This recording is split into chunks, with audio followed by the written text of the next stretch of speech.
Bos días a todas e a todos. Vamos a dar comenzo á orde do día para a sesión ordinaria do Pleno do Concello de Ourense do día 2 de xuño do ano 2017, sendo as 9h05. Pero permítame, antes de dar comenzo á sesión deste Pleno ordinario do mes de xuño, unha lembranza cara ao primeiro alcalde deste Concello en democracia, José Luis López Iglesias, quen faleceu hai escasas 2 semanas aos 86 anos de idade. Gustaríame facer constar a súa enorme vocación política centrada sempre na actividade municipal, xa fose como parte de goberno, como membro da oposición ou como alcalde. Amosou coa súa trayectoria o que o sentido común e a cordura eran as claves da súa entrega á vida política, xa fora desde unhas siglas políticas ou desde outras diferentes. El sempre tivo claro que Ourense é acadar melloras para a súa cidade, era o realmente importante e o que tiña sempre que prevalecer. Descanse en paz.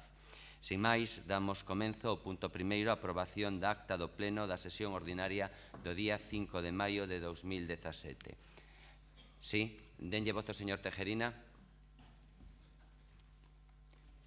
Señor Tejerina, ten vostede a palabra. Buenos días, gracias, señor alcalde. Mire, en la página 24, en el párrafo, creo que es el 13, 12-13, al final del párrafo hay una palabra que pone contratada y tiene que poner contrarrestada. Porque si no... Por favor, ¿puede reiterarme? Página 24. Sí. 6, 7, 8, 9, 10, 11, 12 y 13. Párrafo 13, al final del párrafo 13, viuse contratada y es contrarrestada. Bien. Tomamos nota. Perfecto. ¿Alguna cuestión máis? Entendo, entonces, que unha vez incorporada esta modificación, apróbase por asentamento. Perfecto. Pasamos ao punto 2, toma de posesión do concelleiro don Telmo Manuel Ucha Álvarez, de Democracia Ourensana, en sustitución de don Pablo Prol Sobrado. Toma a palabra, en primeiro lugar, o secretario do Pleno. Ponse en coñecemento da Corporación que, con data 18 de maio de 2017, a Xunta Electoral Central expediu a credencial de concelleiro electo de don Telmo Manuel Ucha Álvarez, pertencente á candidatura de Democracia Ourensana nas eleccións locais do 24 de maio de 2015 en sustitución por renuncia de don Pablo Prol Sobrado. O artigo 75.7 da Lei 7/1985 de 2 de abril, reguladora das bases de réxime local, dispón que todos os membros da Corporación locais formularán declaracións sobre causas de posible incompatibilidade sobre calquera actividade que os proporcione e poda proporcionar ingresos económicos e tamén formularán declaración dos seus bens patrimoniais. Ponse en coñecemento da Corporación que ambas as dúas declaracións foron presentadas polo señor Ucha Álvarez segundo os modelos aprobados polo Concello Pleno o 9 de novembro de 2007, quedando inscritas nos registros municipais sobrantes na súa Secretaría Xeral. O artigo 108.8 da Lei Electoral Xeral dispón que no momento de tomar posesión e para adquirir a plena condición dos seus cargos os candidatos electos deben xurar ou prometer acatamento á Constitución, así como cumprimentar os demais requisitos previstos nas leis ou regulamentos respectivos, sendo estes últimos os citados con anterioridade. Pola súa banda, o artigo 1 do Real Decreto 707/1979, de 5 de abril, establece a fórmula de xuramento en cargos e funcións públicas. Por todo o exposto, procede a toma de posesión do proclamado concelleiro electo don Telmo Manuel Ucha Álvarez. Pedimos que se acerque. Hola. Xuro, pola miña conciencia e honra, cumprir con fidelidade as obrigas do cargo de concelleiro do excelentísimo Concello de Ourense, con lealdade ao Rei e gardar e facer gardar a Constitución como norma fundamental do Estado. Gracias. Grazas.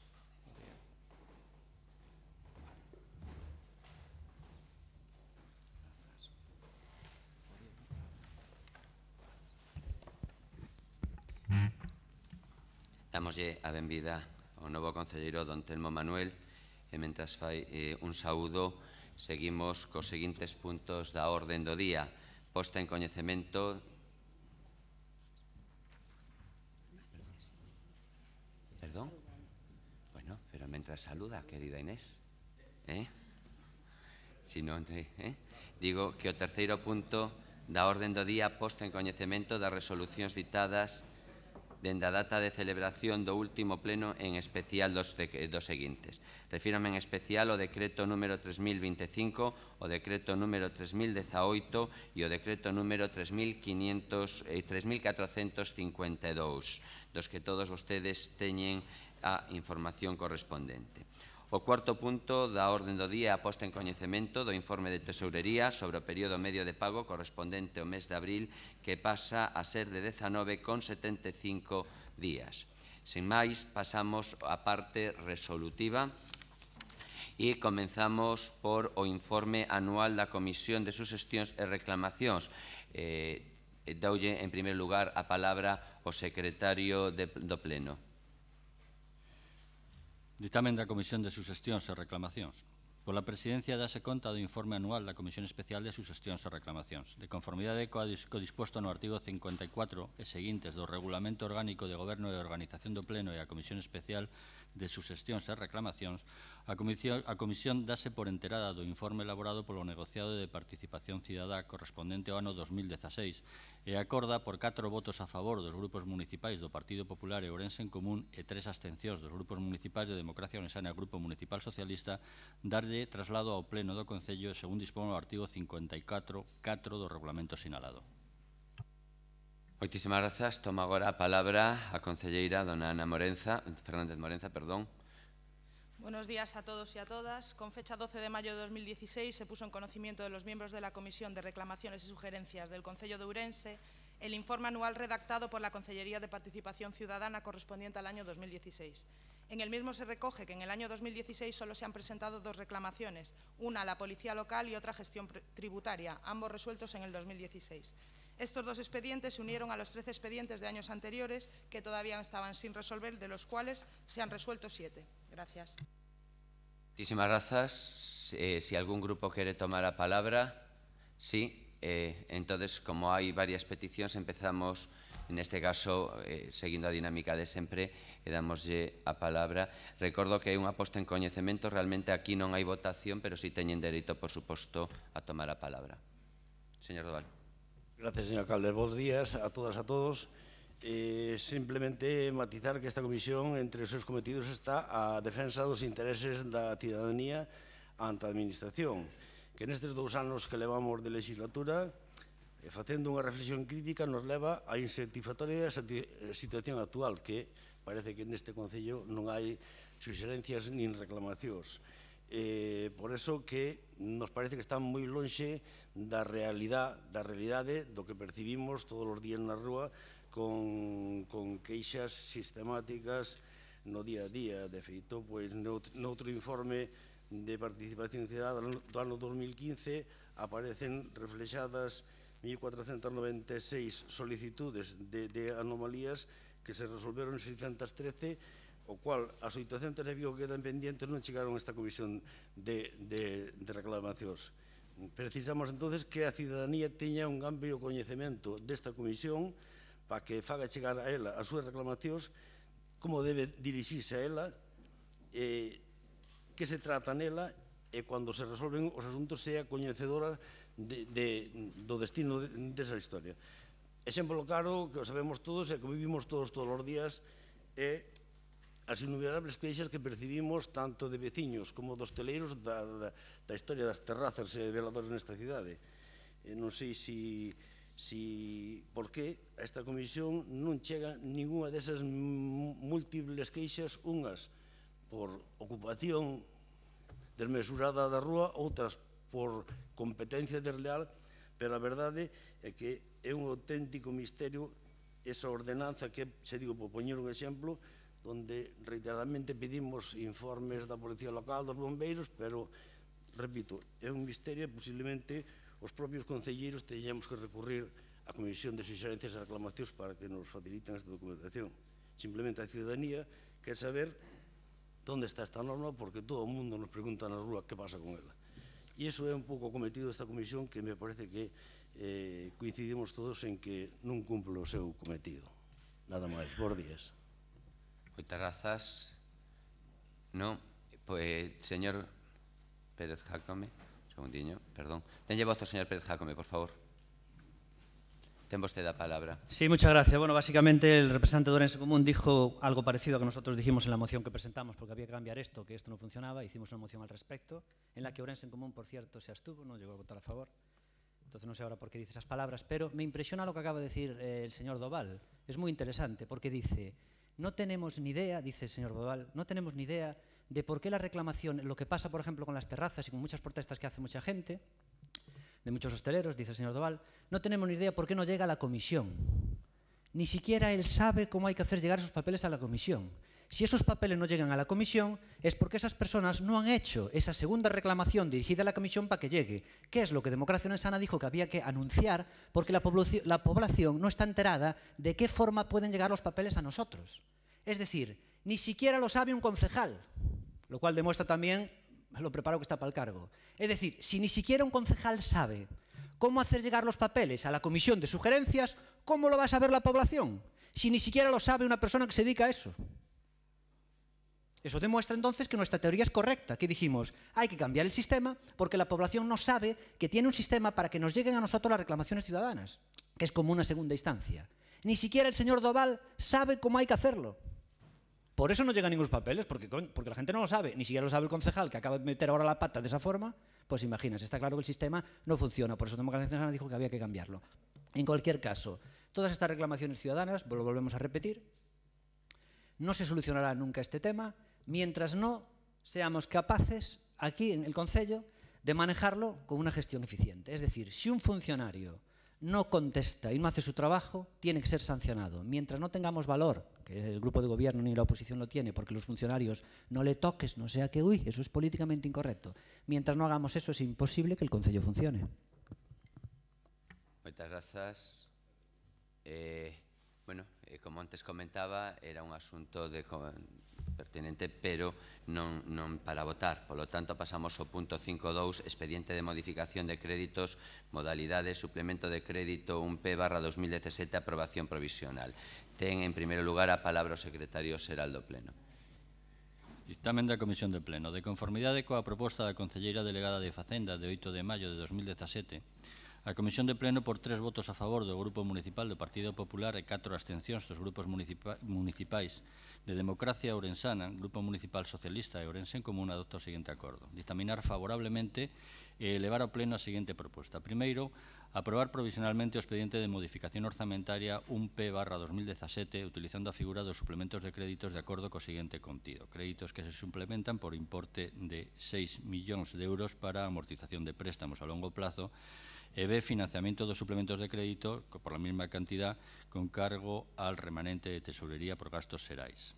Segundo, que este expediente de modificación de créditos que se aproba inicialmente se xa exposto ao público polo prazo de 15 días hábiles logo do anuncio no Boletín Oficial da Provincia e no tabuleiro de anuncios da Corporación Municipal, durante os cales os interesados poderán examinarlo e presentar as reclamacións que estimen oportunas en cumprimento do disposto no artigo 177 en relación co 169.1 do Real Decreto Legislativo 2/2007 de 5 de marzo, por lo que se aproba o texto refundido da Lei Reguladora das Facendas Locais. Terceiro, este expediente de modificación de créditos considerarase definitivamente aprobado de conformidade cos artigos citados no apartado anterior se durante o citado período non se presentarán reclamacións. Moitísimas grazas. Ten a palabra a concelleira do ramo, dona Ana Fernández Morenza.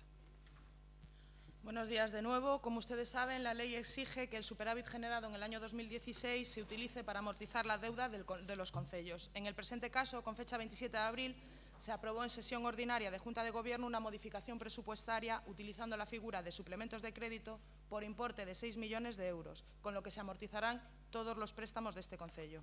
Conforme al artículo 14 de las bases de ejecución presupuestaria, solicitamos al Pleno que acuerde aprobar provisionalmente dicho expediente. Gracias. Moitísimas grazas. Señor Vázquez Mato, ten vostede a palabra. Ben, bos días a todos e a todas. Eu, empatando coa Comisión de Suxestións e Reclamacións anteriores, tamén quería facer miña unha suxestión ou unha reclamación. E algo que é moi sinxelo, e é que na orde do día que se nos pasou había un erro no nome da sustitución do novo compañeiro de Democracia Ourensana, e houbo que remitir unha nova convocatoria. Ben, esa nova convocatoria foi impresa en 27 novas ordes do día, en 27 novos sobres, algo que podía subsanarse cando menos cunha convocatoria por grupo. Lembremos que este Concello gasta anualmente unha tonelada de papel, algo tan absurdo como o dosier de prensa, e eu entendo que teníamos que camiñar cara unha xestión máis sustentable, deixar de malgastar os recursos públicos e atacar o medio ambiente con isto, porque por un erro, ao final tivemos que imprimir, cando menos, máis de 100 novos folios. Sobre a modificación de crédito que presenta o equipo de goberno, por moito que se presente nunha linguaxe técnica, legislativa, normativa, agocha unha realidade ben triste. E esa realidade ben triste é que, malia que semelle unha boa nova a posibilidade de que o Concello de Ourense quede sen débedas aos bancos, a realidade ben triste é que é o único que podemos facer. Vou lembrar unha rolda de prensa que deu a concelleira Ana Morenza facendo balance de contas hai uns días, e a concelleira Ana Morenza decía naquela rolda de prensa que o Partido Popular, a política do Partido Popular no Concello de Ourense aséntase en piares como a reducción da débeda financeira, e citaba: estamos en condicións de afirmar que a 31 de decembro de 2017 non tenemos ninguna débeda contraída cos bancos. Teremos os bancos moi contentos. Nos pagamos as empresas provedoras de servizos, citaba literalmente a concelleira delegada de Facenda, reducimos de forma constante o pago a proveedores para que todas as empresas cobren en tempo e forma. Temos as empresas contentas. E depois citaba tamén: aumentamos o remanente e a día de hoxe contamos case con 50 millóns de euros de superávit. Aforramos moito. E apuntillaba o señor alcalde, naquela rolda de prensa, que os datos son incuestionables. Ben, quere algúns datos, señor alcalde? Eu teño outros datos. Segundo datos da Rede Galega de Loita contra a Pobreza, publicados en 2016, arredor de 25.000 veciñas e veciños de Ourense atópanse nunha situación de exclusión social.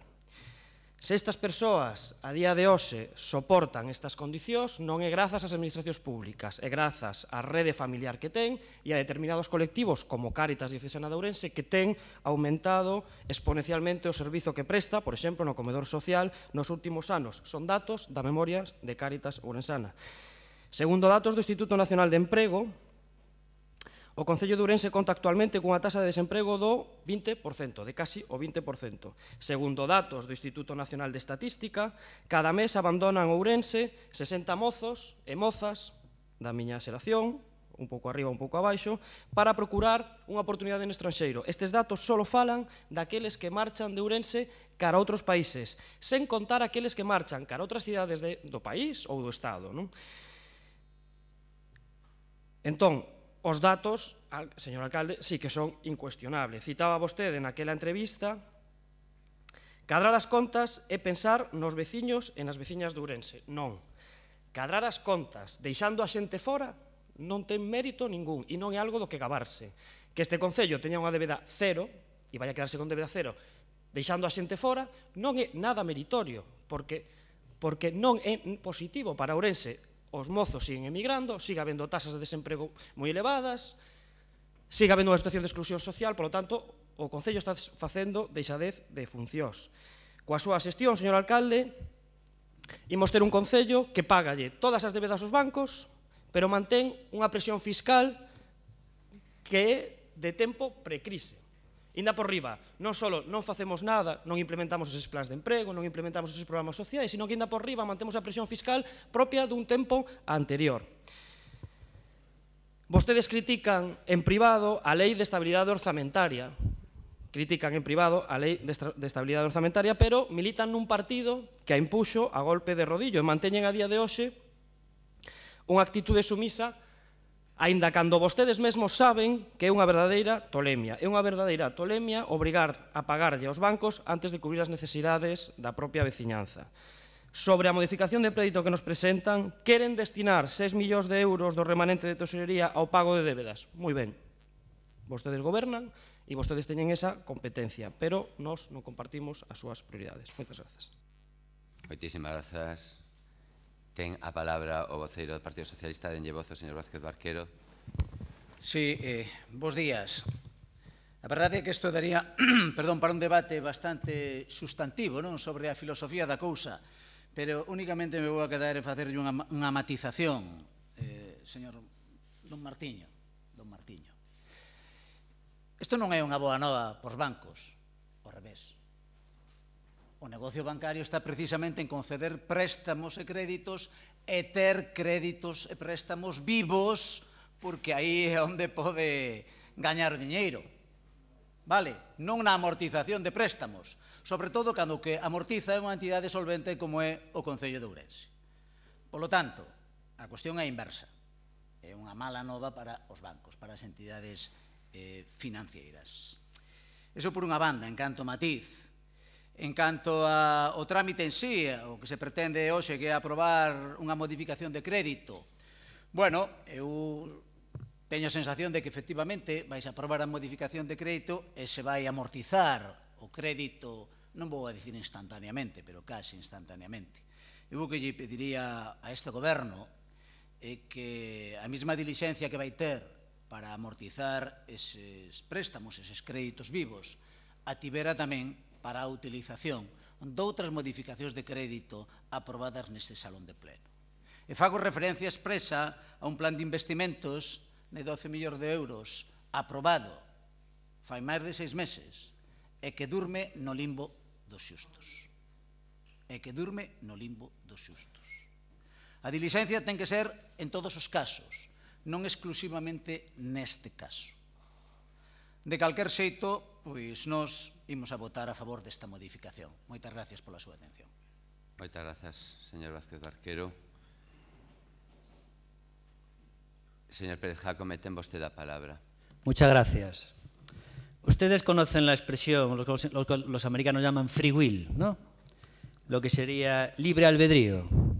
Hay gente que cree en el libre albedrío y otros que no creemos en el libre albedrío. Pero bueno, no vamos a llegar aquí a esos extremos a hablar de esos niveles de filosofía. Pero sí que es verdad que en este nivel, en lo que se trata de lo que ha ocurrido aquí ahora con la amortización de deuda, no solo ya es que no haya libre albedrío, es que no había ninguna opción. Es decir, ya creas o no en el libre albedrío. Es decir, esto ni es mérito ni desmérito técnicamente, lo que es técnicamente, porque no queda otra. Entonces el alcalde no puede presumir de reducir la deuda este año a cero porque no tiene ningún mérito, es obligatorio. En el momento que tienes remanente, cierta parte la tienes que dedicar a amortizar deuda, con lo cual no es meritorio. Lo que sí realmente es un tremendo desmérito es el llegar a esta situación técnica. Es decir, como no hizo presupuestos en 2 años, no puede gastar el dinero de que se pagan los impuestos, entonces a la vez remanente no le queda otro remedio que hacer eso. Es decir, lo que es un desmérito es que no ha presentado los presupuestos, no tiene dinero para invertir y entonces se llega a esta situación en la que te ves abocado a hacer eso. Dicho esto, tengo que decir que ni Martiño ni Barquero se enteran de lo que acaban de decir. Por un lado, Martiño acaba de decir, es que el pobre Barquero se ríe, porque obvia un dato, y creo que aquí nadie lo sabe, y yo se lo voy a recordar. Yo lo sé porque, como muchos dicen, es que este no se entera de nada, creen que a lo mejor trabajar es lo que hacen ustedes ahí de leerse las actas como se hacen los del PSOE. Trabajar es enterarse realmente de lo que importa en este concello, y ahora se lo diré. Martiño dice que es una buena noticia para los bancos. Hombre, no. Efectivamente, los bancos, si tienes crédito y le estás pagando comisiones, pues obviamente es lo que sea su comisión le interesa. Bien es cierto, con la poca liquidez que tienen ahora los bancos, hasta ni prefieren tener créditos muchos de ellos. Pero se equivoca Barquero en lo que dijo. Dice, señor Martiño, usted está equivocado, porque los bancos lo que quieren es tener créditos. Barquero no se entera de nada. Esos créditos que se van a amortizar tienen prácticamente el interés del 0%, porque son esos créditos que se cogieron, además creo que los cogió la etapa socialista, y fue con un convenio especial, y eran créditos casi al 0%. Por eso se nos advirtió siempre aquí, a la hora y lo dijo Democracia Sana varias veces, si se amortiza deuda, amortice primero lo que tiene interés. Había varios tipos de deuda en el Concello de Ourense. Bueno, pues primero hay que amortizar aquellos que tienen interés, obviamente. Los que te salen gratis, no los amortices. Con lo cual, ahora los que están quedando son los que salen gratis, son créditos gratis para el Concello de Ourense. No hay que pagar nada de interés. Es el 0, creo que 0,1, algo así, o sea, prácticamente gratis. Con lo cual, es una buena noticia para los bancos, porque dicen, joder, nos libramos de un crédito que no le estábamos ganando nada. Y es una mala noticia para el Concello de Ourense porque tenía ahí una disponibilidad de crédito en que puede utilizarla si le hiciera falta, porque no tiene que pagar nada. Con lo cual, es una auténtica inepcia lo que acaba de ocurrir aquí. Es decir, el señor alcalde, al no tener presupuestos, no ha podido invertir. Se ve abocado a amortizar deuda, y amortiza la deuda que no tiene intereses, que nos costaba cero. Con lo cual es una auténtica inepcia. Es decir, si yo ahora mismo tengo un crédito a mi favor de 1 millón de euros y me cobran un 0% de intereses, ojalá tenga ese crédito toda la vida. Porque si alguna vez me hace falta, echo mano de él. Si está... Pero tú sabes lo que es el 0%. ¿Tú sabes lo que es el 0%? Dice que no tiene idea la persona que lleva 30 años en la universidad y no hizo el doctorado de profesor. Y que nunca montó una empresa. Por favor, señor Jaco, céntrese na cuestión e non en debatir con sus compañeiros, por favor. Bueno, pues esto es lo que ocurre. Amortizar deuda no es ningún mérito, porque está obligado a hacerlo, no le queda más remedio, con lo cual no puede sacar pecho. Lo que sí es verdad, que es un demérito, obviamente, no haber hecho presupuestos y no le queda más remedio que hacerla. Así que no se puede en este sentido salir presumiendo en la prensa y decir vamos a amortizar deuda. Se amortiza deuda por una mala gestión, porque como no tiene presupuestos, hay remanente y no queda más remedio. Claro, no se han hecho inversiones en la ciudad, la gente paga impuestos para tener servicios y para tener inversiones. Y nada más en la primera intervención. Moitas grazas. Comenzamos a segunda quenda a señora dona Ana María Fernández. Prensa. Bo día de novo. Martiño, con respecto ao seu discurso demagogo para variar, con respecto aos bancos xa lle contestaron os outros dos grupos. E o que me surxe a duda é se lle parece mal ou lle molesta que se lle pague aos proveedores en fecha. Non o entendo, sinceramente. Criticamos a lei de sostenibilidade financiera en público e en privado e, de feito, todas as mocións que se presentaron respecto desos temas, apoyámolas. Con respecto ao señor Barquero, tomamos nota do dito e dicirlle que sentolle dicirlle moito que o plan de obras estáse tramitando como corresponde. Con respecto ao señor Jácome, para poder amortizar a deuda hai que xerar o superávit. Hai que xerar o superávit. Vostede non distingue o remanente do superávit, do techo de gasto, dos presupostos, dos ingresos, dos gastos. Primeiro di que é obligatorio, logo que por que amortizamos créditos con interés cero. En que quedamos? É obrigatorio ou podemos decidir? Sábeo? Moitísimas grazas. Vázquez Mato. Grazas. Grazas, alcalde. Non me parece mal, por suposto, faltaría máis, que se lle pague aos proveedores ou que se amorticen débedas dos bancos. O que me parece mal é que isto sexa único que se faga. Porque, voulle poñer algúns exemplos. O Concello de Compostela reduciu a débeda que deixou a Corporación do Partido Popular, pero a maiores aumentou un 35% en gasto social nos seus orzamentos. Neste Concello non temos orzamentos, polo tanto, non podemos facer isto.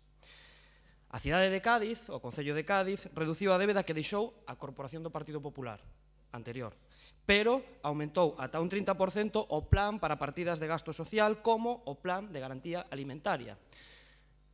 Iso é porque teñen orzamentos, entón teñen prioridades de gasto e a prioridade de gasto sí que é o social porque se aplica. Madrid, o paradigma liberal do Partido Popular no Estado español, reduciuse nun ano de goberno, reduciuse máis de 1.000 millóns de euros de débeda, a débeda que deixara o Partido Popular. Pero, ao tempo, aumentouse un 26% o gasto social nos seus orzamentos. Isto é o que critico.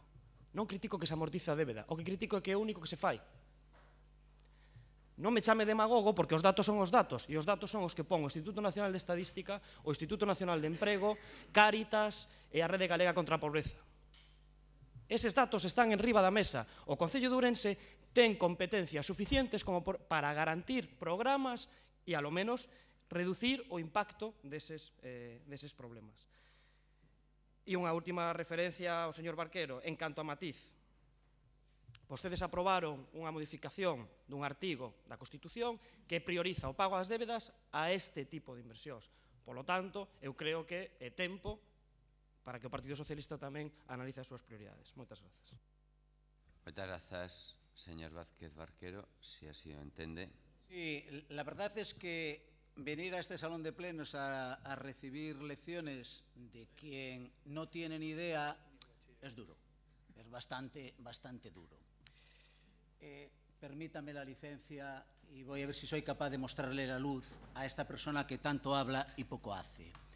Mire, a los bancos no le interesan que se amorticen préstamos, independientemente de los intereses o comisiones que cobre. ¿Por qué? Porque eso significa que disminuye su inversión, y por lo tanto afecta a diferentes ratios de su actividad, como por ejemplo son los ratios de solvencia. Esta era una de las cuestiones que se planteaba, sí señor Jácome, con la regulación de balances o la regularización de balances del sistema financiero en el contexto de la crisis económica. Si regularizaban sus activos, tenían un serio problema de solvencia. Vuelve a ser exactamente igual. Lo que a los bancos les interesa es tener créditos ahí, que aumenten su inversión y por lo tanto mejoren sus ratios. Claro que sí, sobre todo si esos créditos tienen por detrás a entidades con solvencia financiera como es el Concello de Ourense. Y esa es la realidad de las cosas. Por lo tanto, no venga usted diciendo que esto, pues que no, que a los bancos no. Pues sí, mire, son 6.000 euros que de verdad le gustaría tener como créditos vivos a cualquier entidad financiera. Espero que tome nota y, por favor, no hable tanto, sobre todo de lo que no sabe. Lo suyo son las flautas, las guitarras y los pianos, y no más. Muchas gracias por su atención.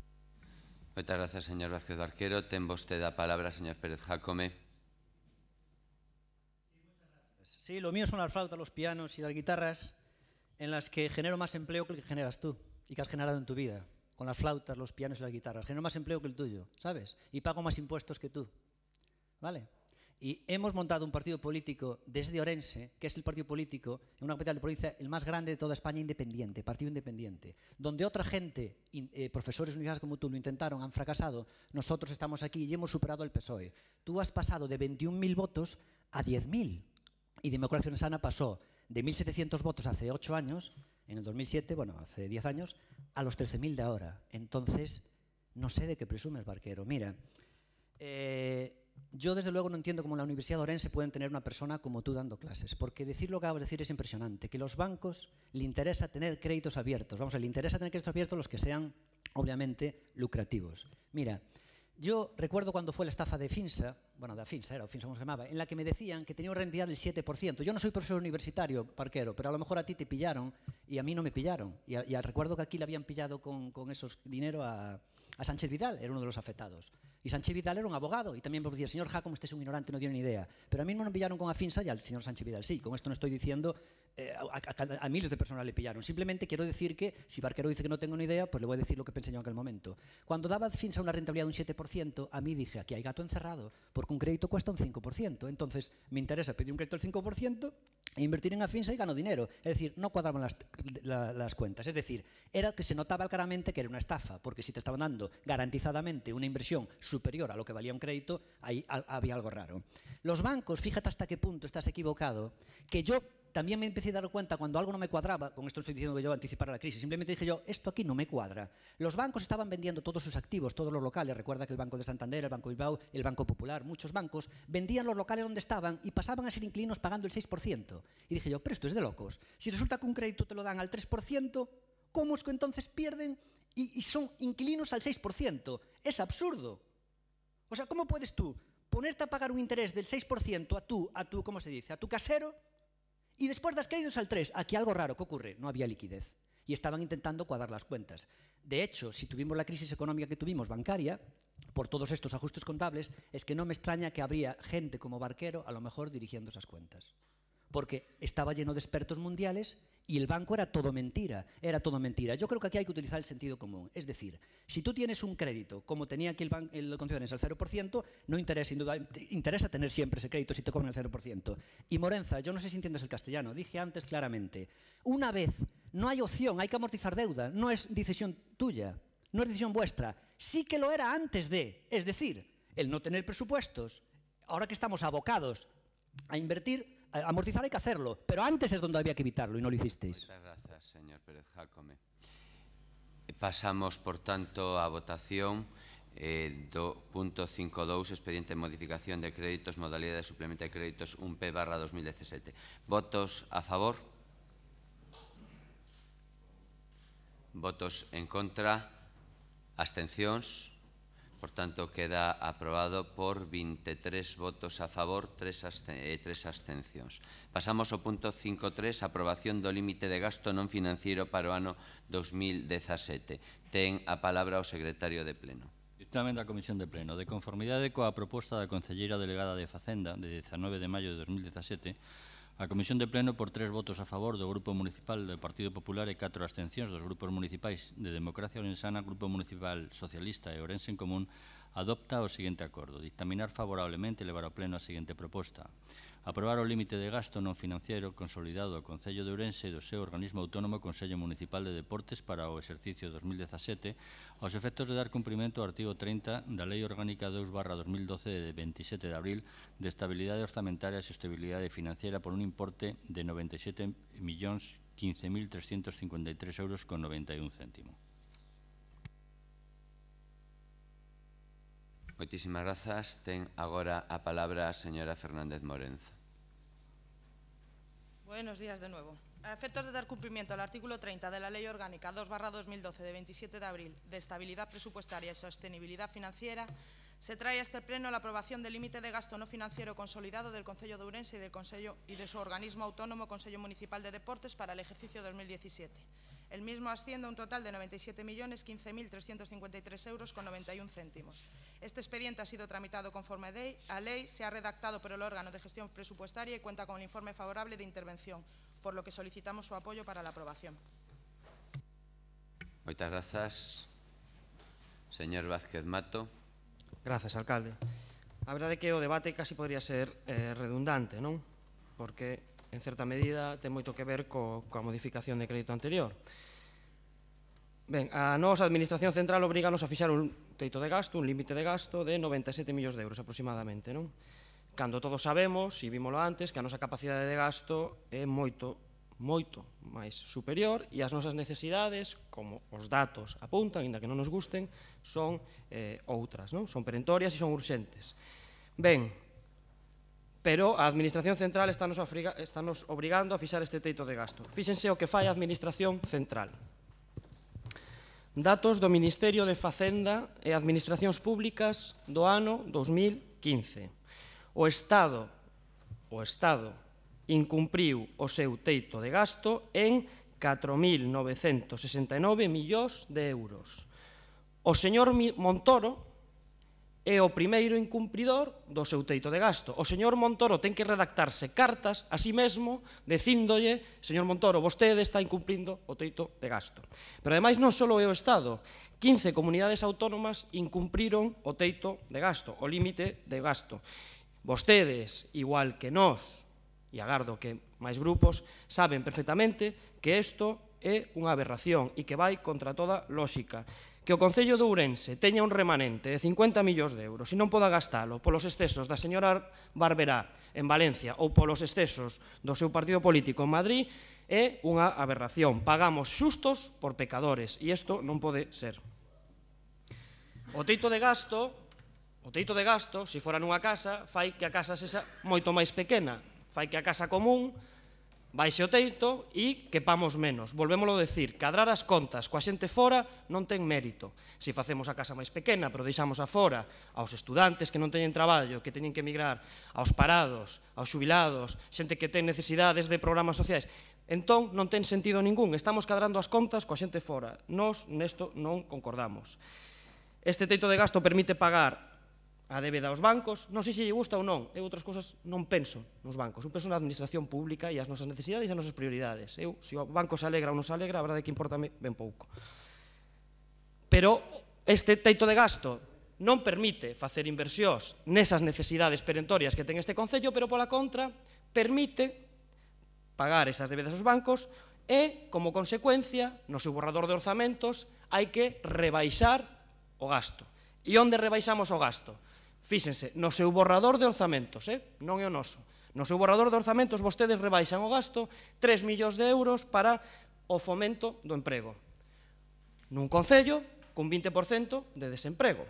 Vostedes, no seu borrador de orzamentos, rebaixan un 20% nas áreas de cultura e educación, porque o teito de gasto yo impón. No seu borrador de orzamentos, din que é un borrador que ten prioridade social e manteñen partidas pírricas para os servizos sociais como 600 euros para o CIM ou desaparecen dos orzamentos plans como o de igualdade. Volve a acontecer exactamente o mesmo. Novamente, vostedes queren aprobar un teito de gasto, veñen impostos dende Madrid este teito de gasto. Moi ben, de vostedes non esperábamos outra cousa. Queren vostedes ceder toda a súa autonomía, a autonomía local que temos os concellos para afrontar os verdadeiros problemas das nosas veciñas e nos veciños? Moi ben, de vostedes non esperábamos outra cousa. Nin sequera son quen de o partido político no que militan, de protestar, de pegar un golpe enriba da mesa, de saírte da foto, cando menos, ben, de vostedes non esperábamos outra cousa, pero nós non nos vamos a sumar. Moitas grazas. Moitas grazas. Ten a palabra o señor Vázquez Barquero. Sí, bos días de novo. Ben, sobre esta cuestión, a do teito de gasto, xa nos pronunciamos en plenos pasados, concretamente no pleno do 2 de maio de 2014.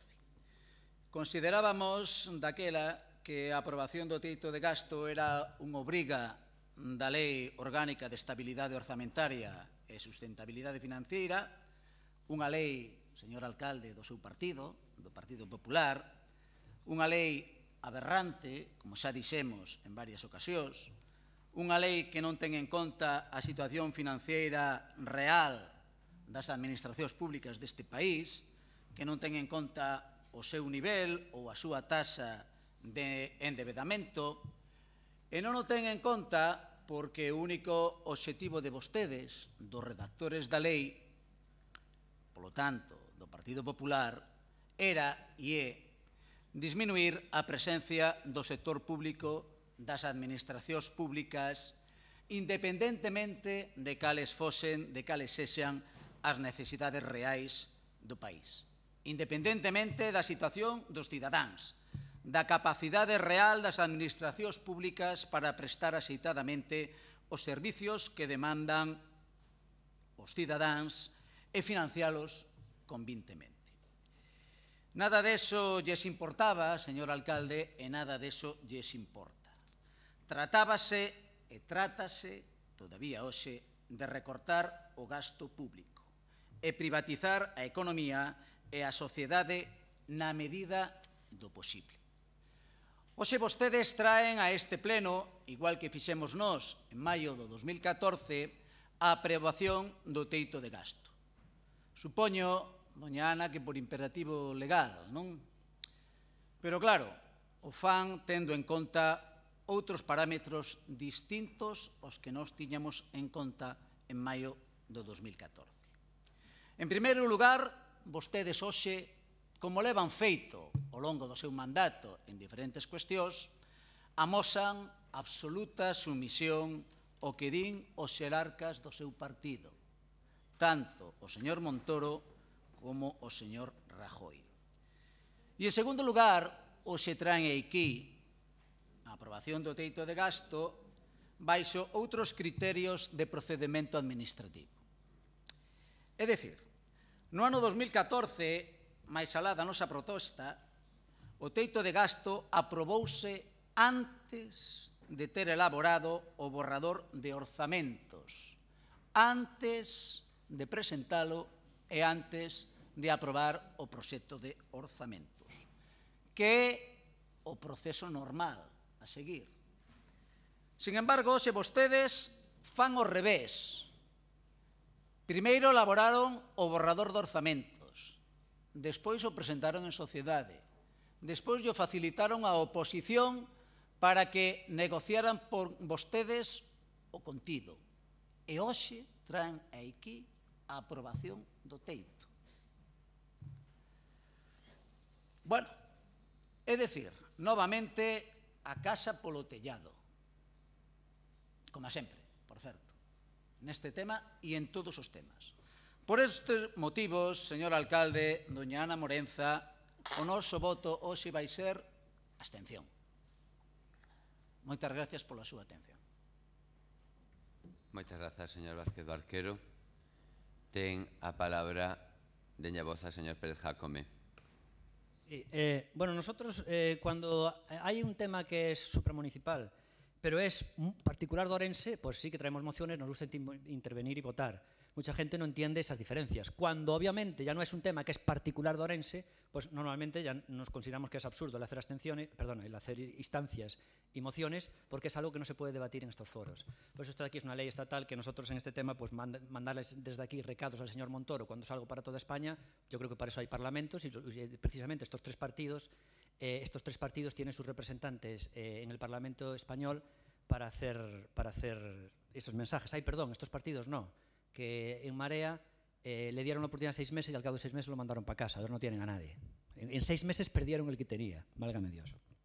Simplemente decir una cosa, señor alcalde, a veces aquí se llama la atención a gente porque se desvía del tema, pero yo creo que, por ejemplo, si en política ya se está utilizando mucho el término de transversalidad y en ciencias es fundamental ser interdisciplinar, es decir, hoy en día hay que tocar muchísimos campos, todo está relacionado. Entonces yo creo que a la hora de debatir, y lo que venimos aquí simplemente es a debatir, pues yo creo que es normal tocar cantidad de temas que a lo mejor no son de la moción, pero de cierto modo todo está relacionado. Por ejemplo, antes citaba Martiño que en Madrid, la alcaldesa de Madrid consiguió reducir deuda y aumentar los servicios sociales.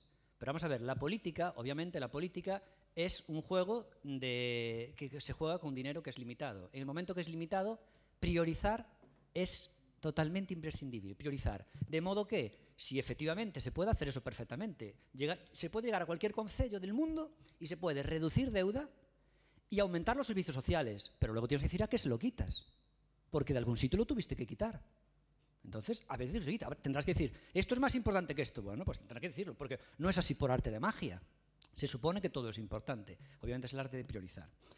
Decir antes que lo que dijo aquí Barquero, para mí es tremendamente importante lo que dijo, porque es una persona que dijo, tú dedícate a vender flautas, guitarras, pianos y bla, bla, bla. Es decir, esta persona que después dice que hay que apoyar al comercio local, demuestra ahí cómo lo insulta a todo el comercio local de Ourense. Es decir, yo soy el profesor universitario y tú vendes flautas, tú vendes pan, tú vendes pantalones y tú dedícate a eso. Es decir, se ríen y menosprecian al comercio local. Y después es el que sale diciendo hay que defender y apoyar al comercio local. Esta es la hipocresía del candidato, el portavoz del PSOE, el señor Barquero, profesor universitario. Ave César. Moitas grazas, señor Pérez Jacome. Comenzamos a segunda quenda. Señora Fernández Morenza, por favor, tenga palabra. Buenos días de nuevo, Martiño. En el borrador de presupuestos hiciste referencia a lo que se baja y no hiciste referencia a lo que se sube. Se sube un 10% en el área social. Para poder subir ese 10% en el área social hay que reducir otras áreas, porque no tenemos más presupuesto. Con respecto al señor Barquero, decir que nosotros mostramos sumisión a la ley, a la que hay, única y exclusivamente a la ley. Y se le entregó un borrador, simplemente un borrador. Muchísimas grazas, señora Fernández Morenza. Tenga palabra o señor Vázquez Mato, si quere intervir. Porque ves o seu sexto. Sí, quere. Sí? No, digo... Venga, va. No, simplemente era... É que non tiña pensado intervir nesta segunda quenda, pero simplemente para responder ya a concelleira, xa que me lanzou unha afirmación. Claro, pero é que o que acontece é que, tendo a capacidade de gasto que ten o Concello de Ourense, pero que non fagades así, porque é o vosso partido político, é que militades no partido político que impide que se poda gastar todo o que ten este Concello. É que non nos poñades a cara a nós aquí neste pleno como en plan é mandato divino, cae un lóstrego e xa está. Son as táboas da lei. Non, é que é unha lei que implementou o seu partido político en Madrid. Cando menos, sáianse da foto. Cando menos, sáianse da foto. E non nos lo digan a nós en privado ou neste pleno porque ten, digamos, que a trascendencia mediática que ten, que morre aí en Taboadela e en Amoeiro, e cando menos protesten onde teñen que protestar, porque non é normal que polos excesos da señora Barberá este Concello teña 50 millóns, teña unha capacidade de gasto de 50 millóns e non poda facer absolutamente nada, que para poder aumentar un pírrico 10% en gasto social teña que reducir en infraestructuras. É que non é lóxico que para poder aumentar ese 10% en gasto social teña que quitar 3 millóns de euros nun plan de emprego. É que non é lóxico. Entón, non nos lo digan a nós, digan o seu partido político, porque militan nel, e senón, pois terán que abandonar a militancia nese partido político, se non creen nas súas políticas. Grazas. Moitas grazas, señor Vázquez Mato. Señor Vázquez Barquero, ten vostede a palabra. Sí, vamos a seguir co guión na medida do posible, señor alcalde. Nós estamos aquí para facer unha labor constructiva cara a cidadanía e, nese senso, criticar o que fai mal o goberno ou deixa de facer ben. Sí, sumisión. Claro que sumisión. Porque, como fixemos os demais no seu día, vostede ten hoxe a oportunidade de, neste salón de plenos, cuestionar aquelo no que non cree. E supoño que non cree porque non é a primeira vez que lle escoito a vostede e tamén ao señor alcalde decir que, bueno, a mellor con outras verbas, pero no fondo da cuestión exactamente o mesmo, que a lei Montoro é unha aberración dende todos os puntos de vista, e que concellos como o noso teñen moita máis capacidade de gasto da que establece o teito de gasto.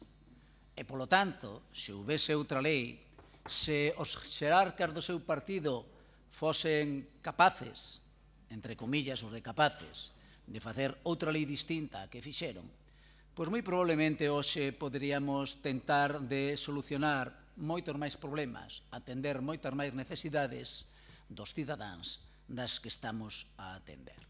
Polo tanto, sumisión, doña Ana, e espírito crítico cero patatero, que diría aquel outro xerarca do seu partido, non? Si vostedes dende dentro non tentan de enmendarlle a plana a estas persoas, dificilmente este país vai a mellorar. Polo tanto, eu pediríalle tamén máis dilixencia nesa autocrítica a súa organización política e que non se quede só na chorada que vota o alcalde en relación ao proxecto da estación intermodal. Cando lle tira da levita o ministro de Fomento por non presentalo. Pero claro, cando ese proxecto xa está de facto administrativamente presentado, porque vostedes o teñen que informar e porque os cidadáns poden elevar alegacións ao mesmo. Polo tanto, se teñen que chorar, choren en todo, non son aquelas cousiñas que a vostede, polo motivo que sexa, lle interesan políticamente. Moitas gracias pola súa atención. Moitas grazas, señor Barquero. Intentamos chorar o menos posible e reclamar o máis posible. Se aseguro yo. Señor Pérez Jácome, ten vostede a palabra. Denlle voz ao señor Pérez Jácome. Ten vostede a palabra. Muchas gracias. Simplemente decir que antes el alcalde recordó a una persona que había fallecido, un alcalde, y que obviamente, pues, claro, me parece que es lo correcto. Pero yo creo que también quiero rescatar de aquí algo que ocurrió estos días, y tiene que ver un poco también que enlazarlo con lo que acaba de decir antes Barquero, en la que menospreciaba a los comerciantes de esta ciudad, ¿no? Decir que las personas que vendemos flautas o los que venden pan, los que venden calcetines, los que venden sombreros, los que venden tijeras, con esos impuestos se paga buena parte de lo que ocurre en este concello y buena parte del sueldo del señor Barquero, con esa gente que él menospreció. Y desde aquí quiero recordar, si usted recordaba antes al primer alcalde, López Iglesias creo que era, tenemos que recordar a una persona de esas comerciantes como yo, de esas que menosprecia Barquero, que es Pilar de la Plaza, una persona que ha estado varias décadas, 7 días a la semana, 365 días al año, frío, con calor, en la Plaza de Abastos, quizás el icono del comercio de Ourense por excelencia y que ha fallecido estos días. Entonces, desde aquí, desde Democracia Sana, recordar a esa persona, a Pilar de la Plaza, que simboliza todo lo que es el comercio local y que ha fallecido... perdona, que no falleció, perdón.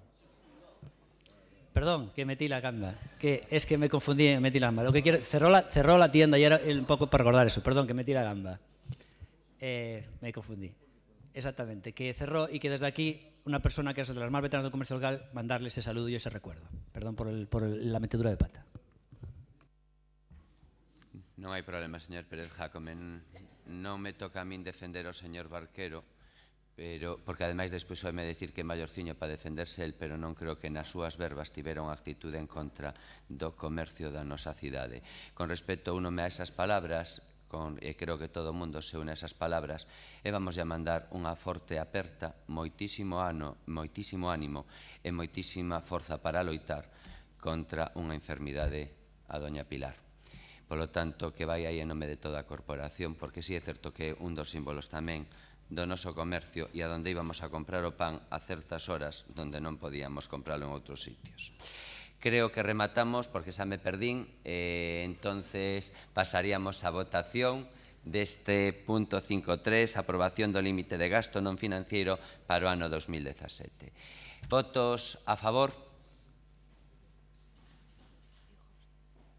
Votos en contra? Abstencións? Queda aprobado, por tanto, por 16 votos a favor e 10 en contra. Bueno. Por favor, pasamos ao 5.4, a expediente de modificación de créditos, modalidade de créditos extraordinarios 2-MCMD 2017, aprobación provisional. Ten a palabra o secretario xeral do Pleno. Se dictamen da Comisión de Pleno. De conformidade coa proposta do presidente do Consello Municipal de Deportes de 23 de maio de 2017, a Comisión de Pleno, por 3 votos a favor do Grupo Municipal do Partido Popular, 2 votos en contra do Grupo Municipal Socialista de Ourense en Común e unha abstención do Grupo Municipal de Democracia Ourensana, adopta o seguinte acordo. Dictaminar favorablemente e levar ao Pleno a seguinte proposta. Primeiro, aprobar provisionalmente a modificación presupuestaria utilizando a figura dos créditos extraordinarios nos orzamentos do Consello Municipal de Deportes do ano 2017, segundo o seguinte detalle. Créditos extraordinarios que se dotan para unha subvención ao Club Ourense Baloncesto para a temporada 2017 a 2018 por importe de 100.000 euros. B. Financiamiento dos créditos extraordinarios por la misma cantidad de 100.000 euros. Segundo, que este expediente de modificación de créditos que se aproba inicialmente se xa exposto ao público polo prazo de 15 días hábiles logo do anuncio no Boletín Oficial da Provincia e no tabuleiro de anuncios da Corporación Municipal, durante os cales os interesados poderán examinarlo e presentar as reclamaciones que estimen oportunas en cumprimento do disposto no artigo 177 en relación co 169.1 do Real Decreto Legislativo 2/2004 de 5 de marzo, polo que se aproba o texto refundido da Lei Reguladora das Facendas Locais. E terceiro, este expediente de modificación de créditos considerarase definitivamente aprobado de conformidade cos artigos citados no apartado anterior se durante o citado período non se presentarán reclamacións. Moitas grazas. Ten a palabra o señor Mario Guede, por favor, a don Mario Guede, denlle a voz. Gracias, señor alcalde. Bos días a todos e a todas. Moitas veces se falou do CO neste salón de plenos, pero non todas son iguais, nin tan siquiera parecidas. Esta vez non falamos de aportar millóns de euros para que o club xogue en ACB. Se falamos de 100.000 euros que contempla o borrador de orzamentos para manter vivo o club. Sei que algún de vostedes teñen dúbidas aínda sobre a toma de decisión e por iso que me gustaría facer unha reflexión. En datas anteriores, a petición do presidente do club, Ourense Baloncesto, tuvo lugar unha reunión no pabellón dos Remedios con todos os representantes políticos que conforman o Consello Rector do Consello Municipal de Deportes. Nesta reunión, o presidente do CO expuso a difícil situación na que se atopa a entidade e a necesidade de contar con a axuda desta institución accionista do club. Isto que acabo de expoñer e o retraso na aprobación dos orzamentos motiva que traíamos a este pleno esta modificación de créditos. O obxecto é desbloquear a situación para permitir pechar as contas da tempada ante a Federación Española de Baloncesto. Todos os grupos municipais tiveron a información que requiriron, detallada a súa disposición, unha modificación de créditos que a lei recolle e que a lei ampara e que se trae a este pleno debidamente justificada e que permite incorporar remanente que en certo modo equivale a superávit. É innegable que o CO fixo unha boa tempada. Empezaron realizando, porque entenderon que así o requería o momento, un axuste importante do seu orzamento. O presuposto tuvo unha baixada dun 60% con respecto a anos anteriores. Tamén no deportivo, acadaron os resultados máis que óptimos. Chegaron a xogar os play-off e conseguindo ilusionar a máis de 2.500 xareiros que acudían ao plazo. E mención tamén merece o fomento dos valores a través do deporte, a laboura de integración que levan a cabo, en contacto permanente cos colexios da cidade, realizando innumerables actividades. Importantes equipos de base, equipo filial na Liga EVA, equipo júnior, cadete, infantil e alevín. Estos últimos compiten baixo as siglas do ABO. Organizando xornadas nas que participan todas as escolas deportivas municipais, apoiando as campañas solidarias. A xestión económica e deportiva do club foi boa e o seu legado.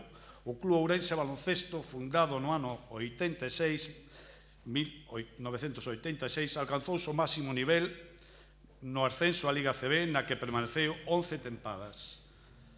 Deixou a pegada da cidade por centos de lugares en territorio nacional. É un legado importante, tanto deportivo como social, no noso municipio. Atopámonos nuns momentos que a toma de decisións pode marcar o futuro do club. Por iso é importante que o Concello de Ourense asuma a súa responsabilidade social sobre a entidade. Compre respaldar o club antes e despois de ser accionistas, porque o que se financiaba e se sigue a financiar é un proxecto de carácter deportivo, de utilidade pública e de interés social, que require corresponsabilidade. Nesta corresponsabilidade, as administracións públicas todos temos que arrimar ao ombro. Nos traemos hoxe esta modificación aquí para regalar a nadie o financiamento do club, porque, por un lado, a colaboración do Concello na promoción e divulgación do deporte base e a organización de eventos deportivos, e, por outro, a marca de cidade e difusión que fai o club. Seguidores informativos, prensa, escrita e digital, redes sociais, todo isto, publicidade, contribuye e requiere e axuda no turismo e na captación de inversiones para Ourense. E non o facemos porque sí, facemos porque a lei 7/85 reguladores das bases de réximo local, no artículo 8, que obriga a dos concellos no termo municipal é fomentar, promover e difundir o deporte, así como a colaboración con outros entes locais, federacións deportivas e outras asociacións deportivas. Nadie impide, por lo tanto, que as entidades locais podan suscribir devanditos convenios para mellorar o exercicio das súas competencias. O apoio a esta entidade nunca foi cuestión de cor político, mas ben sempre conseguiu un apoio de todas as forzas. É unha pena que as opcións de continuar veñan marcadas por o lugar de nacimiento, e iso tocoulle a este club. E digo isto porque outras cidades a carón de nós entenden e valoran os retornos e as contraprestacións para eses municipios. Se ocorre en Lugo co Breogán, e así ocorre en Coruña co Basque Coruña. Outras cidades contemplan este impulso e reconocemento tanto a obriga das administracións como o retorno e reproducción que ten na cidade e nos cidadáns. O Club Ourense Baloncesto é unha institución dentro e fora de Ourense, con un legado de máis de 31 anos. Nen este hoxe é un momento importante para que o Concello debe asumir. Señor Mario Guerre, rematou o seu tempo. Señor Vázquez Mato, ten vostede a palabra. Grazas, alcalde. Teño que recoñecer que o señor Guede tiña razón cando hai un ano, aproximadamente, falaba do retorno do Club Ourense Baloncesto. O retorno vai ser este, que cada verán imos ter que falar exactamente do mesmo. E iso é porque este equipo de goberno, nós lle chamamos directamente equipo de desgoberno, non é dilixente na xestión. Levan un ano e tiveron oportunidades infinitas de anticipar este problema.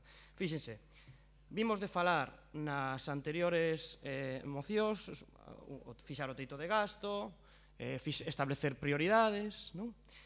E agora introducimos este tema, que é, non me gusta falar, ademais, do Club Ourense Baloncesto como xiareiro, como covista, como ourensán, Eu entendo que aquí vimos a falar como edís que teñen a encomenda da administración pública, non? De fixar esas prioridades e demais.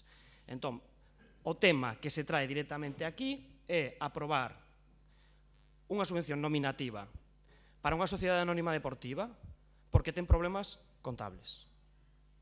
Eso é o que se trae aquí. Aquí non hai nin canteira, nin labor social, nin proxecto deportivo, nin fomento do deporte. Aquí o que se trae é directamente unha relación de facturas dunha sociedade anónima deportiva. Non se trae máis. Fíxense, o histórico, un pouco para recuperar a memoria, non? Hai un ano, o 3 de xuño de 2016, solicitábase unha subvención nominativa, incumprindo as leis da competencia, unha subvención que era superior a 1 millón de euros, 1,5 millón de euros, que tiña que asumir o Concello de Ourense para que o COP ascendera a ACB. Daquela, os argumentos que se esgrimían eran que son parte dos que acaba de esgrimir o edil do Partido Popular, daquelas eran: o Concello de Ourense ten un 21% de accións na Sociedade Anónima Deportiva, polo tanto ten que asumir a súa responsabilidade. O mesmo argumento que acaba de esgrimir. Nós entendemos que iso é un erro que unha administración pública participe directamente nunha Sociedade Anónima Deportiva, pero inda asumindo a máxima de que temos un 21%, dixémolo no pleno de hai un ano, volvémoslo a decir, onde está o resto do accionariado? Daquela puñase o argumento de que ten atomización do accionariado. Eso é falso. Hai un 40% que non está atomizado, que son as grandes empresas deste concello e desta provincia. Onde está a responsabilidade social desas grandes empresas, desta sociedade anónima deportiva? Dígame vostedes que lle supón, que é o argumento que se esgrimía estes días, que lle supón a algún deses accionariados, a algún desas grandes empresas, estes 100.000 euros, porque se ven petar a porta da administración pública que ten fixado un teito de gasto e que ten que competir por recursos. Por que se ven aquí e non se vai a eses outros accionariados? Entón, ese primeiro argumento cae polo seu propio peso. Daquela, comentábase tamén que existe un estudo da Universidade de Vigo sobre o retorno económico do Obradoiro na cidade de Santiago de Compostela. Este era o estudo, e dixémolo hai un ano. Este é o estudo doutra cidade, doutro equipo deportivo, e que nada ten que ver coa realidade local. Que se fixo nun ano para contrarrestar aquel argumento noso? Absolutamente nada. Hai algún estudo económico de detalle da Sociedade Anónima Deportiva no Concello de Ourense? O retorno económico que xera? Non. Polo tanto, non temos outros argumentos por aí. Naquel pleno, hai un ano, nos presentamos aquí un análise dun asesor contable sobre o libro de contas da Sociedade Anónima Deportiva Club Ourense Baloncesto. E daquela xa advertíamos que a situación contable era preocupante. Literalmente decía: salvo prueba o explicación en contrario, la solvencia del club a corto plazo podría ser preocupante. A situación financeira ten débedas a curto prazo cun fondo de rotación negativo de €500.000. Que ten feito a Sociedade Anónima Deportiva Club Ourense Baloncesto neste ano e que ten feito este equipo de goberno durante un ano inteiro para non chegar aquí? O señor Araújo sabe que a erva medra todas as primaveras, verdade, señor Araújo? A erva medra, entón hai que prepararse para rozala. A señora Morenza sabe que ten que aprobar un orzamento anual, verdade? Entón, loita por el. Está lle costando, pero está loitando por el. Ben, se sabían que esta situación iba a chegar, que fixo o equipo de desgoberno do Partido Popular durante un ano? Non fixo absolutamente nada. E voulle dicir por qué, señor alcalde, porque a súa política de foto, xa o repetimos bastante, a súa política de foto de conselleiro de Relacións Públicas funciona se ten un equipo dilixente, se ten unha concellera que lle aproba os orzamentos, se ten un concelleiro que lle aproba un plan xeral de ordenación municipal, se ten un concelleiro que implementa o plan de obras, se ten un concelleiro que soluciona o problema do Club Ourense Baloncesto, pero como non o ten, a súa política é fume. É fume. Tiveron un ano para solucionar este problema. Son 100.000 euros que, aceptando a máxima de que tivera que asumir o Concello de Ourense, que eu creo que non, porque ten un accionariado suficiente para repartirse, tiveron un ano para solucionalo, para convocar as subvencións en tempo e forma, para procurar outras solucións. E, polo tanto, non veñan agora aquí a cargar a responsabilidade nos grupos da oposición xogando a que este é un proxecto de cidade, hai que apoiar os seareiros do COP, hai que apoiar a canteira, porque non ten nada que ver. Isto é unha relación de facturas dunha sociedade anónima deportiva que hai que pagar. E, polo tanto, tense que xestionar como se xestiona este tipo de situacións. Accionariado e responsabilidade. Moitas grazas. Moitas grazas. Sí, o señor Vázquez Barquero, ten vostede a palabra. Ben, bueno, a nosa posición sobre esta cuestión é unha posición clara. A expresamos nas sesións do Consello Municipal de Deportes, onde se tratou o tema, tanto nas ordinarias como nas extraordinarias, e a volveremos a expresar aquí, non hai ningún inconvinte. Nós estamos en contra das subvencións nominativas aos clubes deportivos para desenvolver as súas actividades. E máis, o modelo imperante neste momento no Concello de Ourense non é ese, o das subvencións nominativas deportivas. O modelo imperante é o das subvencións aos clubes vía convocatorias abertas, convocatorias por concurrencia competitiva. De feito, señor Guede e señor alcalde, neste momento, dende o 25 de maio pasado ata o 23 de xuño deste mes, está aberta a convocatoria para que todos os clubes deportivos de Ourense soliciten, si queren, unha subvención, incluído o Club Ourense Baloncesto. E digo e recalco o de si queren, porque o ano pasado, como todo o mundo sabe nesta cidade, o COP non solicitou axuda ao Consello Municipal de Deportes. Por qué? Pois supoño que porque o aconsellaron mal, e supoño tamén que foron vostedes os que deron eses consellos errados. Polo tanto, a proposta que trae, señor alcalde e señor Guede, nin é oportuna, nin é necesaria, nin se asusta o modelo imperante neste concello e nesta cidade. E unha puntualización sobre o dito. Nós non estamos en contra de que se den subvencións aos clubes deportivos. Nós estamos a favor de que se subvencionen as actividades deportivas dos clubes, incluído o Club Ourense Baloncesto.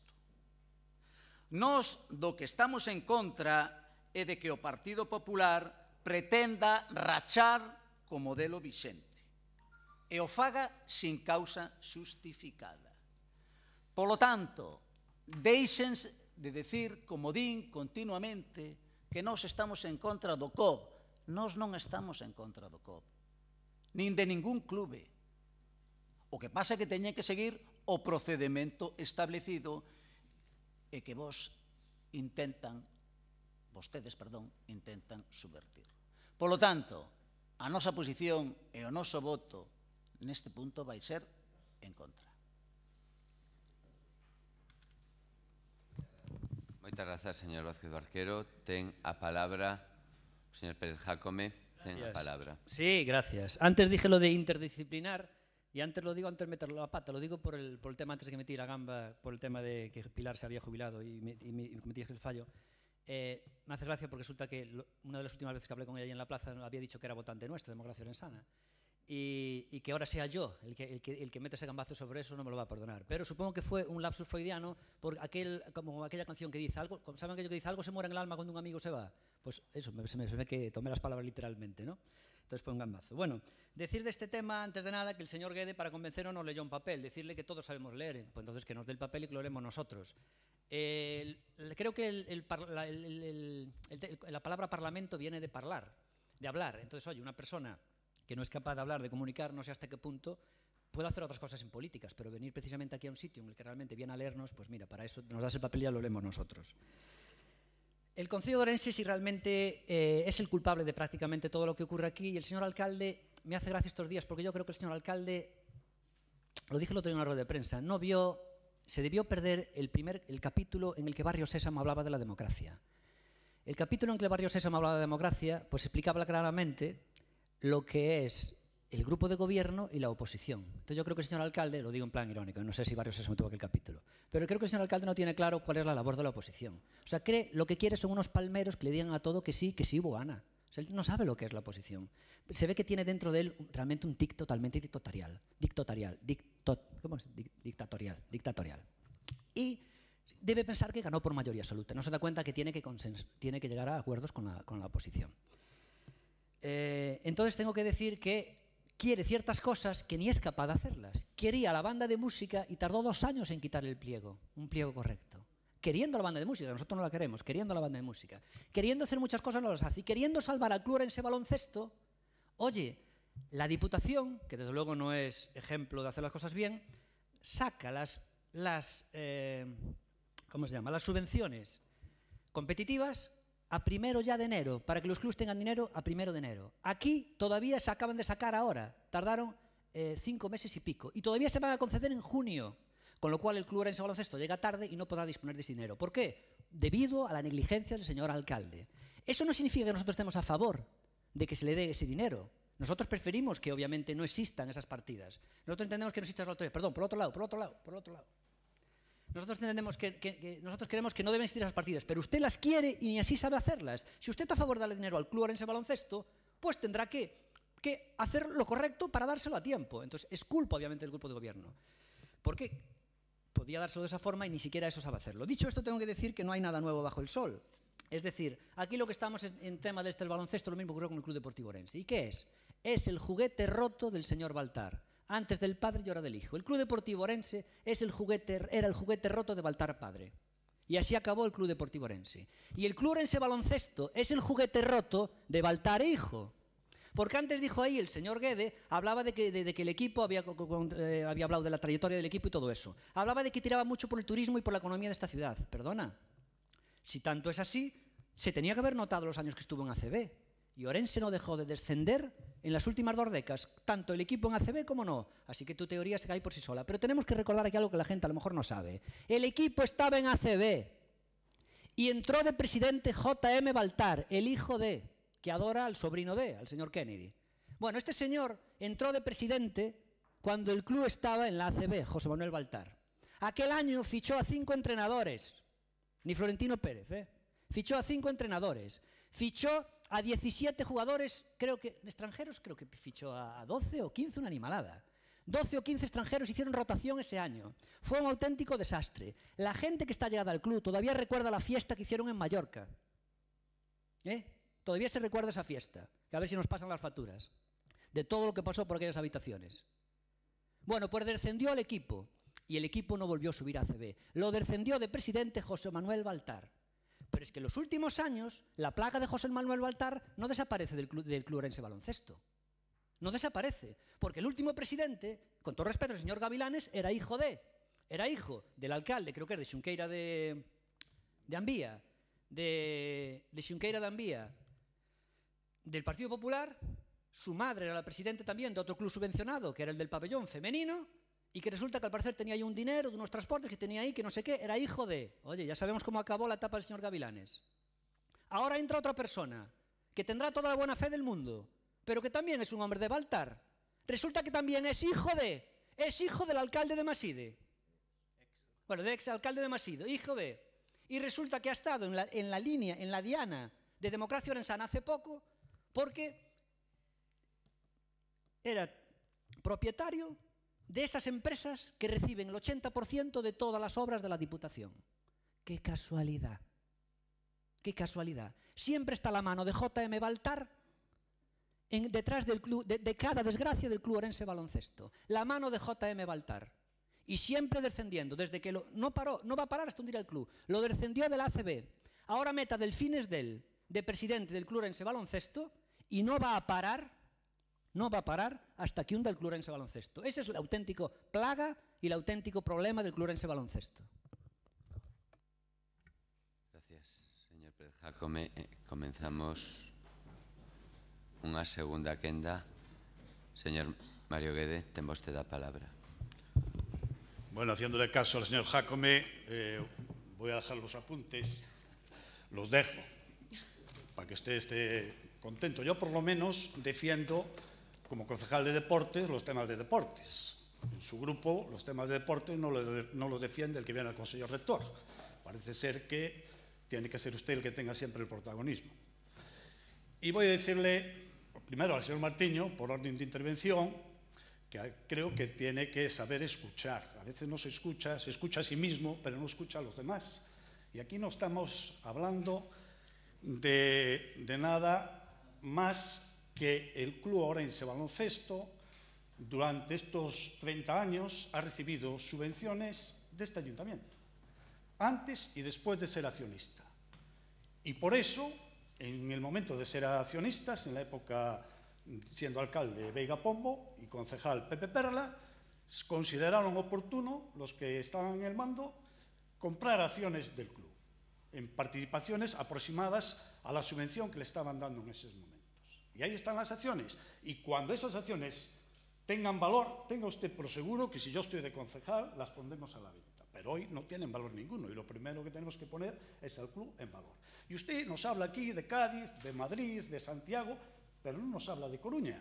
Que el Basque Coruña, su alcalde, el alcalde de La Marea, ha firmado un convenio como este, nominativo, para darle 85.000 euros al Basque Coruña. Aparte también que el Concello de Coruña, a través de la publicidad cultural, también le da un dinero al Basque Coruña, en algunos casos por llevar 100 años de Picasso en La Coruña.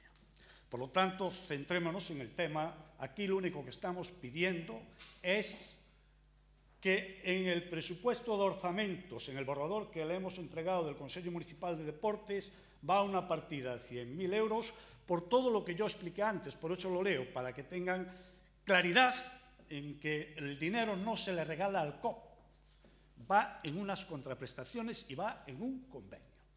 Por lo tanto, en ese aspecto creo que nos tenemos que centrar. Y tercero, al señor Barquero, simplemente decirle que cuando yo tomé posesión aquí como concejal en el 2003, me encontré con este mismo problema.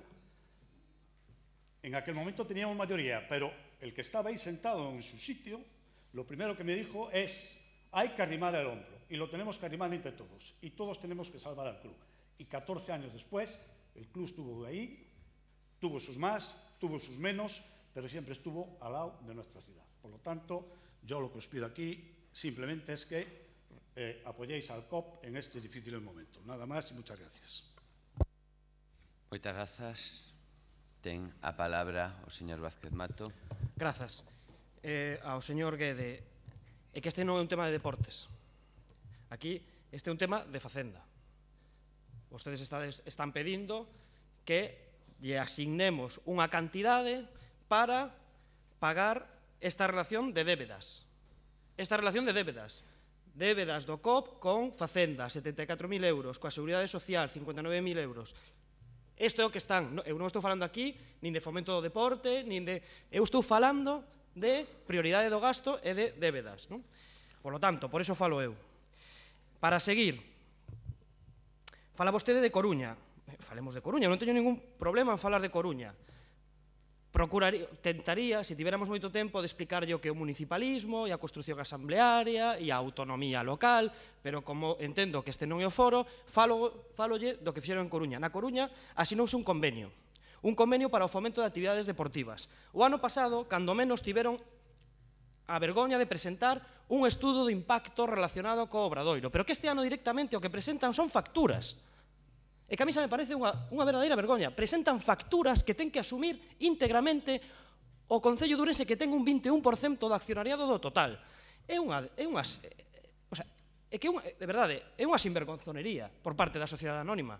É dicir, un único accionista vai asumir a totalidade destas facturas, sin presentar nin sequera un proxecto. Queren presentar un convenio, queren asinar un convenio co Club Ourense Baloncesto, eu retolles, presenten un estudio socioeconómico asociado ao Club Ourense Baloncesto, o retorno que xera na cidade, un estudo serio, e negociaremos, falaremos entre todos os grupos e veremos que posibilidades hai de asinar convenios, como se asinan convenios con outros colectivos e con outras entidades. Pero aquí non lle mintan aos xareiros do COP, non están presentando ningún proxecto de canteira, nin deportivo, nin nada, están pedindo cuartos para pagar facturas da Sociedade Anónima Deportiva porque é insolvente. Punto. Señor alcalde, nos hai un ano, nós non gobernamos, de momento. Nós hai un ano presentamos unha moción, un pouco máis dun ano, en agosto, para non molestar, para que non se vira afectada a previsión da temporada do Clube Ourense Baloncesto. Presentamos aquí unha moción para que se venderan as accións do clube.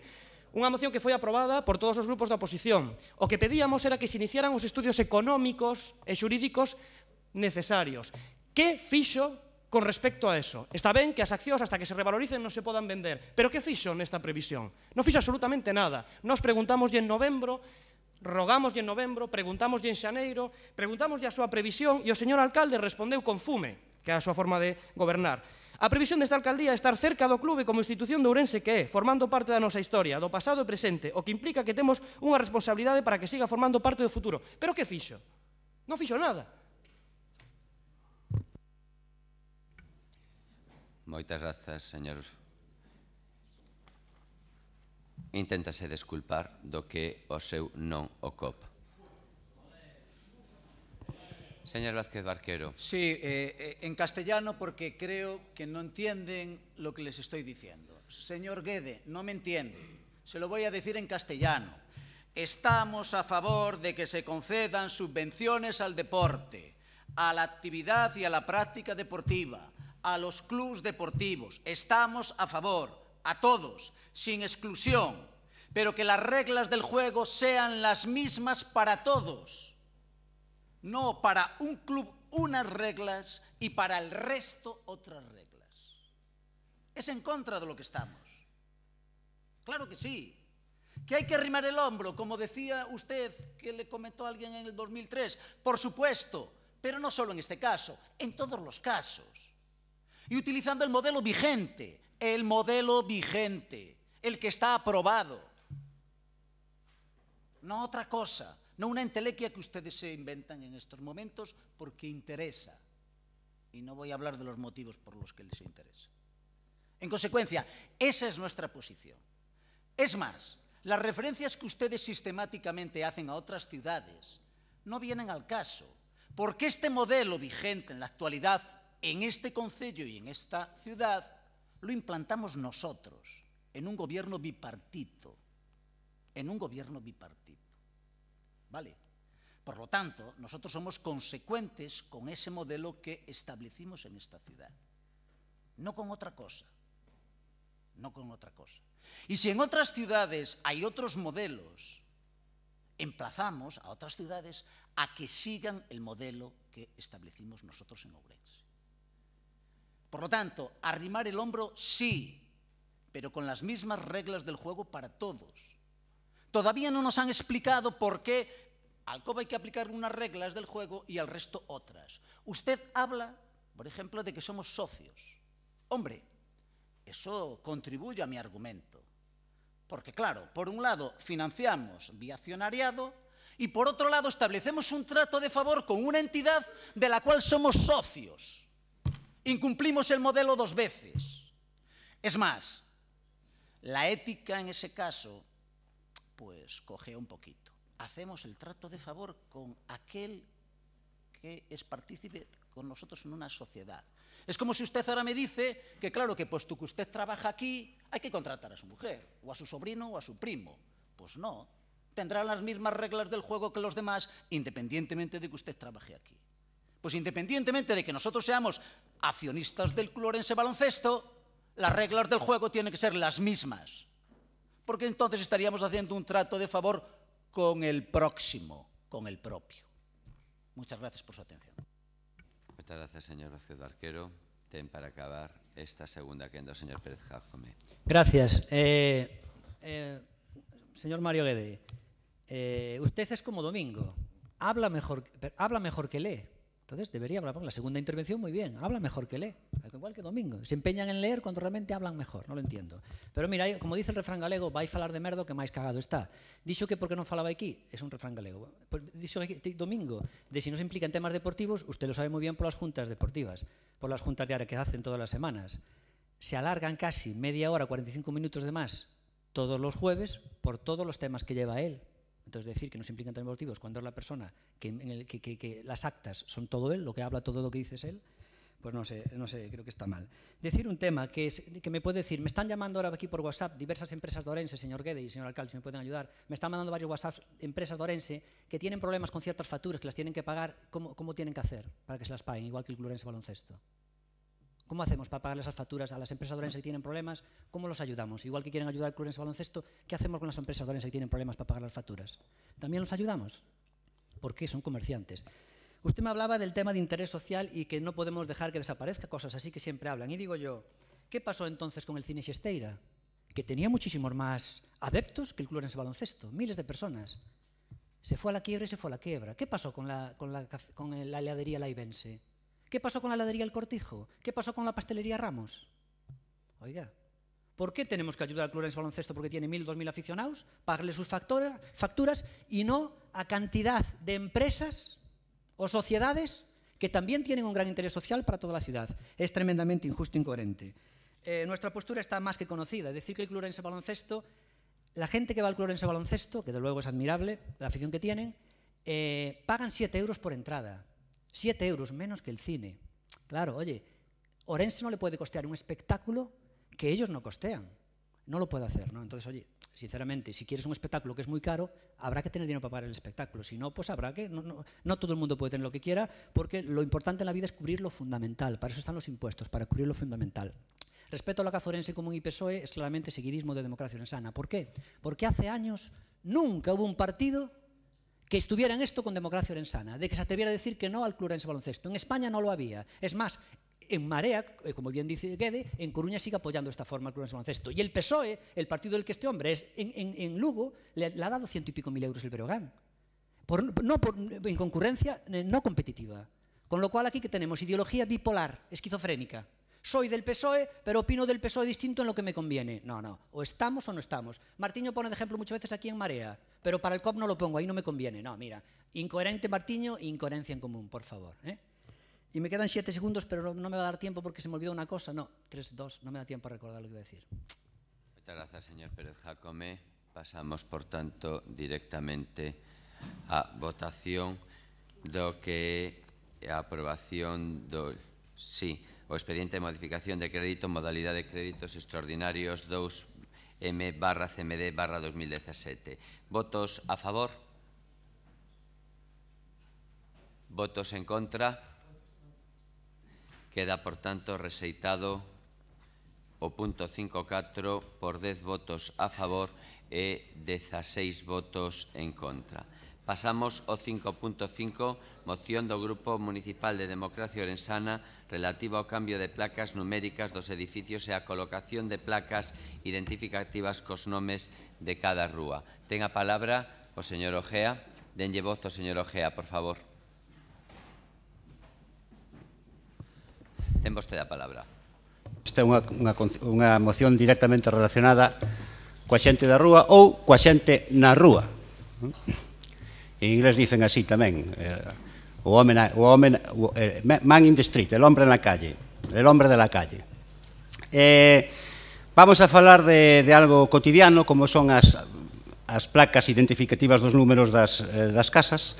As que hai hoxe, as que temos hoxe foron postas, ao mellor equivoco, pero me parece que foron na época de Veiga Pombo, pero bueno, non me faga moito caso, non sei, non estou seguro.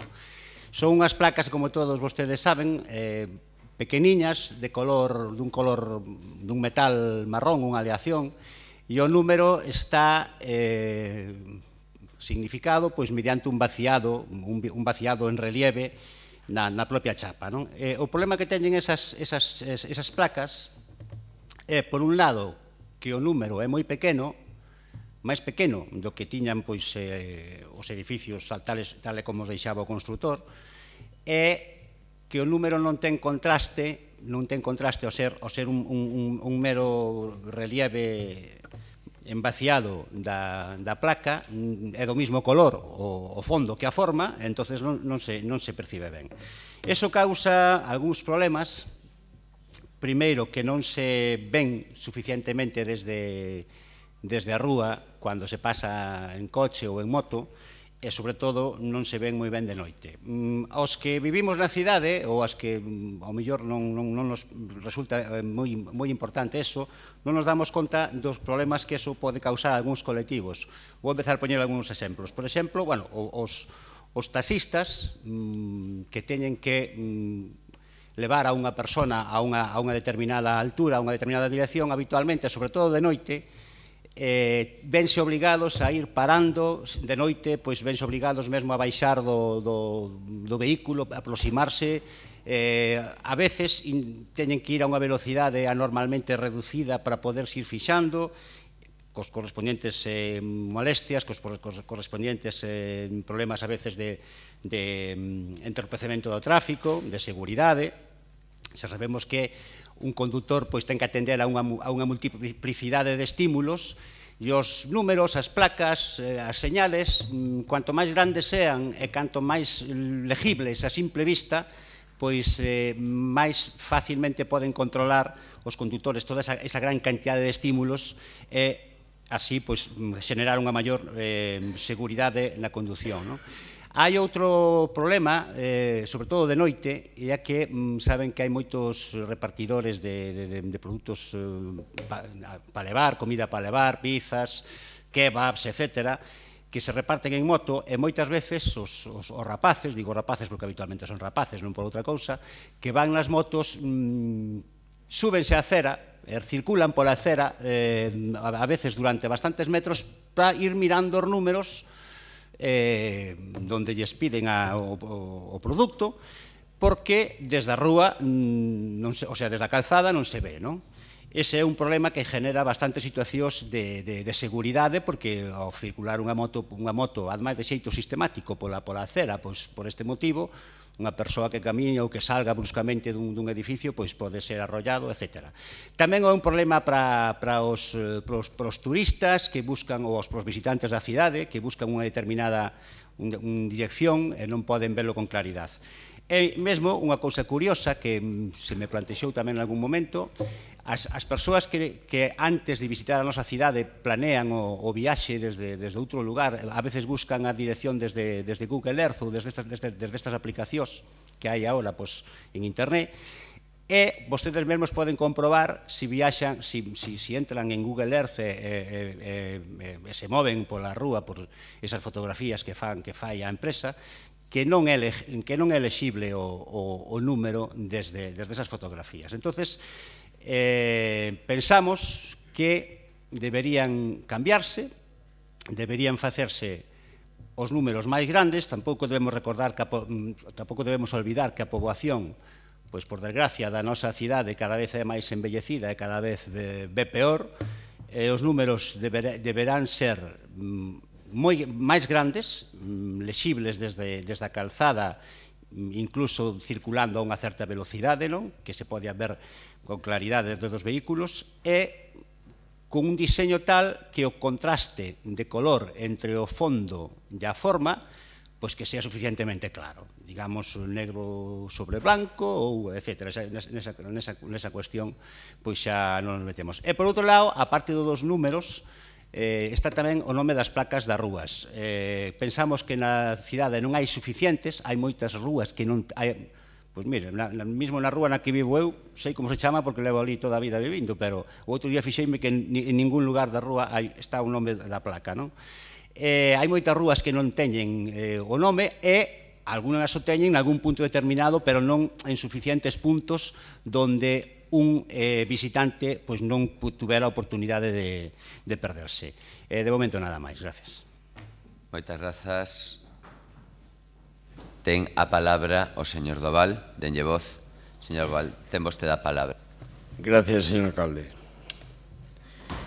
Creo que o tema témolo bastante claro, vémolo e vivímolo todos os días. Entendemos que estuvo pouco atinado o diseñador das placas,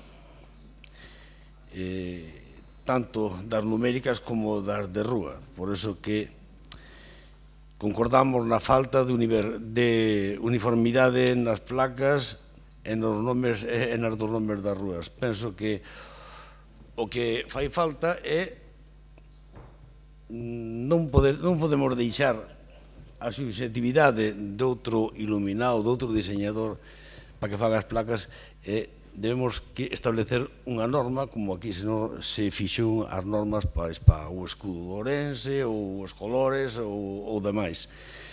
E por eso entendemos que debe existir precisamente esa norma que garanta o seu diseño, o seu tamaño, o tipo de letra, o tipo de material, o lugar onde se coloca, e así nos evitaremos estes problemas que estaremos discutindo aquí outros 6 minutos.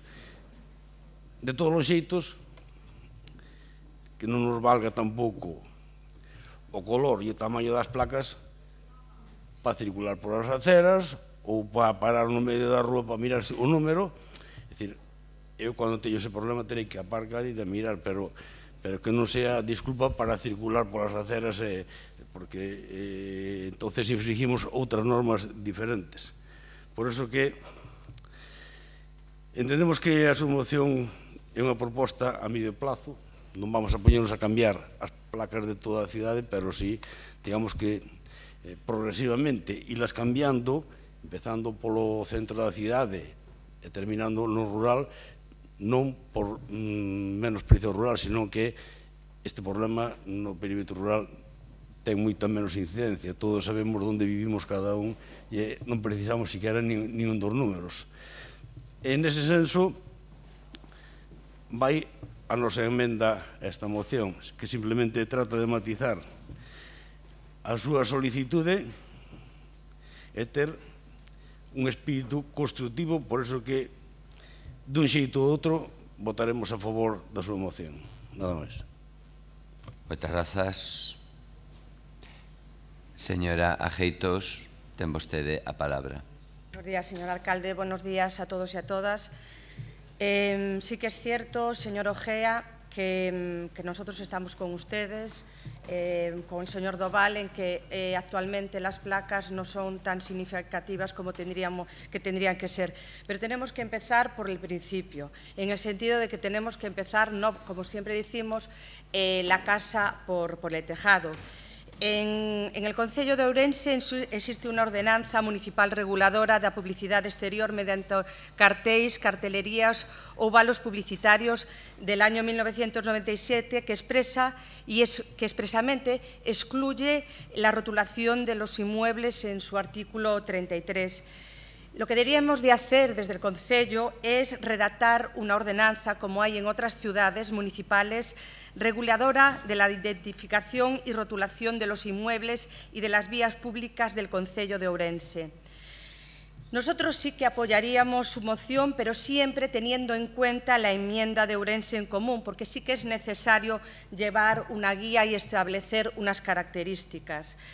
Solo decir dos notas. La rotulación, señor Ojea, no tiene que ser una rotulación que tenga una dimensión muy grande. Tiene que ser una dimensión normal, sencilla y clara. Como ejemplo, las que están colocando en otras ciudades que tienen mucha más población que nosotros, que pueden ser Barcelona, Bilbao o Vigo, que la tenemos aquí muy cerca, en la cual sí que también hay empresas repartidoras, taxistas, etcétera. Pero nosotros desde aquí lo que tenemos que hacer, señor Ojea, es siempre recordar al peatón, no recordar, como dijo bien como bien dijo el señor Doval, a esa persona que va en un auto y que no ve las placas. No tiene derecho incluso a ver las placas tan grandes, porque para eso tenemos que estar cada uno andando, o él, si necesita ver una placa, necesita parar y verla. Porque los coches tienen que amoldarse sobre todo a los quehaceres de los ciudadanos, señor Ojea. Y nada más decir, sí que vamos a apoyar su moción, pero siempre que ustedes apoyen la enmienda de Ourense en Común, porque vemos que es algo normal. No podemos hacer unas placas como las que están hoy y tampoco tenemos que hacer unas placas de unas dimensiones tan grandes, porque la ciudad está para los ciudadanos. Muchas gracias. Muchas gracias, señora Ageitos. Por un espacio de 6 minutos, señor Pomar.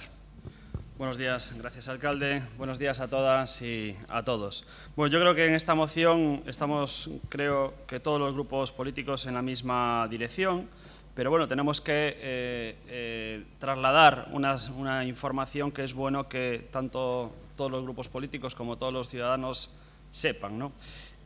Las placas de la ciudad de Ourense fechan del año 1992, donde en aquel momento se decidió comprar unas placas, señor Armando, no son de metal, sino que son de barro, donde en aquel momento, en el año 92, se rotulaba de color negro, año 92, y a partir del año 93, esas mismas placas, que son estas, también de barro, no son de metal, ya se rotulan en fondo blanco, ¿no?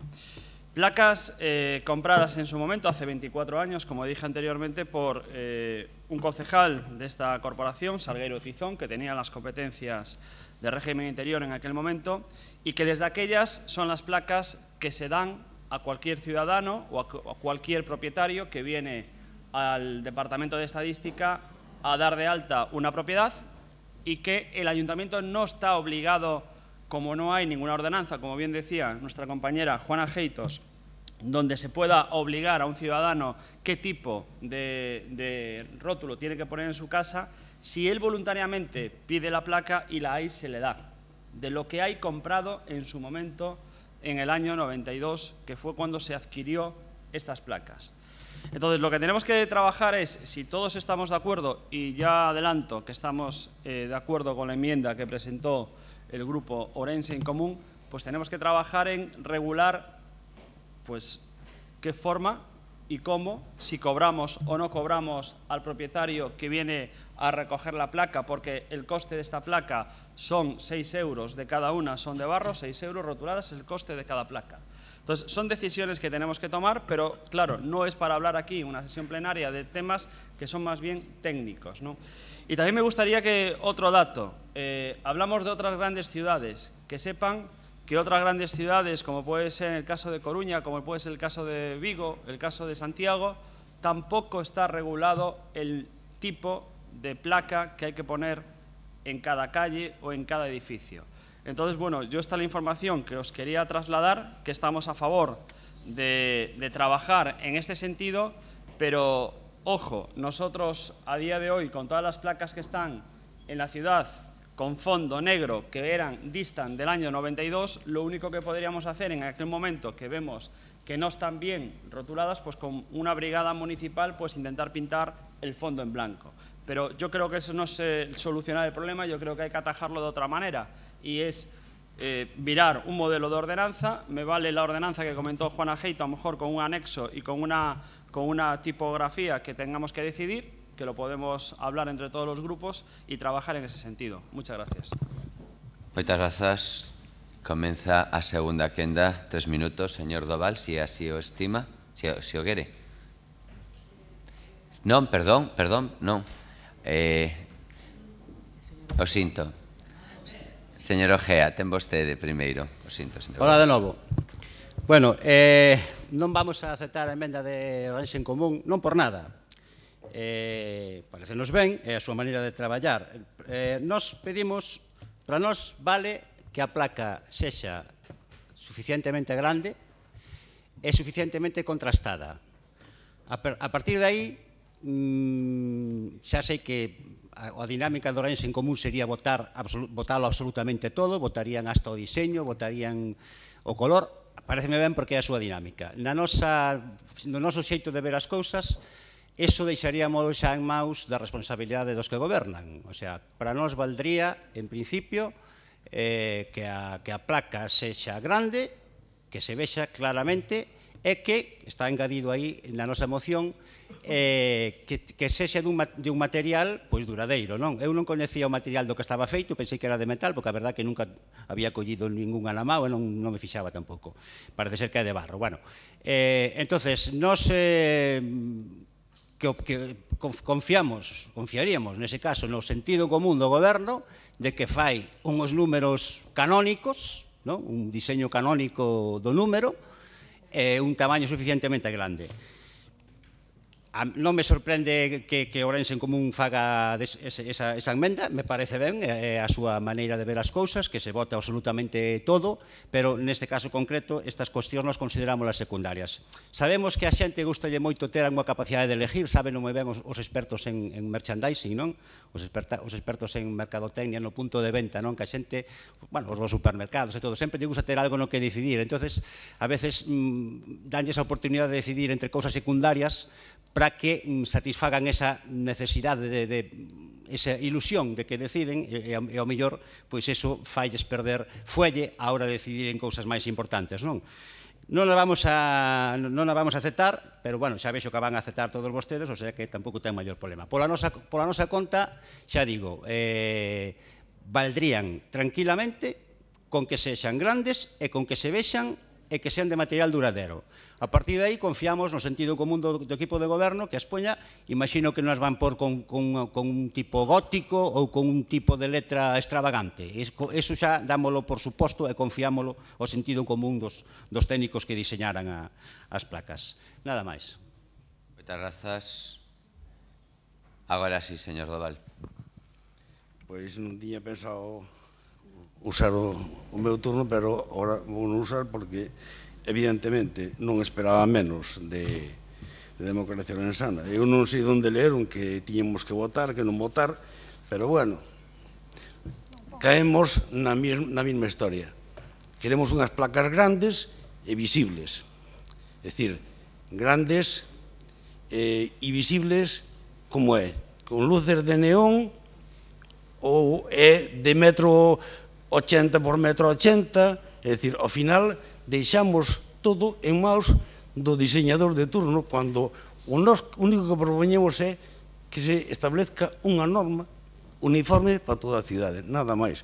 O resto é darlle voltas ao que non ten voltas, e eu estou repasando a moción e non vexo onde dice que achamos que votar ou que esas historias que se montan ustedes, pero bueno, nós votaremos a favor e seguimos ca nosa filosofía, que é o que nos garantiza o que somos, nada máis. Moitas grazas, señor Doval. Ten a palabra a señora Geitos, se así o entende.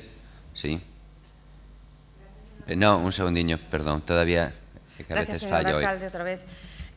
Vamos a ver, señor Ojea, señores de Democracia Ourensana, la enmienda que nos ha expuesto Ourense Común es una enmienda realista completamente, es una enmienda que ustedes deberían, no sé por qué no la apoyan, porque no tiene nada intrascendente para su moción. Nosotros, el Partido Socialista, bien ha dicho, también lo ha dicho el señor Pumar, que en este momento el concello no tiene una ordenanza municipal, y ahí nosotros primero tendremos que empezar por esa ordenanza municipal y que esas placas tengan unas características, y como dije desde un principio, señores de Democracia Ourensana, nosotros votaríamos a favor siempre que la enmienda de Ourense en Común salga adelante, porque es una enmienda completamente realista. Muchas gracias.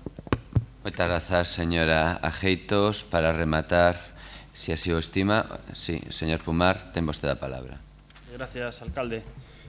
Armando, no es hora de decir cómo van a ser las placas. Yo en mi primera intervención dije que si esto sale aprobado, hablaremos entre todos los grupos y veremos la mejor fórmula del diseño de estas placas.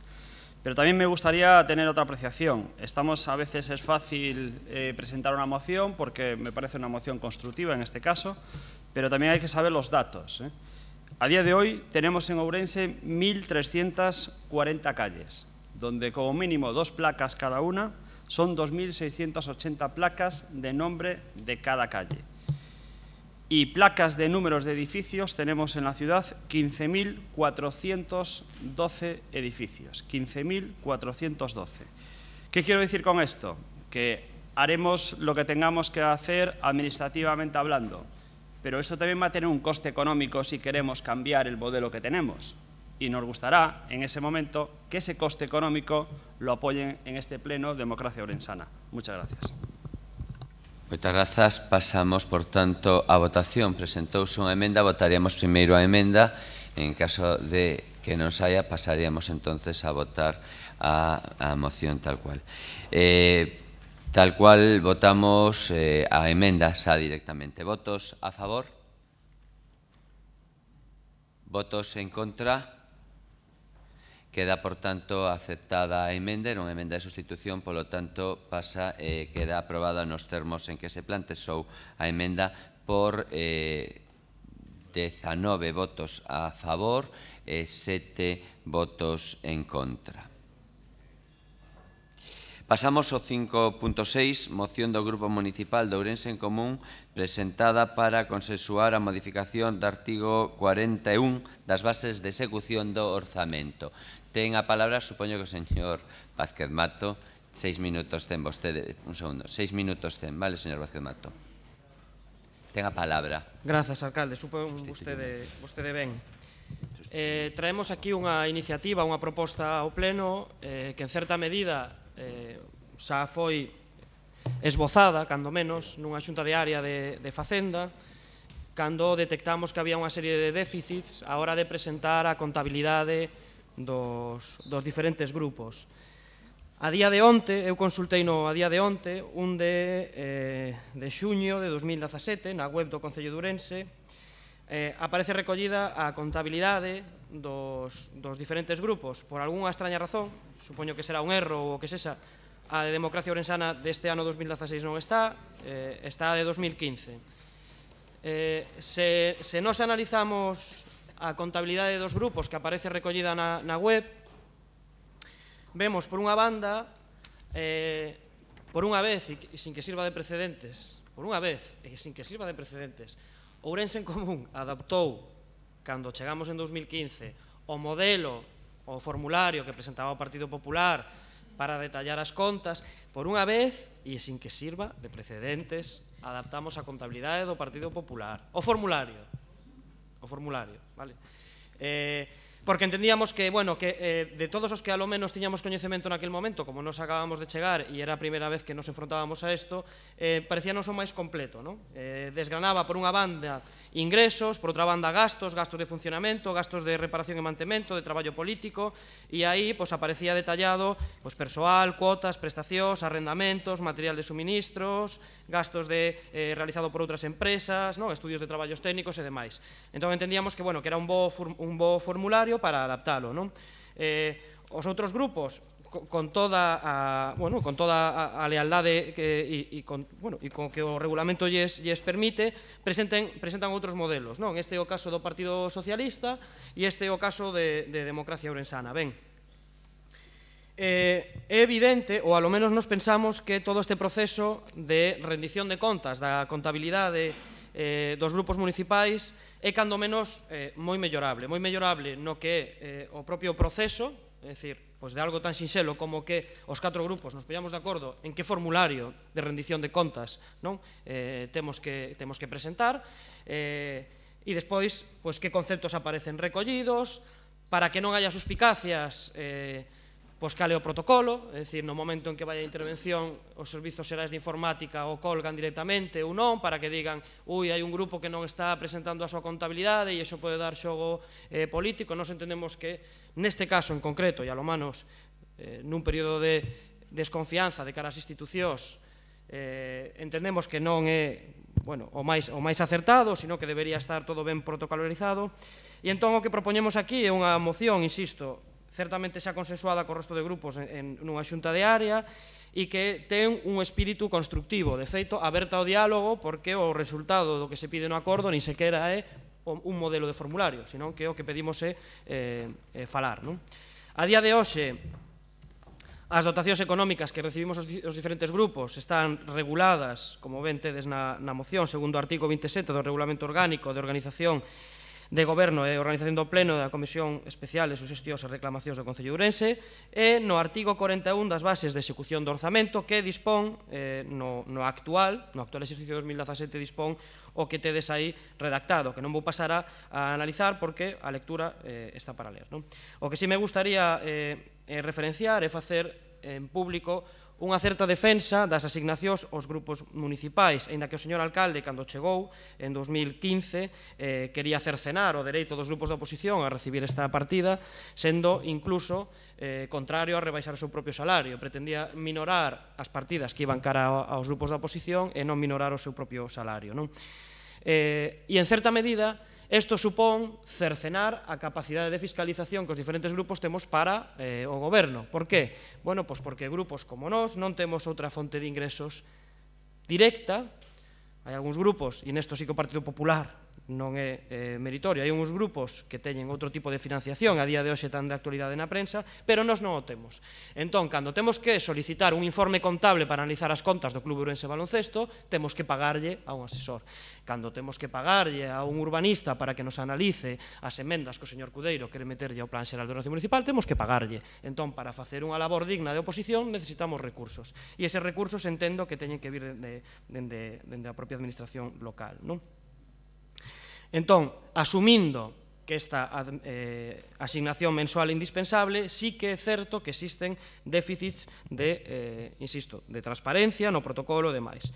E, polo tanto, nós o que pedimos aquí, insisto, unha moción tremendamente constructiva, que enmendemos ese artigo 41 das bases de execución para establecer, por unha banda, un formulario tipo, é dicir, que non haya esta diversidade na presentación e na rendición de contas, o procedimento de publicación e transparencia, como é, sae e aparece recollido no artigo que ten que ir a intervención, pero non aparece recollido o seguimento do resto, non? E despois, a concreción no destino do gasto. E eu entendo que este debate non se ten que dar aquí, porque será un debate bastante profundo, pero eu entendo que a concreción destes puntos debería analizarse, non?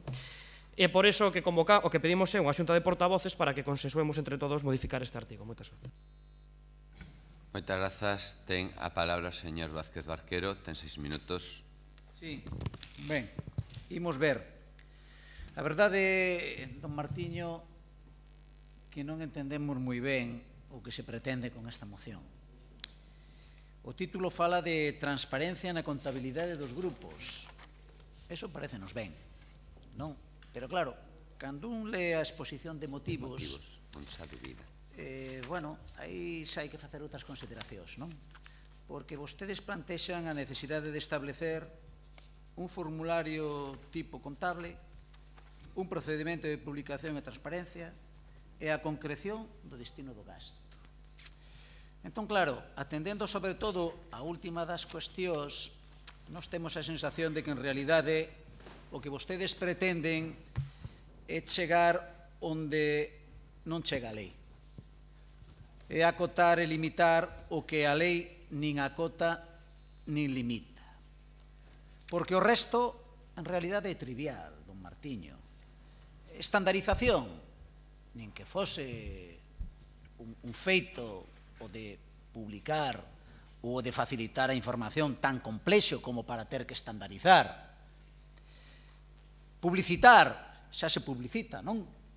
Polo tanto, falar do procedimento, achéganse as contas, publicítanse e punto.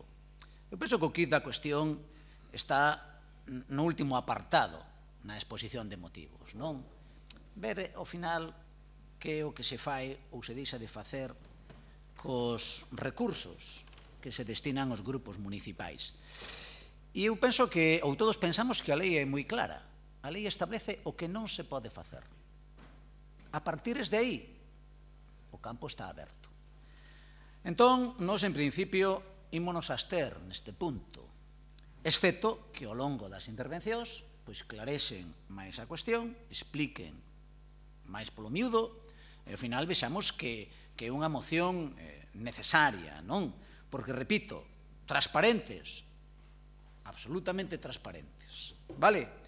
Pero o de autolimitarnos e dun xeito injustificado ou con argumentos en riba da mesa, eso xa non o compartimos.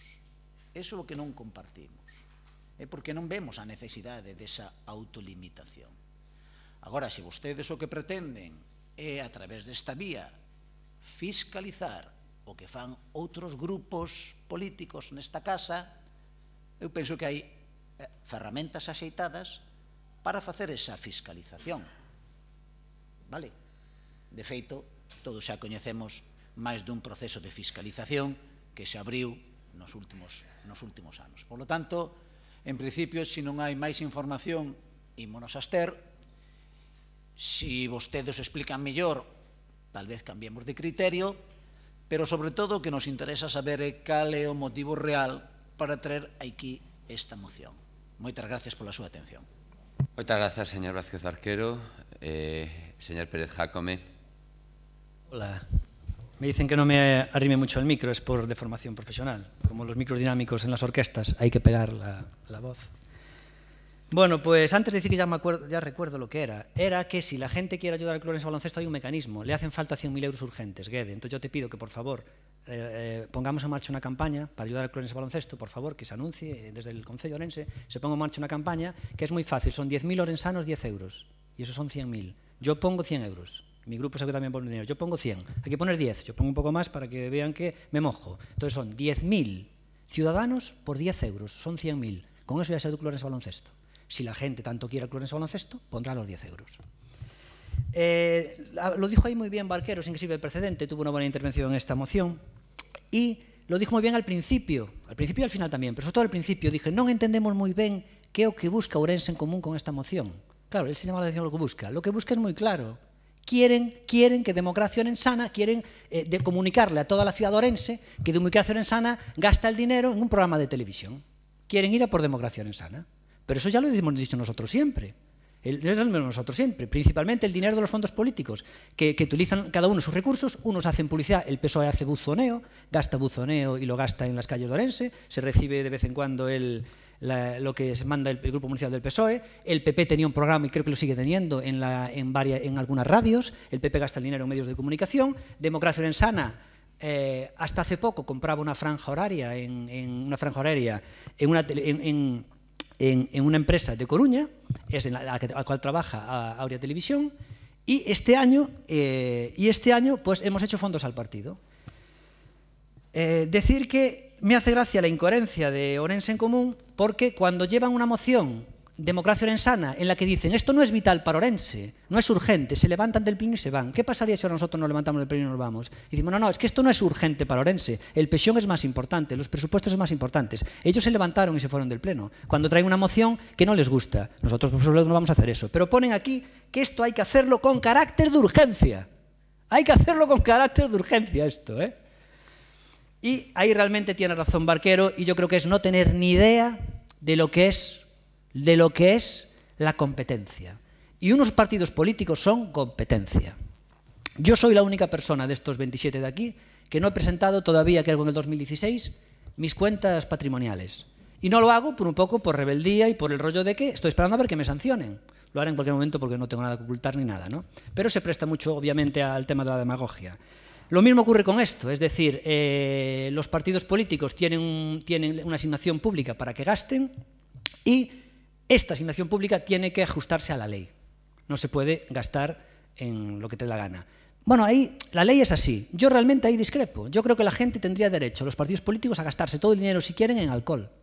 Por ejemplo, aquí hubo una polémica porque el Partido Socialista se gastó el dinero, se había gastado una parte del dinero en una fiesta en gin tonic. Bueno, pues yo creo que no se le debe prohibir gastar el dinero en gin tonic, como en su día lo hicieron. Es los ciudadanos los que deben censurarlo en las elecciones. Oiga, estos tíos gastan todo en fiestas. Pues macho, no estoy de acuerdo con cómo administras el dinero. Pero yo creo que deberían, pero bueno, en cualquier caso la ley creo que no te permite gastarlo en alcohol. Pero digo yo que hasta deberían. Luego serán los ciudadanos los que digan lo bien que han administrado ese dinero o mal.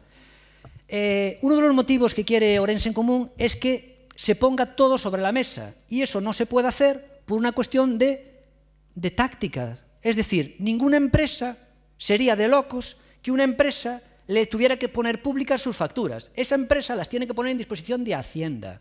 Y los grupos municipales o los partidos políticos tendrán que estar fiscalizados por las autoridades competentes.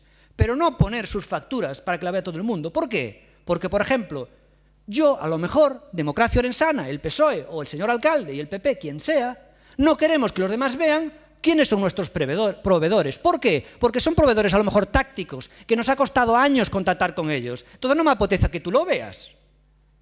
¿Cómo quieres yo que tú veas dónde gasto, por ejemplo, un documental? ¿A ti qué te importa? ¿Cómo voy a desvelar yo mis fuentes? A ninguna empresa, tú imaginas que yo la competencia, una empresa de Madrid, de música, venga, enséñame las facturas. ¿Cómo yo las facturas no traigo yo la mercancía de China? ¿A ti qué te importa? Me la tendrán que pedir los funcionarios de aduanas. ¿De dónde traigo la mercancía de China? Se la tendré que enseñar a los funcionarios de aduanas, que tienen obligación de guardar secreto. Pero ¿cómo lo voy a poner a disposición de todo el mundo? Y el partido político es una cuestión táctica. Yo no tengo por qué saber cuánto gasta el señor Barquero en hacer el buzoneo. Porque a lo mejor tiene un acuerdo con un proveedor que le cobra 3 euros. Yo no tengo por qué saber eso. Yo que el trabajo que él a lo mejor lleva para negociar los precios. O sea, con el trabajo que él lleva, o que llevamos cada uno para negociar los precios, y luego te enseño a ti los precios que yo conseguí. Oye, tú no tienes... ¿Cómo se nota que nunca montaste una empresa? Y un partido político está en competencia, igual que las empresas, igual que un equipo de fútbol. El partido político es competir. Ahí es donde realmente no se es funcionario. Es la única vez que la mayoría de ustedes no son funcionarios, en las elecciones. Porque ahí es la ley del mercado pura y dura. Te presentas unas elecciones y puedes ganarlo todo o quedar como quedó el bloque, en el dique seco. Es tremendamente cruel. Lo que sí es una ventaja es montarse en caballo ganador. No es lo mismo montar un partido de cero como Democracia Orensana que meterse en las sillas del PP, venir aterrizado de Santiago como el señor alcalde, que tenían 21.000 votos y descendió a 16.000. Aún con las siglas del PP. Aún con las siglas del PP. O Barquero, que cogió el PSOE con 11.000 votos y lo llevó a la cuota de los 10.000 votos. Pero en cualquier caso es competencia y bueno, esta moción es claramente por Democracia Orensana, entonces dilo claramente y no andes con rollos, Martiña. Muchas gracias, señor Pérez Jacome. Ten agora a palabra a señora Fernández Morenza. Buenos días de nuevo. Primero agradecerle a Ourense en Común que haya ampliado la letra de sus mociones. Se lo agradezco enormemente, me resulta más fácil leerla. Y segundo, pues yo sí que espero que sirva de precedente, pero estoy de acuerdo con lo establecido tanto con el Partido Socialista y con casi todo lo establecido por Democracia Orensana. A ver, las dotaciones económicas están sujetas a las normas generales de la Ley de Haciendas Locales y a la Ley General Presupuestaria. Por lo tanto, están sujetas a control interno por parte de la intervención y a control externo por parte del Tribunal de Cuentas. Por lo que anualmente hay que justificar y presentar ante el interventor las cuentas y esas cuentas llevan unas facturas anexas. Está establecido expresamente que los grupos políticos deberán llevar una contabilidad específica que pondrán a disposición del Pleno de la Corporación siempre que lo pida la Junta de Portavoces. En esa contabilidad específica existen asientos contables, entradas y salidas. Es obligatorio, señor Martiño. Por lo que no existe, aunque no existe un formulario tipo en cuanto a la forma, sí existe un formulario tipo en cuanto al fondo.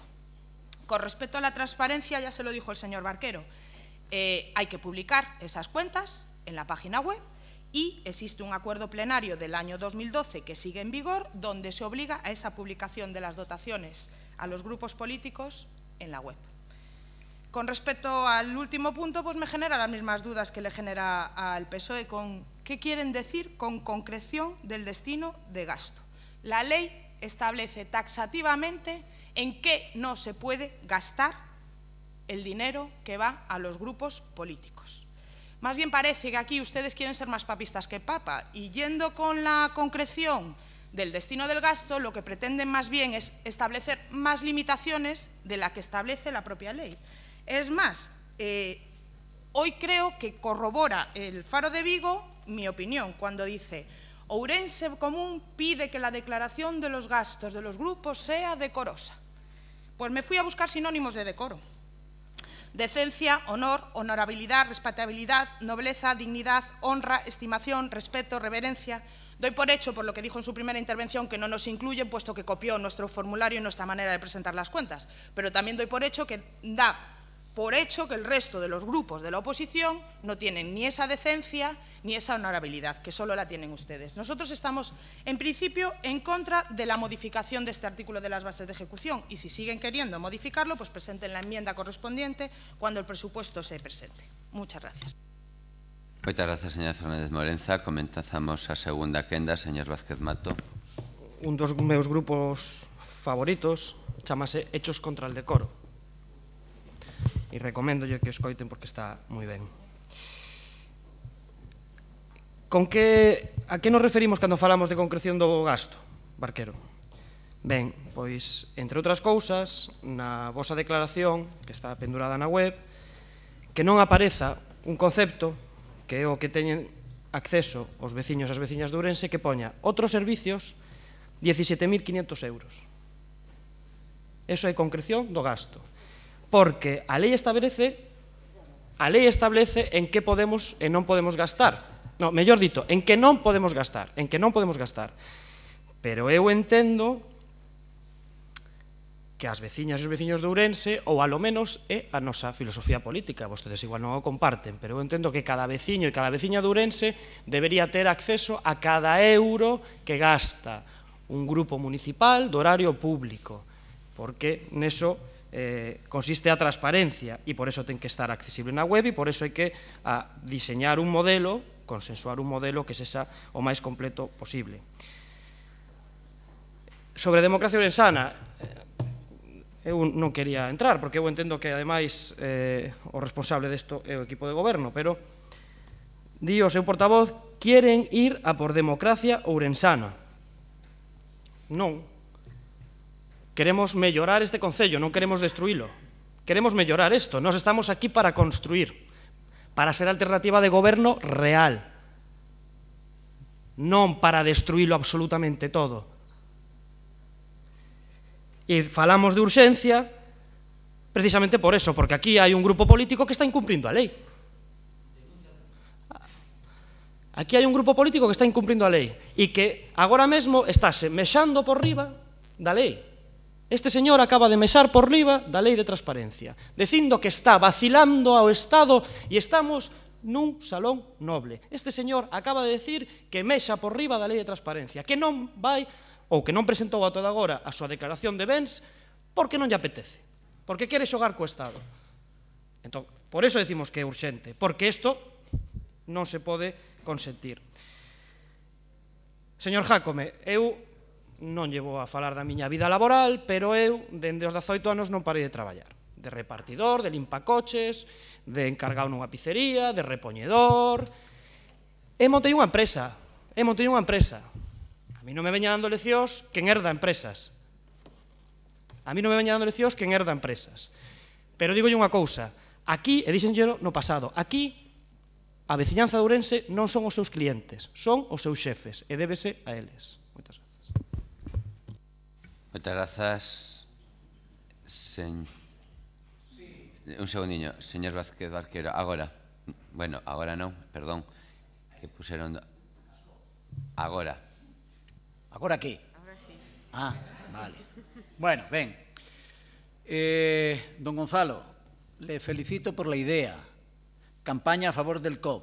Muy buena iniciativa. Por fin trae una buena iniciativa, aunque sea fuera del orden del día y fuera del turno de palabra correspondiente. La apoyo personalmente. Pero en vez de 100 euros voy a dar 120. No por entrar en competir o en competencia con usted, sino porque es lo mismo que le doy a mi club de rugby. Estoy dispuesto a darle al COP, aunque no voy a los partidos. Es más, me ofrezco a participar activamente en la promoción de esta campaña. Activamente, fuera del salón de plenos. Con respecto ao tema que estamos a debatir,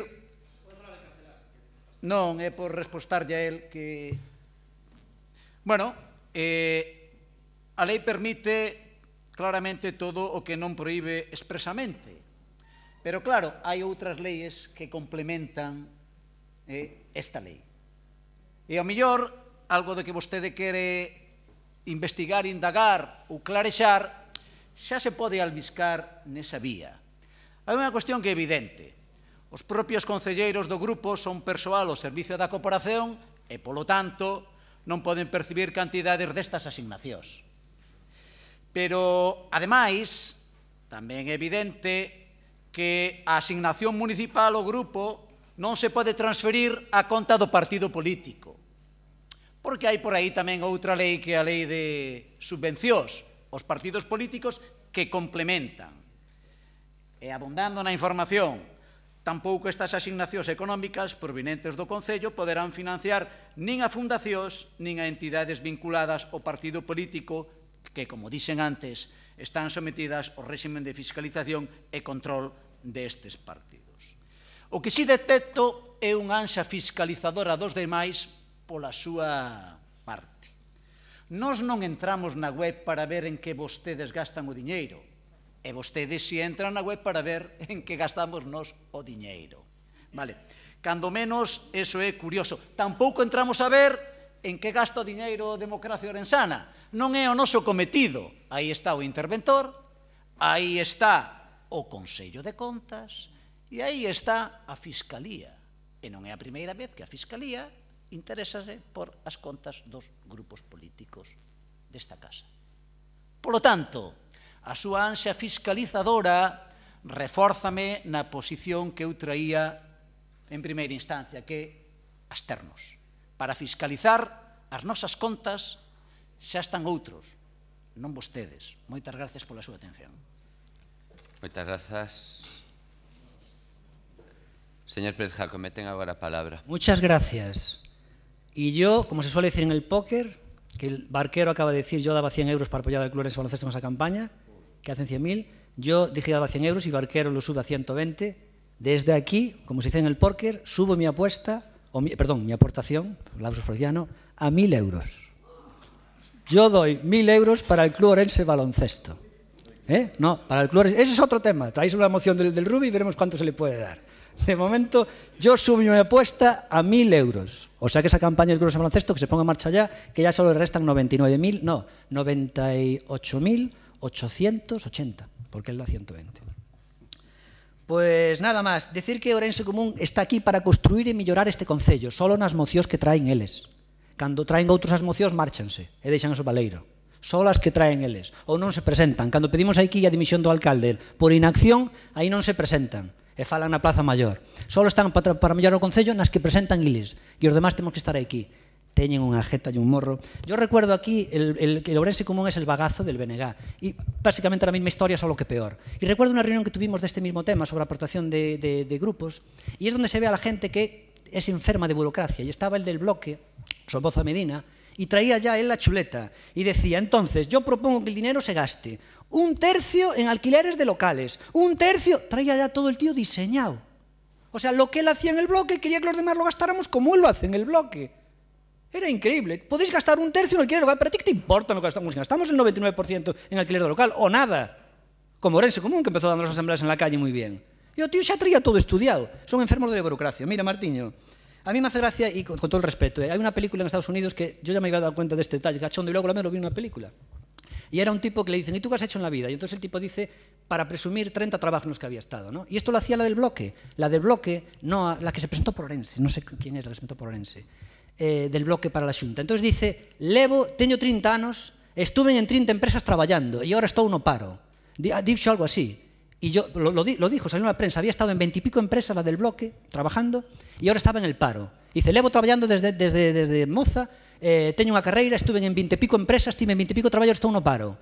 Oye, perdona, si con 28 años has pasado por 20 y pico empresas y nadie se quedó contigo, nadie te hizo fija, eso no es muy buen dato, Entonces, Martiño, si tú has tenido decenas de trabajos y al final has tenido que montar una cooperativa para chupar de la administración pública, ya que tus proveedores son casi todos, los que te pagan son casi todos públicos, y que vengas presumiendo, y yo no heredé Democracia Orensana, lo montamos nosotros, ni heredé ahora de televisión. Pero quien chupa de la administración eres tú, pero no te llega eso para chupar, sino que además cobra 1.000 euros por media jornada aquí. Pero no son 1.000 euros, es más Seguridad Social y Retenciones, 2.000 euros. Ese señor Martiño cobra 2.000 euros por media jornada. Moitísimas grazas, por favor. Señora Fernández Morenza, ten vostede a palabra, por favor. Caramba, Martiño, que sorte tesco que cobras, Mira, vouche concretar un pouco máis que o que dixo o Partido Socialista e pediría que tomaras nota. Artigo 73.3 da Lei Reguladora das Bases de Régimen Local. Artigo 2.1e da Lei Orgánica 8/2007 de 4 de julio de financiación de partidos políticos e disposición adicional séptima da Lei Orgánica de financiación de partidos políticos. Aí tes todas as limitacións que establece a lei. Nada máis. Moitas grazas. Pasamos, por tanto, a votación da emenda do punto 5.5, tal cual, non, perdón, do 5.6, tal cual foi presentado, pois non se presentou ningunha emenda. Por tanto, pasamos á votación da mesma. Votos a favor? Votos en contra? Abstencións? Queda, por tanto, rexeitada a moción o punto 5.6. Pasamos ao punto 5.7, Moción do Grupo Municipal de Ourense en Común presentada para a creación dun Consello Municipal de Medio Ambiente e Benestar Animal de Ourense. Ten a palabra o señor Doval. Gracias, señor alcalde. Nuns días celebraremos o Día Mundial do Medio Ambiente, que establece a Asamblea Xeral das Nacións Unidas e que, como cada día señalado que temos que celebrar, é sinónimo de que algo non funciona.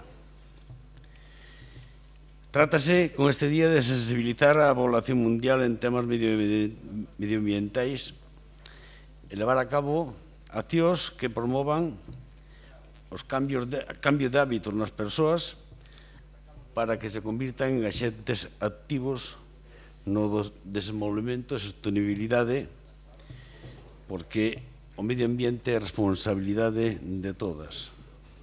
Por outra banda, a Organización Mundial de Saúde Animal define claramente cal é o estado satisfactorio que deben ter os animais cos cuales convivimos.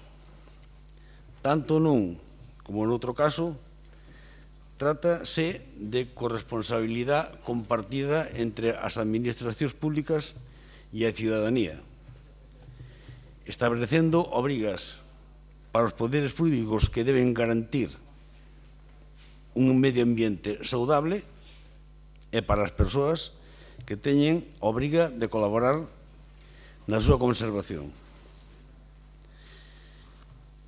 Pero non podemos quedarnos no simbolismo dun día ao ano, dunha celebración puntual e anual. As nosas accións deben ser no día a día e todos os días do ano, concienciando, educando, colaborando, inclusive incentivando. Por iso, precisamos de órganos máis próximos. Non pode ser as Nacións Unidas as que nos digan o que temos que facer. Órganos máis próximos, máis locais, máis participativos, que nos permitan interactuar administracións, cidadáns e axentes ou colectivos locais nesta actividade. Por eso, é o noso acordo que propoñemos ao Pleno do Concello de Ourense para instar ao Goberno para que se proceda a constituir un Consello Municipal de Medio Ambiente e Benestar Animal como ferramenta de consulta e diálogo entre o texido asociativo e veciñal, a administración e a ciudadanía. Nada máis. Moitas grazas. Ten a palabra dona Concepción, denlle a voz, por favor. Ten vostede a palabra. Gracias, alcalde. Alcalde, concelleiros e concelleiras, bos días a todos e todas. Como acaba de hacer la exposición el Grupo Municipal de Ourense en Común, está claro que lo que demandan es habilitar un instrumento que a nivel local sería muy útil, que sería como un órgano de consultivo y de plantear acciones en cuanto a defender y puesta en valor nuestro medio natural y también la defensa del bienestar de los animales de compañía. Pero sí queremos hacer hincapié en que todos y todas sabemos que el cambio climático es una realidad más que palpable. Ya no hay dudas ningunas a día de hoy, a pesar de lo que en su momento el expresidente, el señor Aznar, le parecía una fantasía. Y que debemos de aprender a valorar, a proteger y a vivir en armonía con nuestro entorno y con todo el medio natural. Todas las leyes aprobadas en los últimos años en estos dos ámbitos, en el ámbito medioambiental y en el ámbito de bienestar animal, han sido de por sí un avance en esa protección y puesta en valor, pero no son suficientes. Hay que seguir legislando y hacer que se cumpla la ley. Y cuando digo hacer que se cumpla la ley, me refiero a dotar de personal y de medios técnicos a esas protectoras, a esas patrullas medioambientales, al SEPRONA, a los agentes forestales, y todo esto pasa por unos presupuestos acordes a las necesidades que hay en estos dos ámbitos. También sería necesario incidir en educar en valores de respeto al medio ambiente y a los animales que con nosotros conviven.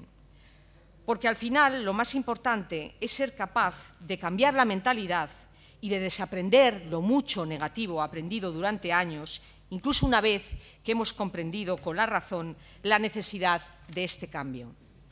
También hablan en su moción del Día Mundial del Medio Ambiente, de la celebración del 5 de junio. Celebración que es para, de alguna manera, concienciar cada año a todos los países, a sus gobiernos y a los propios ciudadanos en fomentar una acción global que incida en esa protección real. El día de una celebración de cualquier determinada causa está muy bien, pero siempre que los demás 364 días de año se haga lo que realmente importa hacer en cada uno de estos ámbitos. Por otro lado, también habláis del bienestar animal y la consideración de que un animal se encuentra en perfectas condiciones cuando está sano, bien alimentado, puede tener un comportamiento innato y no sufre dolor, miedo o estrés. Máximas que debemos tener siempre en cuenta. Por lo tanto, está más que claro que para aumentar nuestro compromiso como concello, tanto con el medio ambiente como con el bienestar animal, debemos crear este Consello Municipal, que sería, desde luego, un instrumento muy útil. Por lo tanto, vaya por delante que vamos a apoyar vuestra moción. Decir también que entendemos que este Consello Municipal tendría un carácter consultivo y no vinculante para todos aquellos asuntos relacionados con estos dos ámbitos, siendo su fin la canalización de la participación, tanto la de los grupos políticos como la de los ciudadanos y la de sus asociaciones, ya que sería muy positivo como órgano de diálogo con las distintas entidades. La lucha por el medio natural, por el uso racional de los recursos y por el fomento de buenos hábitos y de buenas prácticas, además del bienestar animal, convertirían este Consello en un espacio abierto a la participación y a las nuevas propuestas que supongan mejoras en los dos ámbitos, además de vigilar y denunciar si no se cumple con la propia legislación que hay al respecto. Nada más y muchas gracias en mi primera intervención. Moitas grazas, señora García Lozano. Ten a palabra o señor Ojea. Temos esta palabra. Hola de novo. Bueno, Doval empezou falando de cousas coas que é imposible non estar de acordo, Día Mundial do Medio Ambiente, ecoloxía, etcétera, etcétera. Acerca de todo eso, pois, lóxicamente, canto máis abstracta é unha cuestión, máis fácil é estar de acordo. As diferencias empezan a aparecer cando se baixa ao concreto, non? Aquí pasa algo parecido á mecánica cuántica, política cuántica. E ao final o que se pretende é crear un órgano chamado Consello Municipal de Medio Ambiente. Empezan argumentando na moción que outros concellos o fan. Bueno, eso para nós, ese argumento ad populum ten pouco valor, o sea, que o fagan noutros sitios. Xa sei que estas mocións suelen facerse por replicantes en moitos concellos, é un sistema que ten os novos partidos de o que non poden conseguir, digamos, nas votacións xerais, ao Parlamento e aos Parlamentos das autonomías, pois van poñendo mocións clónicas nos concellos, a ver se así poden facer algo. Pero, bueno, como digo, ese argumento para nós non é. Por outro lado, a creación desta clase de consellos, de comités, de mesas, a nós, como é sabido, sempre nos levanta un pouco de sospeitas, porque xa coñecemos a eficacia empírica.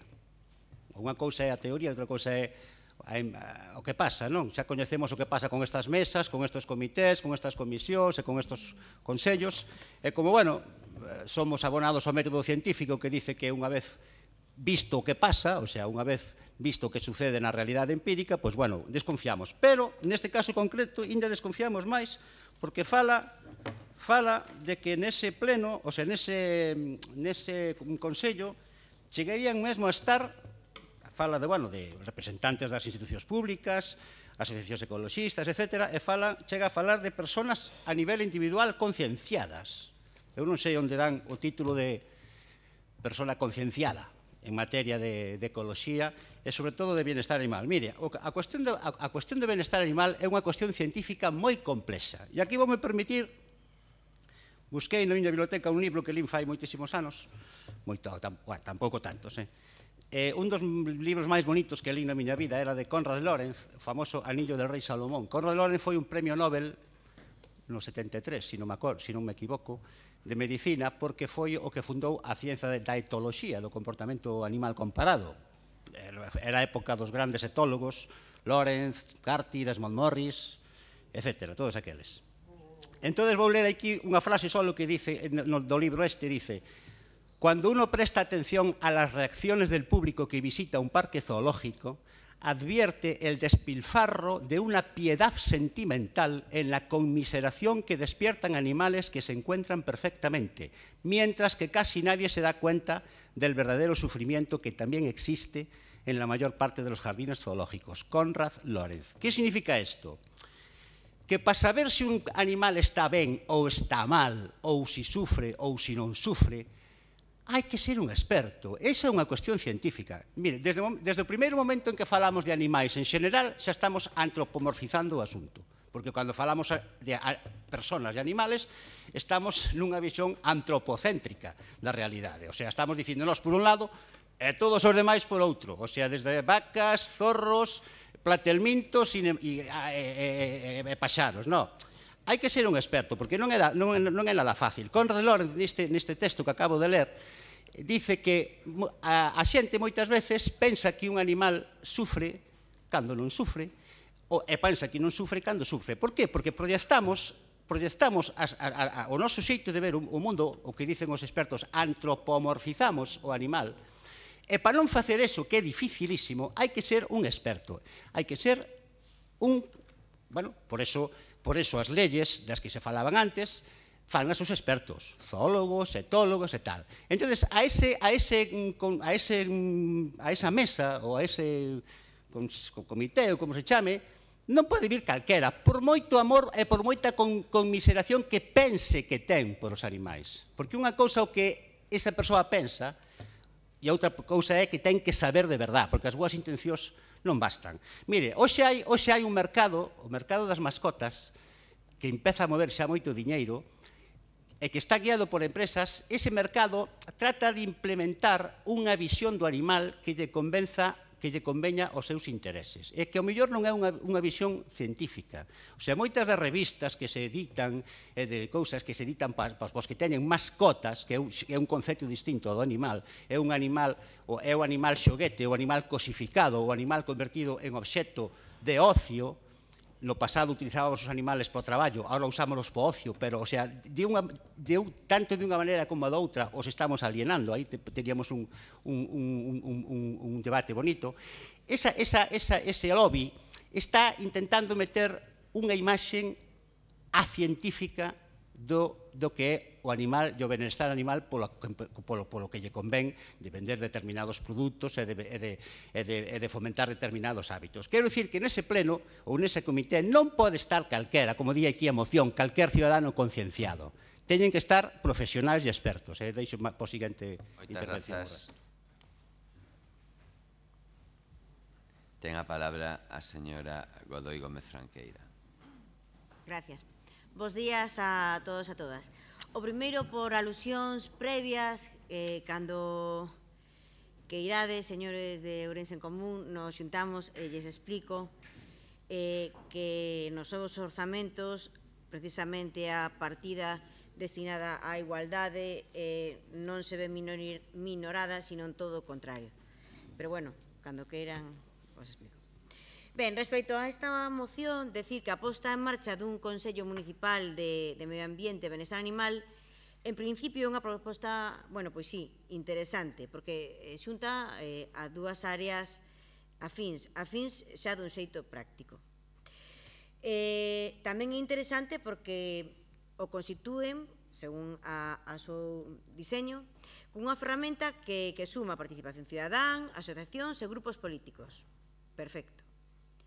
Si é certo que nesta liña xa estamos a traballar, en este caso, en medio ambiente, a presencia de representantes veciñais nas xuntas de área de infraestructuras, medio ambiente, participación cidadana, policía local, bombeiros e protección civil, é un feito hai representantes da Asociación Limiar. E ali trátase todos os temas que preocupan a cidadanía no ámbito medioambiental. Polo tanto, digamos que esa representación veciñal que se pide está aí. Respecto ao benestar animal, as competencias corresponden á área de sanidade e hai xa un instrumento que é o propio Consello de Saúde, dedicado a tratar todos os temas que teñen que ver coa saúde, non solamente das persoas, sino tamén dos animais. Por eso forma parte deste Consello de Saúde o propio Colexio Veterinario e dáse cabida á entrada ás asociacións de protección animal. Certo é que non hai entidades neste momento de protección animal como tal que desexaran formar parte deste Consello, polo que xa desde aquí e públicamente invitamos a que fagan a súa participación, o seu desexo de formar parte deste Consello e que cos brazos abertos pois nos gustará que ademais participe. Igualmente, pois calqueira do ámbito medioambiental, posto que pode recollerse dentro deste espacio. Pero ben, falando a unidade de o que é medio ambiente co eido da protección animal, neste Concello, decir que operamos con total naturalidade en un montón de proxectos. Pero non solamente isto, sino que recentemente na propia Feira da Saúde tamén as propias protectoras de animais están xa presentes. Progape, neste caso, Patrulla Gallexeira e ABMOU. Participan frecuentemente tanto na propia Feira da Saúde que é anual como en moitas actividades. Dentro dunhos días daremos conta dun novo proxecto dentro deste área. Pero é que, falando da propia Concellería de Medio Ambiente, o concelleiro ou concelleira de Medio Ambiente, a persoa que o representa, forma xa parte do propio Concello Municipal de Saúde. Por tanto, lóxico é que teñan toda a presencia que queremos darlle. Perfecto. Pero vamos a falar xa dun xeito máis concreto de actividades que teñen que ver co medio ambiente e o benestar animal. Ou, como din, por exemplo, vostedes, voluntariado. Na propia Semana de Medio Ambiente, que están estes días a desenvolverse, participa a Concellería de Saúde, a Concellería de Voluntariado, Xuventude, Educación e Medio Ambiente. Todas elas a pro de concienciar sobre o cuidado do medio ambiente e da saúde. Falamos tamén de fomentar tamén o que é o respeto aos animais, a adopción animal, etc. Ben, en isto tamén estamos a traballar dende un primeiro momento. E volvemos a decir, temos o estamento que é o propio Consello Municipal de Saúde. Claro que sería interesante ter novos espacios específicos, como non, cantos máis, millor. Pero hai que ser tamén realistas e ser tamén honestos. Temos o personal funcionarial axustado, con un montón de funcións. Temos un montón de legislación que vai entrar en vigor, como é a nova lei de protección animal, tanto a nivel estatal como a recentemente, que xa está no Parlamento de Galicia, da nova lei de protección animal da Xunta de Galicia. Todo eso derivará en un montón de cambios a nivel municipal tamén, de actualizacións de ordenanzas, de posta en marcha de moitas medidas. E todo eso tamén é traballo por facer. E volvemos a decir, se xa temos un estamento organizado que é o propio Consello de Saúde, démoslle tamén toda a competencia que ten que ter, e démoslle a representación que queremos que teña, e demos toda a cancha que queramos, porque para iso xa está constituído.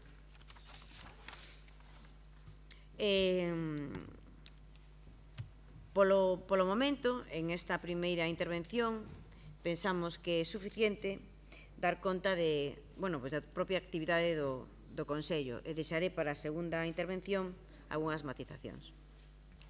Moitas grazas. Comenzamos a segunda quenda. Ten o señor Doval como propoñente a palabra. Gracias, señor alcalde. Vamos a empezar por orden para matizar que na moción se indica claramente ferramenta de consulta e diálogo co tecido asociativo veciñal. Ferramenta de diálogo. Non se fala de crear ningún órgano extraño, raro, donde haya que implementar personal, ni nada, simplemente se trata de diálogo. Dice Democracia Rensana que lle gusta ir ao concreto. Repito, toda esa parafernalia que nos largou filosófica, científica, creo que non ten nada que ver ca filosofía da moción. Repito, ferramenta de consulta e diálogo, é dicir, falar simplemente, falar entre a xente que non é científica, pero si ten experiencia no trato con animais porque os ten todos os días. Señora concelleira, decir que nas xuntas de área de infraestructuras e medio ambiente está a representación veciñal cun representante de Limier, efectivamente, con voz pero sin voto, por exemplo, e para recibir propostas fabricadas, non para participar na fabricación, é dicir, son dúas cousas totalmente diferentes. E repito, non fai falta incremento de personal, non fai falta incremento de infraestructuras, o que fai falta é unha mesa de diálogo entre os implicados, administracións, colectivos, amantes dos animais, xente sensible co medio ambiente, porque é a única forma de que por moito que se senten expertos, si o de a pé, o de todos os días, non está educado e concienciado, dá o mismo que sentemos expertos. Temos que concienciar os de a pé, os de todos os días. Nada máis. Moitas grazas. Ten a palabra dona Concepción. Gracias, alcalde. Concelleira, no sé exactamente si ha entendido bien el motivo de la moción. Es para un Consello municipal de medio ambiente, para salvaguardar el medio ambiente y de bienestar animal. Que yo sepa, el Consello Municipal de Medioambiental, me gustaría saber cuántas veces ha sido convocado desde estos 2 años que llevan gobernando. ¿Cuántas veces ha sido convocado si existe ese Consello Municipal de Medio Ambiente? Porque que nosotros sepamos, este proyecto fue un proyecto do Bloque Nacionalista Galego na anterior legislatura, cuando el bipartito, en el 2012. Y en ese pleno, ustedes decían que apoyaban este proyecto, el proyecto de un Consello Municipal y de su reglamento, porque era algo muy útil para favorecer la protección y la puesta en valor del medio natural. Les parecía una idea fantástica y estupenda, y se deshicieron en ese 2008 y 2012, en ese pleno, en elogios. Y ahora que llevan en el gobierno, que yo sepa, ese Consello Municipal de Medio Ambiente no se ha activado, ni su reglamento, porque hay una asociación de Amigos da Terra que incluyó una serie de alegaciones que no fueron respondidas hasta ahora, al final 2015. Entonces, si separamos, aunque es verdad que la moción de Ourense en Común va para que sea un consello de las dos cosas, de medio ambiente y de bienestar animal, no es exactamente lo que está solicitando. Y usted está basándose todo en protección de los animales. Lo que creemos es que realmente si llevan 2 años gobernando y esa idea de Consello Municipal de Medio Ambiente les parecía una gran idea, estupenda y fantástica, y han pasado el Ecuador, pues si era tan buena, actívenlo, activen su reglamento y póngase a trabajar en este tema, porque nuestras 3 preguntas es ¿cuándo se van a decidir ustedes hacer algo en algún ámbito? ¿Cuándo van a ponerse a solucionar los problemas de los ciudadanos y de su propia ciudad? ¿Cuándo van a apostar por esta ciudad? Yo les escucho muchísimas veces en la radio, en las entrevistas que tiene la radio, y les leo en prensa, cuando hablan de que están trabajando arreo, de que en horas intempestivas con los técnicos, espero que les paguen las horas extras. Incluso la concejera tiene hablado de pico y pala. Yo me conformaría con desbrozadora para las zonas verdes, Pico y pala lo podemos dejar, pero desbrozadora hace una buena falta. Bueno, pues si están trabajando así, queremos empezar a ver algo, a ver ese trabajo que dé sus frutos, porque la realidad es que en todas las áreas hay muchísimo estancado. Y aquí lo que se está pidiendo es la creación de un Consello Municipal de medio ambiente e de bienestar animal. En cuanto a medio ambiente, algo había do Bloque Nacionalista Galego do 2012. Entonces, lo que queremos saber es cuántas reuniones ha habido ya de ese de medio ambiente y si ya se ha puesto en activo. Nada más y muchas gracias. Moitas grazas. Ten a palabra o señor Ojea. Delle voz. Señor Ojea, ten a palabra. Hola de novo. Cando nos desconfiamos de consellos, de mesas, de comités e de esa clase de cousas é precisamente polo que acaba de dicir a portavoz do PSOE, porque despois nin se convocan, nin se deixan de desconvocar o Consello de Sanidade, o da Cultura, o de outro, o de máis alá. E cando se convocan é unha xaula de grilos e non se resolve nada. Iso xa para empezar, porque xa o feito de que sea un consello xa nos dá desconfianza. Pero despois polo que dixen na miña primeira intervención, porque según a moción de Ourense en Común optarían a formar parte dese consello, inda que sea meramente consultivo, profanos, por moita boa vontade que teña e por moi aficionados que sexan, e por moi...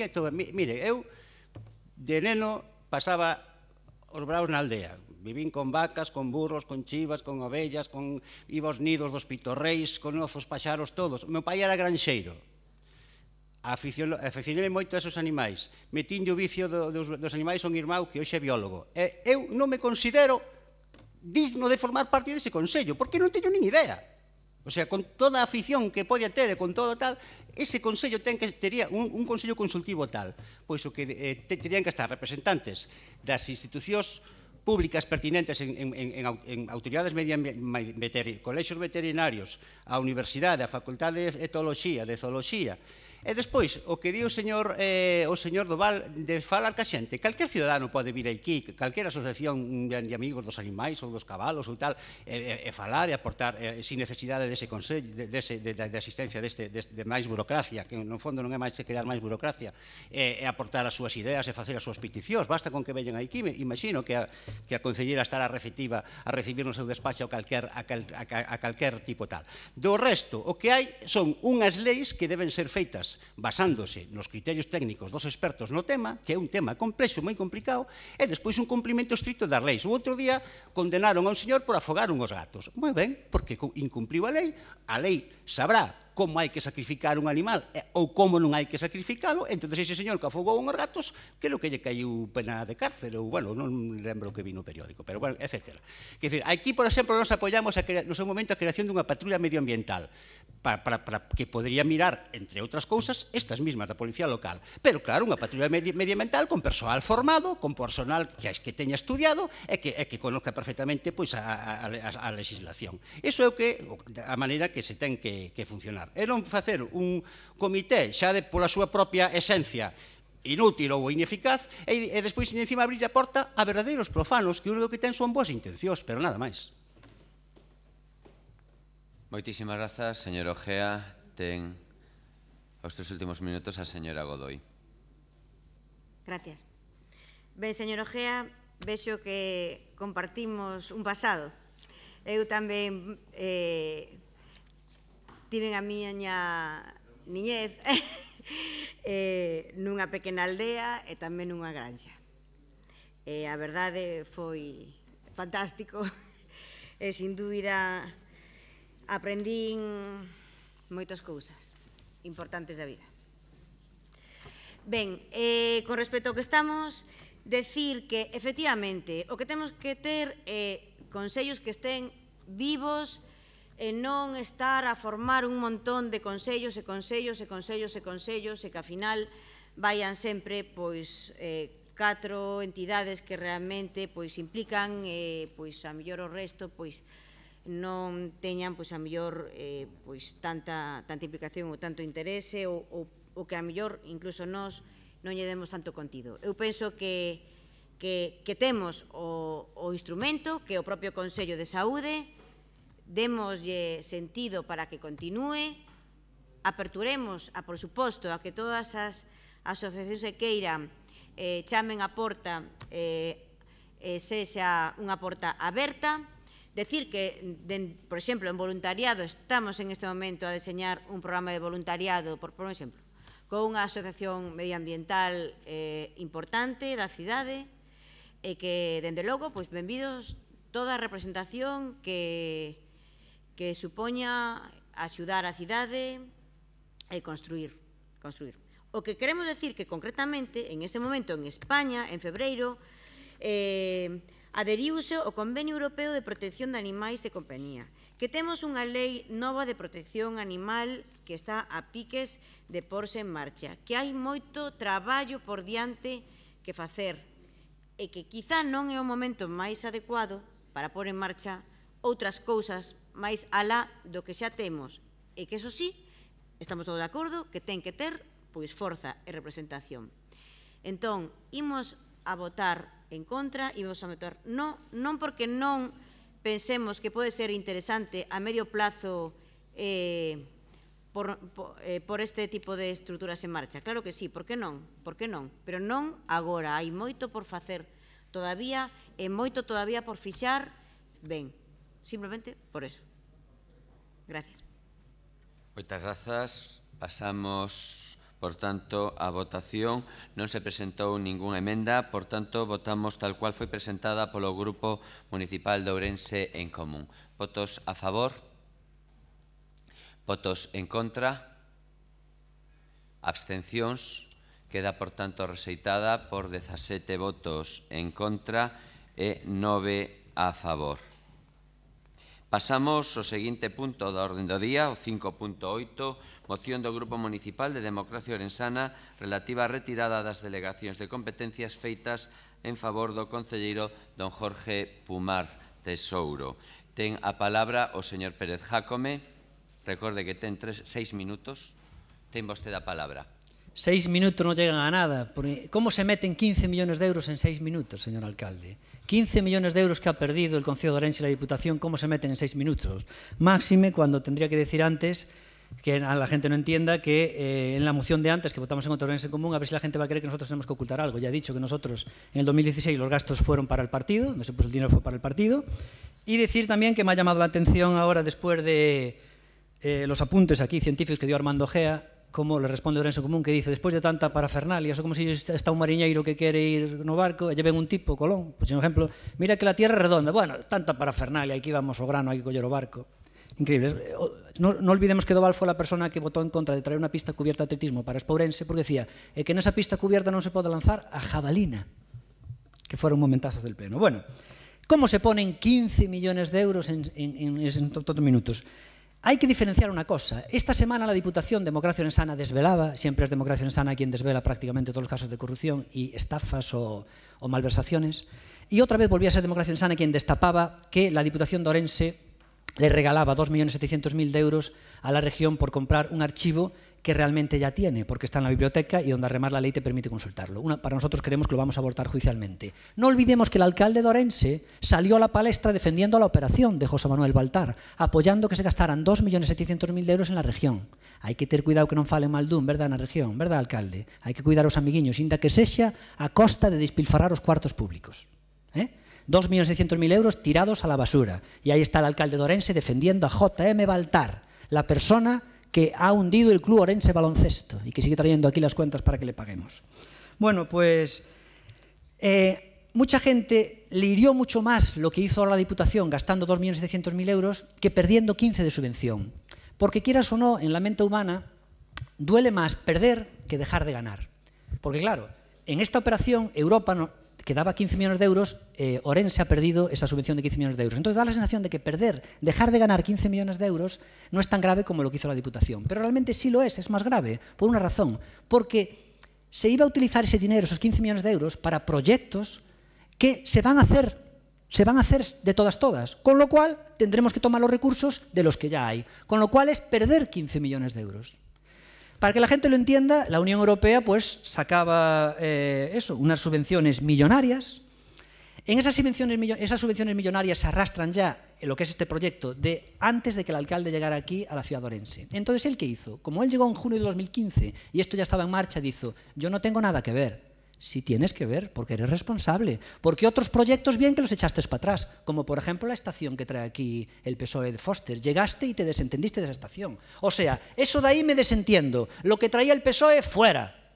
Y De eso me desentiendo. Y luego de estas cosas, ay, yo ahí no tengo nada que ver, yo llegué, yo ahí no meto la mano. Sin embargo, también el Centro de Interpretación de Parques Naturales, que empezó el PSOE, tú llegas ahí, tú te desentiendes. Ay, yo no empecé eso. Sin embargo, en esto de aquí sí. Aquí sí que dices, perdona, de ese te desentiendes. Y de este de aquí, hay cosas que rescatas y cosas que no rescatas.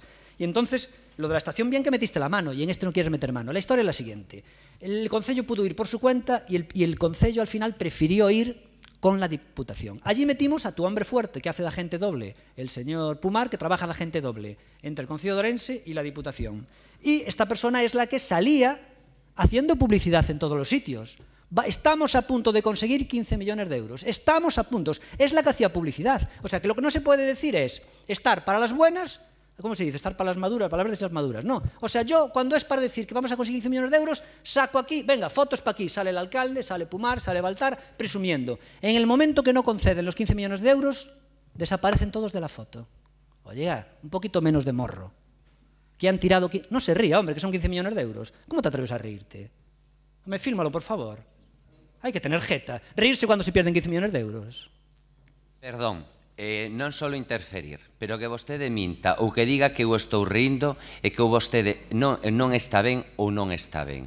É o único que lle teño que decir. Porque eu quedo, dende logo, que decir, que vostede este dicindo, e ademais que diga con todo morro, que o filme, pois que me filme, é que non sei que estaba rindo. Pero que polo menos debe de ser un pouco riguroso, porque nesto me vou unir as palabras, non se entera vostede de nada, e vostede sí que é o auténtico dano desta cidade. Vostede, pode continuar. Bueno, usted estaba sonriendo, si usted dice que es una reírse, pues debe tener un problema en la cara, que vaya al médico, que le hagan algo, que debe tener algo en los labios. Mire, ¿cómo se atreve a decir que yo no me entero de nada si Europa acaba de decir que quien no se enteran de nada son ustedes? ¿Cómo se puede tener el morro de quedar de último de Galicia en las subvenciones, en el ranking? Le dan 0 y decir yo no me entero de nada. Pero es que yo no me tengo que enterar en este caso, es Europa. Ustedes presentaban aquí unos proyectos y Vigo consigue 15 millones de euros.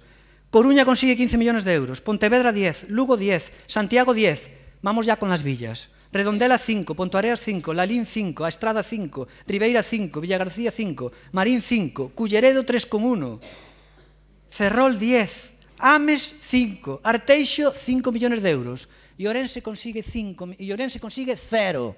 Ourense consiguió 0 con el proyecto que presentó y el alcalde dice, vostede, señor Jácome, non se entera de nada. Perdona, Europa acaba de decir que quien no te enteras de nada eres tú, es el señor Pumar y Baltar. Es decir, aquí hay un juez, que es Europa. Europa no ha dicho, señor Jácome, usted no se entera de nada. Europa no ha dicho eso. Europa ha dicho que los que se presentaron este proyecto de Ourense, 0, que ha quedado de último.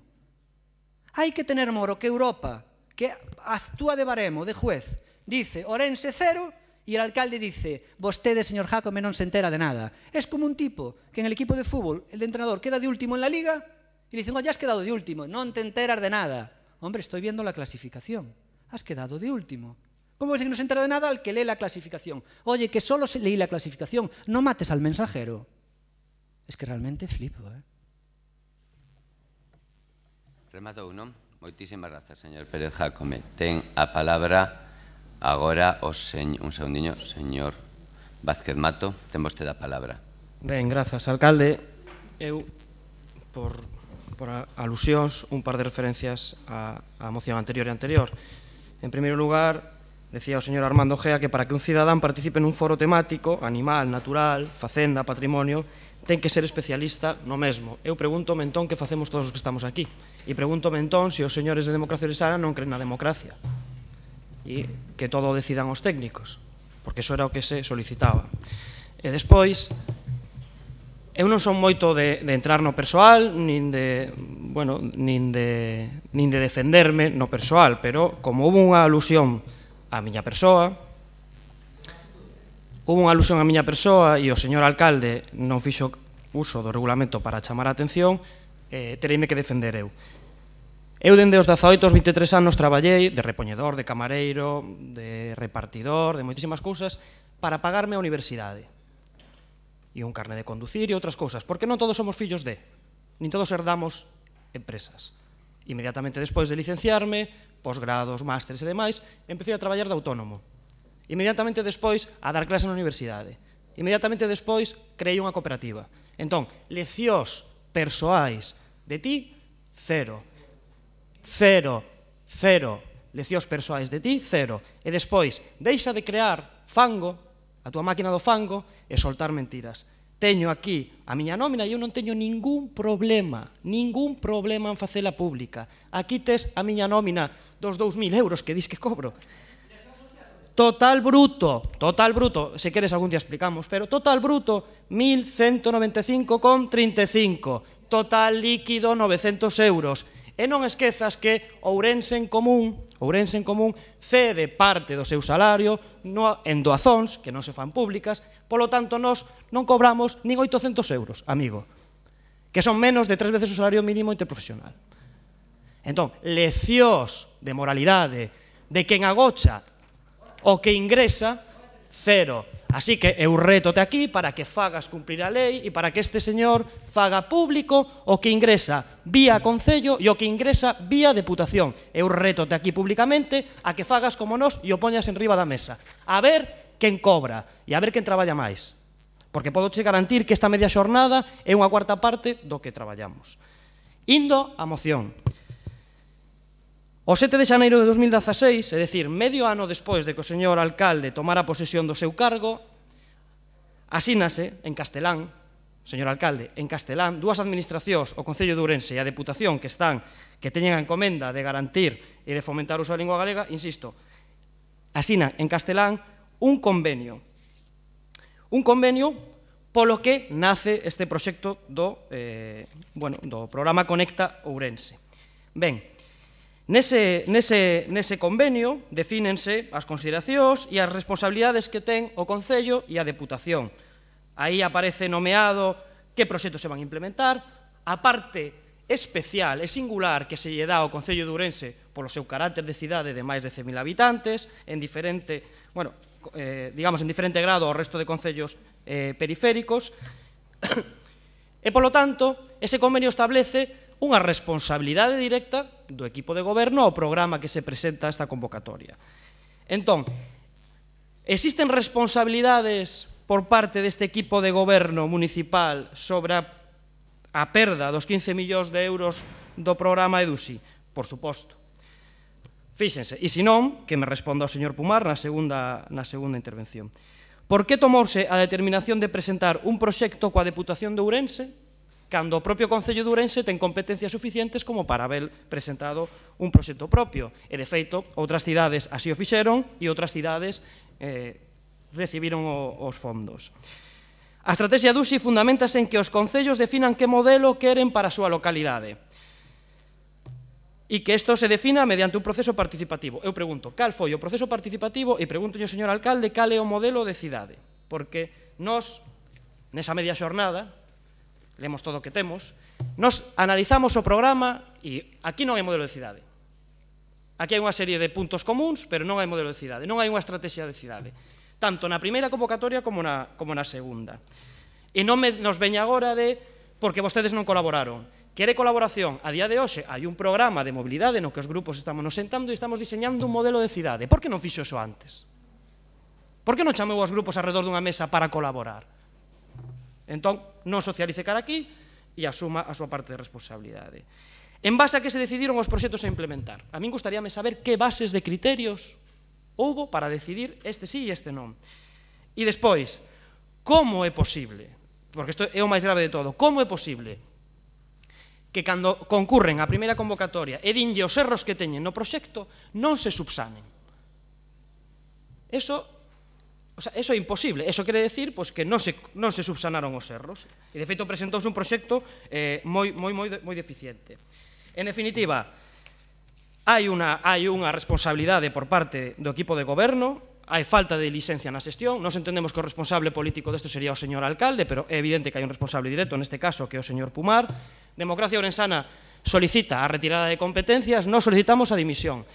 Entre outras cosas, porque non entendemos que suporía esa retirada de competencias. Así que, para a segunda quenda, pídolle, por favor, que nos lo explique. Moitas grazas. Moitas grazas. Ten a palabra o señor Vázquez Barquero.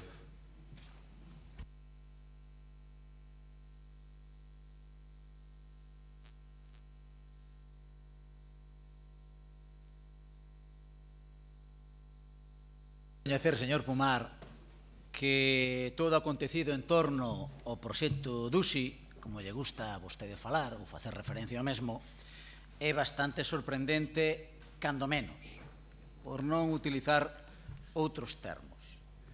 De entrada, encargarlle unha consultora internacional como Pricewaterhouse e Cooper, non? Penso que é o desenvolvemento técnico do mesmo, cando non fai falla saír de Galicia para atopar consultoras de recoñecida solvencia, sona despropósito. Según vostedes, contratábase a esta consultora internacional pola suposta capacidade que tiña para facer lobby en Madrid. Competencia que, ao final, señor Pumar, evidenciouse como nula. Nula capacidade para facer lobby nos ministerios. Sorprende máis este recurso técnico externo cando a Diputación ten, por exemplo, o INORDE, o Instituto Ourensano de Desenvolvemento Económico, con capacidade técnica, supostamente, para levar adiante este tipo de proxectos. E, ademais, a Diputación ten unha unidade técnica a maiores que se encarga de proxectos europeos. Está especializada na tramitación de proxectos europeos. Polo tanto, INORDE é unidade técnica da Diputación con alongada experiencia tanto na xestión como na solicitude deste tipo de axudas. Pero, ademais, a Diputación por aquel entón, agora non, pero por aquel entón, contaba no seu haber de recursos humanos con unha persoa, don Pumar, présteme atención, señor Pumar. Daquelas, a Diputación contaba con unha persoa tamén con alongada experiencia na tramitación deste tipo de proxectos como o señor Rodríguez Novoa. Vale? Que ten un máster, según consta no seu currículum, me parece, en desenvolvemento comarcal. Vale? Pero que tamén vostede ten experiencia técnica e profesional neste tipo de cuestións, polo menos en temas de desenvolvemento local, que ao final é do que estamos a falar. Pero tamén é sorprendente, cando menos, que diferentes institucións públicas, como as referidas polos propoñentes da moción, similares a nós, tanto a Diputación de Ourense como o Concello de Ourense, acaden esa subvención e nós quedemos ao marxe. Sorprende tamén, cando menos, se temos en conta que esta convocatoria de subvencións procedía de un goberno supostamente amigo, do que presumen vostedes a diario, constantemente, dos apoios millonarios, multimillonarios dos gobernos das administracións amigas, que supostamente asesora sobre, digamos, o desenvolvemento e maduración técnica dos proxectos. Porque iso é así. Cando un concurre ante outra administración amiga, normalmente hai un asesoramento. Sempre é así. E de feito, vostedes recurrentemente desplázanse a Santiago e a Madrid para ver como se poden argallar as cousas e que os proxectos salgan adiante. Pero claro, esa administración amiga en primeira instancia tumbou o proxecto. E plantexou unha serie de deficiencias técnicas, como moi ben dixo don Martiño, que ao final vostedes foron incapaces de superar e de corrixir. E eu pregunto, por neglixencia, por deixadez, por falta de traballo, por facer poucos viaxes a Madrid, por pouca interacción co Ministerio amigo. Sorprende tamén, señor Pumar, o alarde que vostedes fixeron ao longo de todos estes meses en relación con este proxecto a través dos medios de comunicación. E venderon a pel do oso antes de cazalo, para tentar finalmente, nestes días, de minimizar as consecuencias do seu fracaso e derivarnos a unha terceira convocatoria onde parece ser que finalmente van a corrixir as deficiencias do proxecto. Pero chegados a este punto, nós o que temos moi claro é que están obrigados a asumir as súas responsabilidades. Señor Pomar, as súas responsabilidades. Por eso estamos aquí na tesitura na que estamos. E o primeiro que queremos é emplazarlle a que explique, xustifique o seu comportamento. É a hora da verdade, señor Pomar. Fale. E fale xa. Moitas gracias. Moitas grazas. Tendría vostede todavía 10 segundos, quero decir. Non, será o señor Araújo Fernández quen defenderá evidentemente esta moción e o noso voto en contra. Pero vamos a ver, como sempre igual.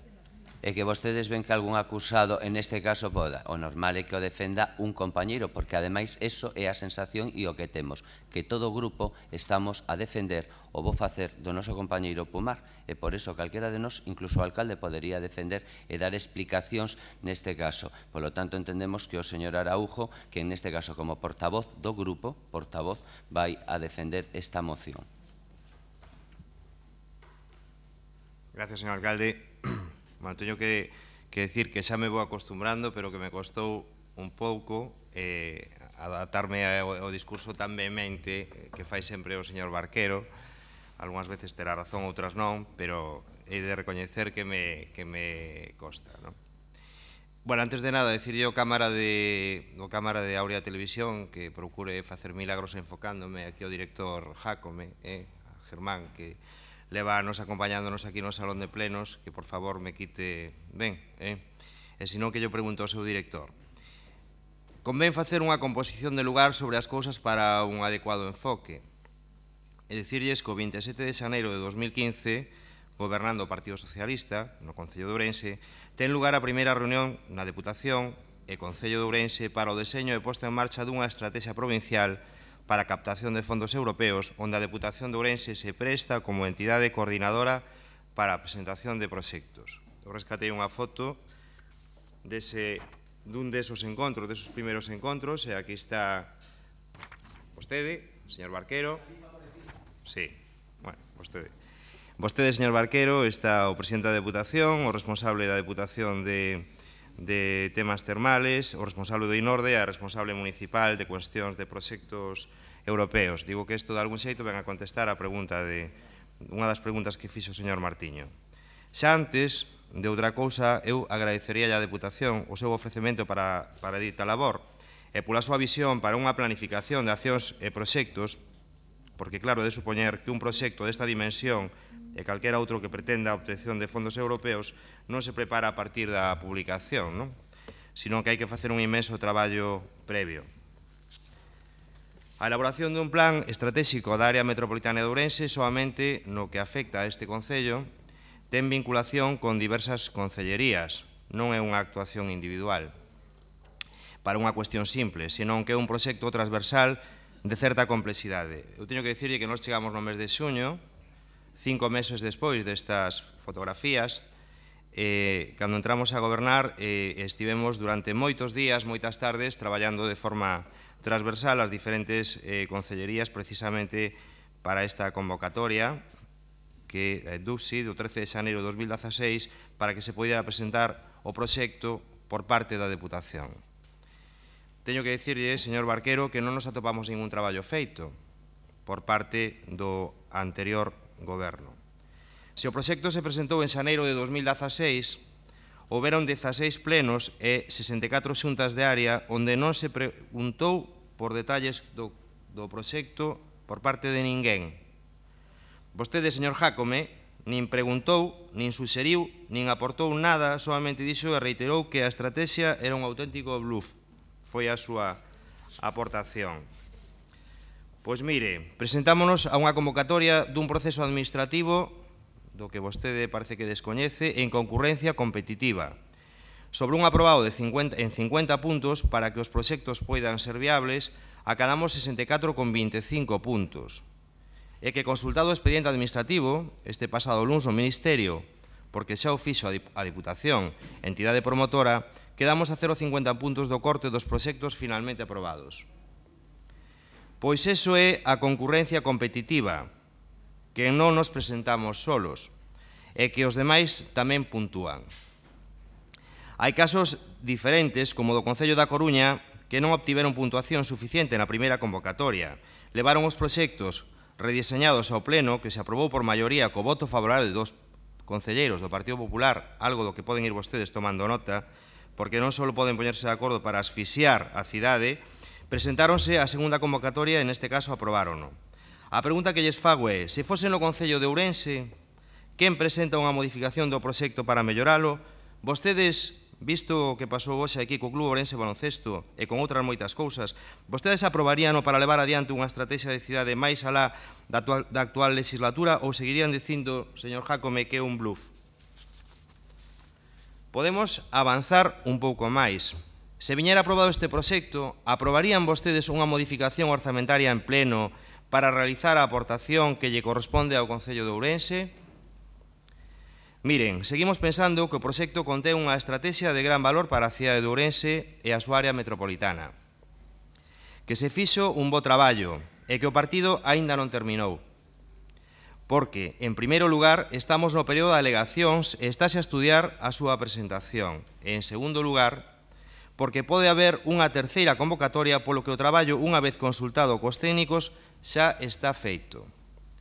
O que pasa é que aquí trátase de non aportar ou de destruir calquera actuación do Goberno, ou de non aprobar nada. E esa é a estrategia de algúns partidos da oposición. Señor Barquero, señor Jácome, señor Martiño, hai alcaldes e concelleiros de outros concellos que forman parte do proxecto de partidos que non son do Partido Popular, que nos teñen manifestado o seu apoio e nos teñen animado a seguir traballando por leválo adiante. E iso é o que estamos a facer, seguir a traballar. Moitas gracias. Moitas grazas, señor Araujo. Comeza a segunda quenda, 3 minutos, señor Pérez Jácome. Yo, de verdad, es difícil alucinar, más. Es difícil alucinar más. O sea, vamos a ver, dices que íbamos en concurrencia competitiva, no íbamos solo. Claro, es que si vas solo ganas la carrera. Si tú corres solo en una carrera, la ganas. Resulta que aquí, en una concurrencia competitiva con otros 20 municipios, aquí está el gráfico, que lo enfoque Cauria TV y si quiere también Telemiño. En esta concurrencia competitiva, Ourense queda de los últimos y le ganan cantidad de villas, Pontareas, La Línea, Estade, Ribeira, García, Marín, Culleredo. Es decir, un equipo de fútbol queda de último y viene con excusas y decir que se han hecho las cosas bien. Pero si quedó de último, si le acaban de... Yo no me lo puedo creer cómo se puede tener excusas, Es increíble la jeta que tiene esta persona, es el arte de la política. O sea, en vez de esconder la cabeza debajo de la tierra, se pone a decir, no, pero aquí nos dieron una puntuación de tanto, pero ¿qué me importan las puntuaciones parciales? Si te quedaste de cero, quedaste de último, te dan 0 millones de euros. No me lo puedo creer. De todas formas, tampoco le quiero dedicar mucho tiempo al señor Araujo, porque me parece una falta de respeto que no dé explicaciones al responsable. Entonces, no quiero seguir ya dedicándole, porque me parece una falta de respeto tremendo, que es a lo que se dedica. Y encima me dice, el señor Jácome solamente dijo que esto era un bluff. Parece che pouco que anticipei o que estaba pasando. Parece che pouco. Es para alucinar. Bueno, vamos ya con el tema de las enmiendas. Primero decir, antes contestando a Martiño, que vamos a ver, algunas cosas tienen que ser decisiones políticas y otras decisiones técnicas. Para hacer un puente lo tendrá que hacer un técnico. Para decir, a lo mejor, que queremos otro puente que hace falta es una decisión política. Así que no, el mundo no lo tienen que gobernar solo los técnicos. Los técnicos tienen que hacer aquellas cuestiones técnicas. Entonces, antes ahí te equivocaste. Luego, me hace gracia porque no engañes a la gente con la nómina, hombre. Cualquiera le da una empresa a este tío. Enseñó una nómina que pone 1.150 euros. Y yo dije, tú cuestas, tu sueldo íntegro está en torno a 2.000 euros al mes. Y saca una nómina que pone, aquí está, 1.150. Pero este tío cree que somos tontos. Vamos a ver, 1.150 más 2 pagas extras, con lo cual ya te vas de media prorrateado a 1.341 euros. Y ahora métele la seguridad social, que en este concello anda en torno a los 1.000 y pico, pero como tú estás a medio jornada, ponle 600 euros, ya te vas a los 2.000 brutos. ¿Pero tú de qué vas? Nos saca una nómina de 1.150 y no cuenta ni las pagas extras ni la seguridad social, que la paga el concello por otra vía y que no está en esa nómina. ¿Pero tú de qué vas? Cualquiera echa de una empresa a ti para que gestiones, macho. Se non sabe nin calcular os costes. Mira, el tema este es muy claro. Nosotros pedimos aquí que una persona que ha demostrado ser un inepto perdiendo 15 millones de euros, mientras otros municipios lo ganan, el señor Pumar es el máximo responsable, pues obviamente hay que pedirle la dimisión. Entonces lo pedimos, la dimisión no, que le quiten las competencias porque es un inútil, es lo que estamos pidiendo. No aceptamos esas enmiendas que solo quieren asomar la cabeza de nosotros de coger protagonismo. Y otra cosa, ¿por qué pides la dimisión ahora del señor Pumar? Si te abstuviste cuando pedimos la del alcalde diciendo que pedir las excepciones era absurdo, ¿por qué la pides ahora? Si del señor alcalde te abstuviste las 2 y 3 veces que hubo reprobación y abstención. No lo entiendo. Muchísimas gracias, señor Jácome. Ten 3 minutos o señor Vázquez Mato. Grazas, alcalde. Eu acabo de ensinar unha nómina que isto é o que ingreso e eu rétote a que poñas en riba da mesa canto ingresas ti polo Concello e pola Diputación. Pono en riba da mesa, pono en riba da mesa. Despois, quérome sumar a denuncia de que pareceme vergoñento que o señor Pumar non sexa quen defenda esta iniciativa porque foi el o responsable. Estaría mellor incluso hasta que falara o alcalde porque a lo menos así asumiría a responsabilidade política, non a ten que asumir o seu portavoz. Por outra banda, fala vostede de que este proxecto non se prepara a partir da súa publicación. Hai que facer un inmenso traballo. Bueno, pois é evidente que o resultado quedou claro que vostedes non fixeron un bo traballo porque perderon a convocatoria. E depois o señor Araujo decía os grupos da oposición participarían, non puña o exemplo de Coruña. Por que non trouxo este proxecto a pleno? Por que non chamou os grupos a traballar no proxecto? Que estamos facendo? Que estamos facendo na Comisión Técnica de Mobilidade para a Pacificación da Cidade máis que diseñar cal é a estrategia de cidade para os próximos anos? Que estamos facendo? E esa é a participación que lles falta. De feito, fíxense, no primeiro proxecto que presentan falan de participación cidadá. E unha das eivas que ten o seu proxecto segundo é que non tiveron resultados. De feito, intentan o mellorar. Pero con que? As súas reunións de traballo, a súa participación consiste, segundo o seu proxecto, en reunións de traballo co Ministerio e a Diputación. Pero que clase de participación é esa? Non me extraña que fóramos os últimos, porque estamos a cola do concepto de participación que está establecido en Europa. Despois, comentan de que van a ir a unha terceira convocatoria. Non, por Deus, non vayan co mesmo proxecto a terceira convocatoria. Cando menos, trateno de mellorar. E eu poño a man en riba da mesa, nós estamos aquí para construir futuro. Nós estamos aquí para construir futuro, non para derrubalo todo.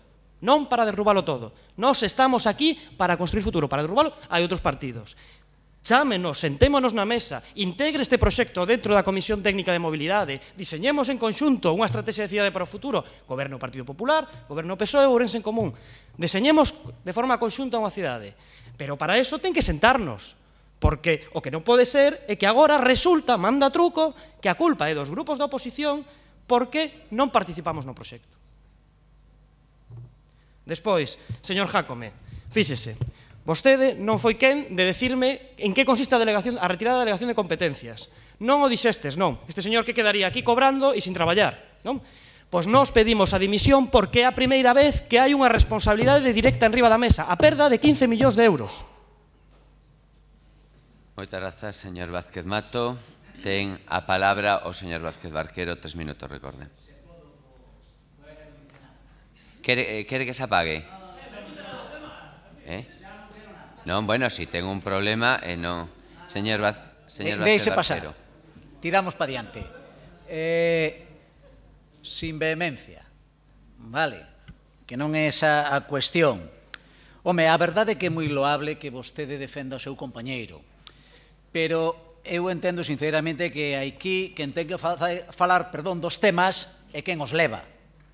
Non vai a ser que mañá facamos unha crítica á situación urbanística da cidade ou o desenvolvemento das infraestructuras e fale, pois non sei, a señora Godoy. Non, ten que falar quen ten que falar que o responsable da área. Vale. Fixo vostede referencia ao 27 de xaneiro de 2015, unha primeira reunión de traballo entre eu mesmo e os representantes da Diputación. Pois claro, porque naquel momento entendíamos, como seguimos entendendo, que a cooperación institucional é boa. é boa para desenvolver un proxecto de provincia, pero un proxecto real de provincia, non unha entelequia como a que vostedes plantexaron. E se para cadar 15 millóns de euros teñome que reunir outra vez co señor Baltar, máis alá da historia do señor Baltar dos últimos anos, o volvería a facer. Pero claro, 15 millóns de euros para a miña provincia, non para min. O que non pode ser é que vostede, a partir desa referencia, intente derivar responsabilidades. Mire, o 13 de xuño do 2015 nos deixamos o goberno. A primeira vez que vostedes concurren é 6 meses despois, o 13 de xaneiro de 2016. Esa é a primeira convocatoria, onde caen.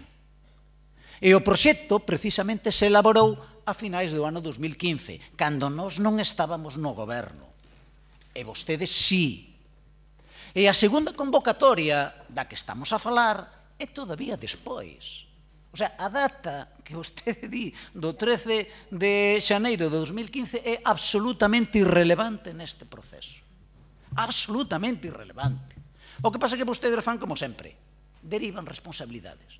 Pois tamén, ao final, o responsable serei eu de que lle tumben o proxecto en Madrid ante o goberno amigo. O que xa é paradigmático no despropósito é que diga que aí ven a terceira convocatoria e que o van a conseguir porque o traballo xa está feito. Voume poñer un pouco vehemente, pero non quero. Como que o traballo xa está feito se o acaban de tumbar por segunda vez? Non está feito. E despois é unha cousa que é evidente. Mire, se se lle pagan 70 millóns de euros, ou 70.000 euros, 70.000 euros a Pricewaterhouse non é para encher unhos papeles. Porque para encher unhos papeles os podo facer hasta eu, que non teño cualificación. Vale, os 70.000 euros son para outras cousas. E parece ser que aí o traballo foi tamén nulo, nulo de pleno dereito. Grazas, señor Vázquez do Arquero. Ten a palabra para rematar esta última quenda o señor Araujo. Denlle voz. Ten vostede a palabra. Gracias, señor alcalde. Bueno, dirixíndome en primeiro lugar ao señor Barquero, que foi portavoz, e que, bueno, que hoxe é, pero no pasado no goberno, é unha decisión do goberno decidir quen fala en nome do goberno, e se hai un portavoz, e a vostede no pasado tocoulle en varias ocasións falar de compañeiros, de varios compañeiros. Eu teño que dicirlle que nós non estamos contentos de deixar de ganar un proxecto, non? Pero estamos a traballar precisamente para conseguir moitos proxectos, non? Vostedes no pasado, que foron goberno, sonaralles o Enreda, o Innovatic ou Red Civis, que foron proxectos europeos os que se presentaron e que perderon. E aquí non se lles condenou, porque outros houbo que ganaron, e isto trátase deste traballo en equipo. E eu penso que é digno de mención que unha institución como a Deputación Provincial queira facer ese traballo de conseguir unha área metropolitana real, non? E por eso vostedes se presentarían e por eso nos seguimos. Eu cando lle reprochaba a falta de traballo é que sona raro que desde xaneiro que se decide empezar a traballar nunha cuestión hasta junio non haya nada feito, máis que unha foto. É dicir, que despois que falen vostedes así, con tanta pasión, e que non teña nada feito, pois en todo caso sona raro. Eu teño que dicirlle, e o digo no nome do alcalde e dos meus compañeros, que nos sentimos especialmente orgullosos do noso compañeiro de Jorge Pumar, non? O coñecemos desde fai anos e sabemos da súa capacidade de traballo, e ademais ahora mesmo en ese papel, como di o señor Jácome, de doble axente, está facendo un traballo maravilloso para o Concello de Ourense na Deputación, non? Porque todos estes logros, incluído salvar o primeiro plan de obras que cando chegamos estaba paralizado, ou a incorporación ao novo plan de obras, ou proxectos que se analizan periódicamente con ese traballo de cooperación, son precisamente gracias á astucia política e ao traballo do meu compañeiro. E podería estar falando de moitas outras cousas, pero como non hai tempo, a min apetéceme destacar del unha que pode simbolizar un pouco como é Jorge Pumar. Por eso esperemos que nunca decida dimitir e que nunca teña que abandonarnos, que colleu un edificio como a Molinera, unha construcción sin vida, e ahora mesmo é apasionante o traballo que están facendo nela. Isto é un pouco que reflexa o traballo do meu compañeiro. E podolle decir tamén que somos ahora mesmo un referente, ou vamos a selo en Europa, con un proxecto europeo que a vostedes se olvidou mencionar, que é o GeoAtlantic, que nos vai a colocar como referencia a nivel mundial no aproveitamento das enerxías. E que xa é unha realidade que xa foi elexido, e deso falaremos largo e tendido. Eu, por a miña parte, espero que Jorge permanezca nesta corporación moito tempo. Moitas grazas, señor Araujo. Pasamos, por tanto, ás votacións.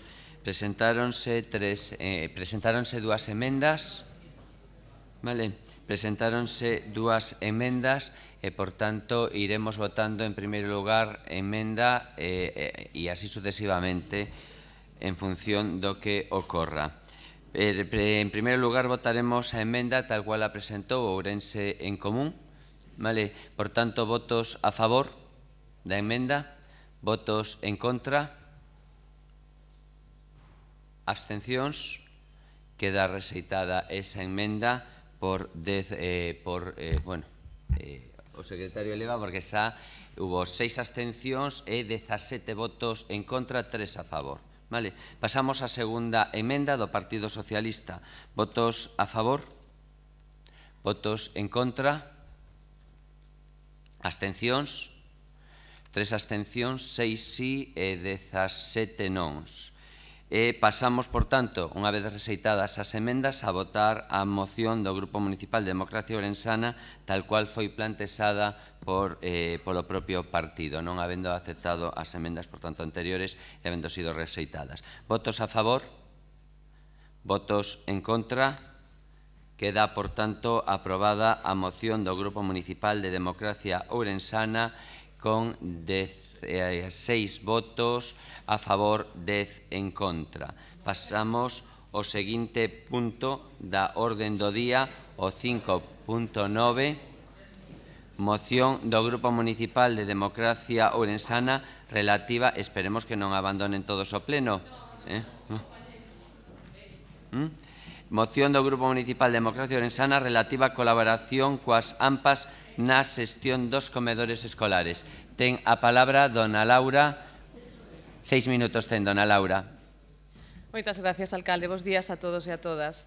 Pois traemos hoxe aquí unha moción para que o Concello colabore verdadeiramente e deixe que sexan as AMPAs as que xestionen os seus comedores escolares no caso dos centros nos que si o poden facer. Vou comezar a miña exposición con unha cita da FAO na que di, traduzo ao galego, o aprendizaxe alimentario iníciase na familia, continúa na escola e mediante a escola volve enriquecido a familia. E di tamén que os nenos e as nenas teñen dereito a ser educados e educadas sobre os principios da nutrición, dos alimentos, as formas culinarias e sobre o impacto que as súas preferencias alimenticias teñen na súa propia saúde. Ben, eu creo que a día de hoxe ninguén pon en dúbida, ou así quero pensar, a influencia da nutrición na nosa saúde, especialmente nos nenos, os nenos que se atopan en idade de medrar física e intelectualmente.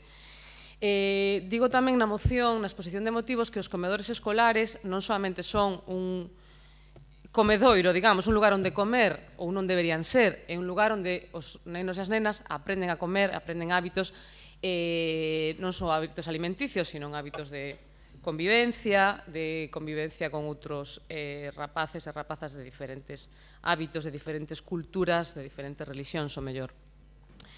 Polo tanto, un comedor non pode ser un lugar onde os nenos se sentan ali e comen, e a única función ou a única supervisión que teñen é que rematen todo o que lles poñen no plato. Eso non debería ser así.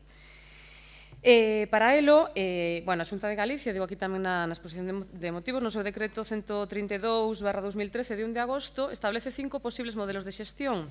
Unha é a xestión directa da Consellería de Educación, que non suele ocurrir, e despois o resto son xestións indirectas, sexa mediante a contratación de empresas, a través da concesión, por administracións públicas distintas da Xunta de Galicia ou por entidades privadas sin ánimo de lucro.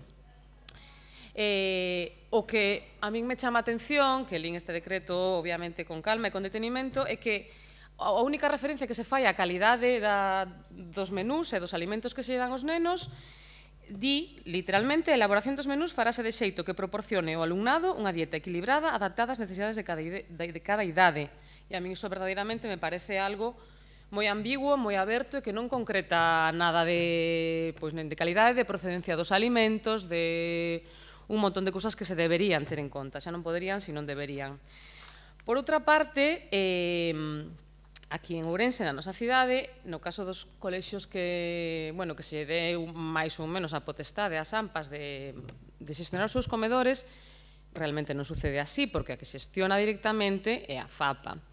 E a FAPA, no seu convenio, nos seus requisitos a cumprir pola empresa de catering, establece unha serie de condicións, non sei se os demais as teñen, pero as teño aquí, que realmente pasa o mesmo, o sea, di alimentos non aceptados, algunhas exixencias, pero, repito, sigue sen falar de procedencia dos alimentos, pois sí, fruta mínimo 3 veces por semana, pero non di que a fruta veña, este ali o mellor cortada no momento, porque alguén, eu non son experta en nutrición, falaba antes Armando dos expertos, non son para nada experta en nutrición, pero non si falamos con expertos tanto en nutrición, como con pais e nais, que realmente son os que deberían opinar aquí, porque teñen moito que decir na alimentación dos seus fillos, como con empresas de catering tamén.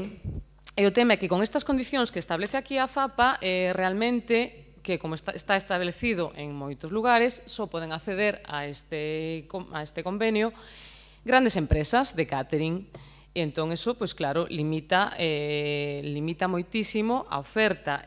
Só poden acceder grandes empresas, os pequenos empresarios, os pequenos distribuidores, pois con estas condicións o teñen imposible. Ben,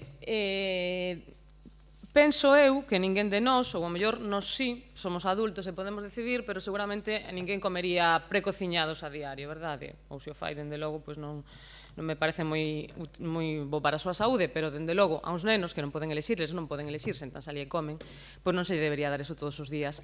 Por outra parte, ademais, tendo en conta a dinámica das familias na actualidade, tendo en conta que na nosa cultura a comida de mediodía é realmente a máis importante, é fundamental que esa comida sexa, que proporcione nutrientes, que sexa variada, que sexa eso, que lle dé aos nenos uns hábitos para aprender a comer cousas diferentes, alimentos de temporada, alimentos locais, e todo eso non se está a facer. Tampouco se está a facer supervisión, esos menús non están supervisados por ningún especialista.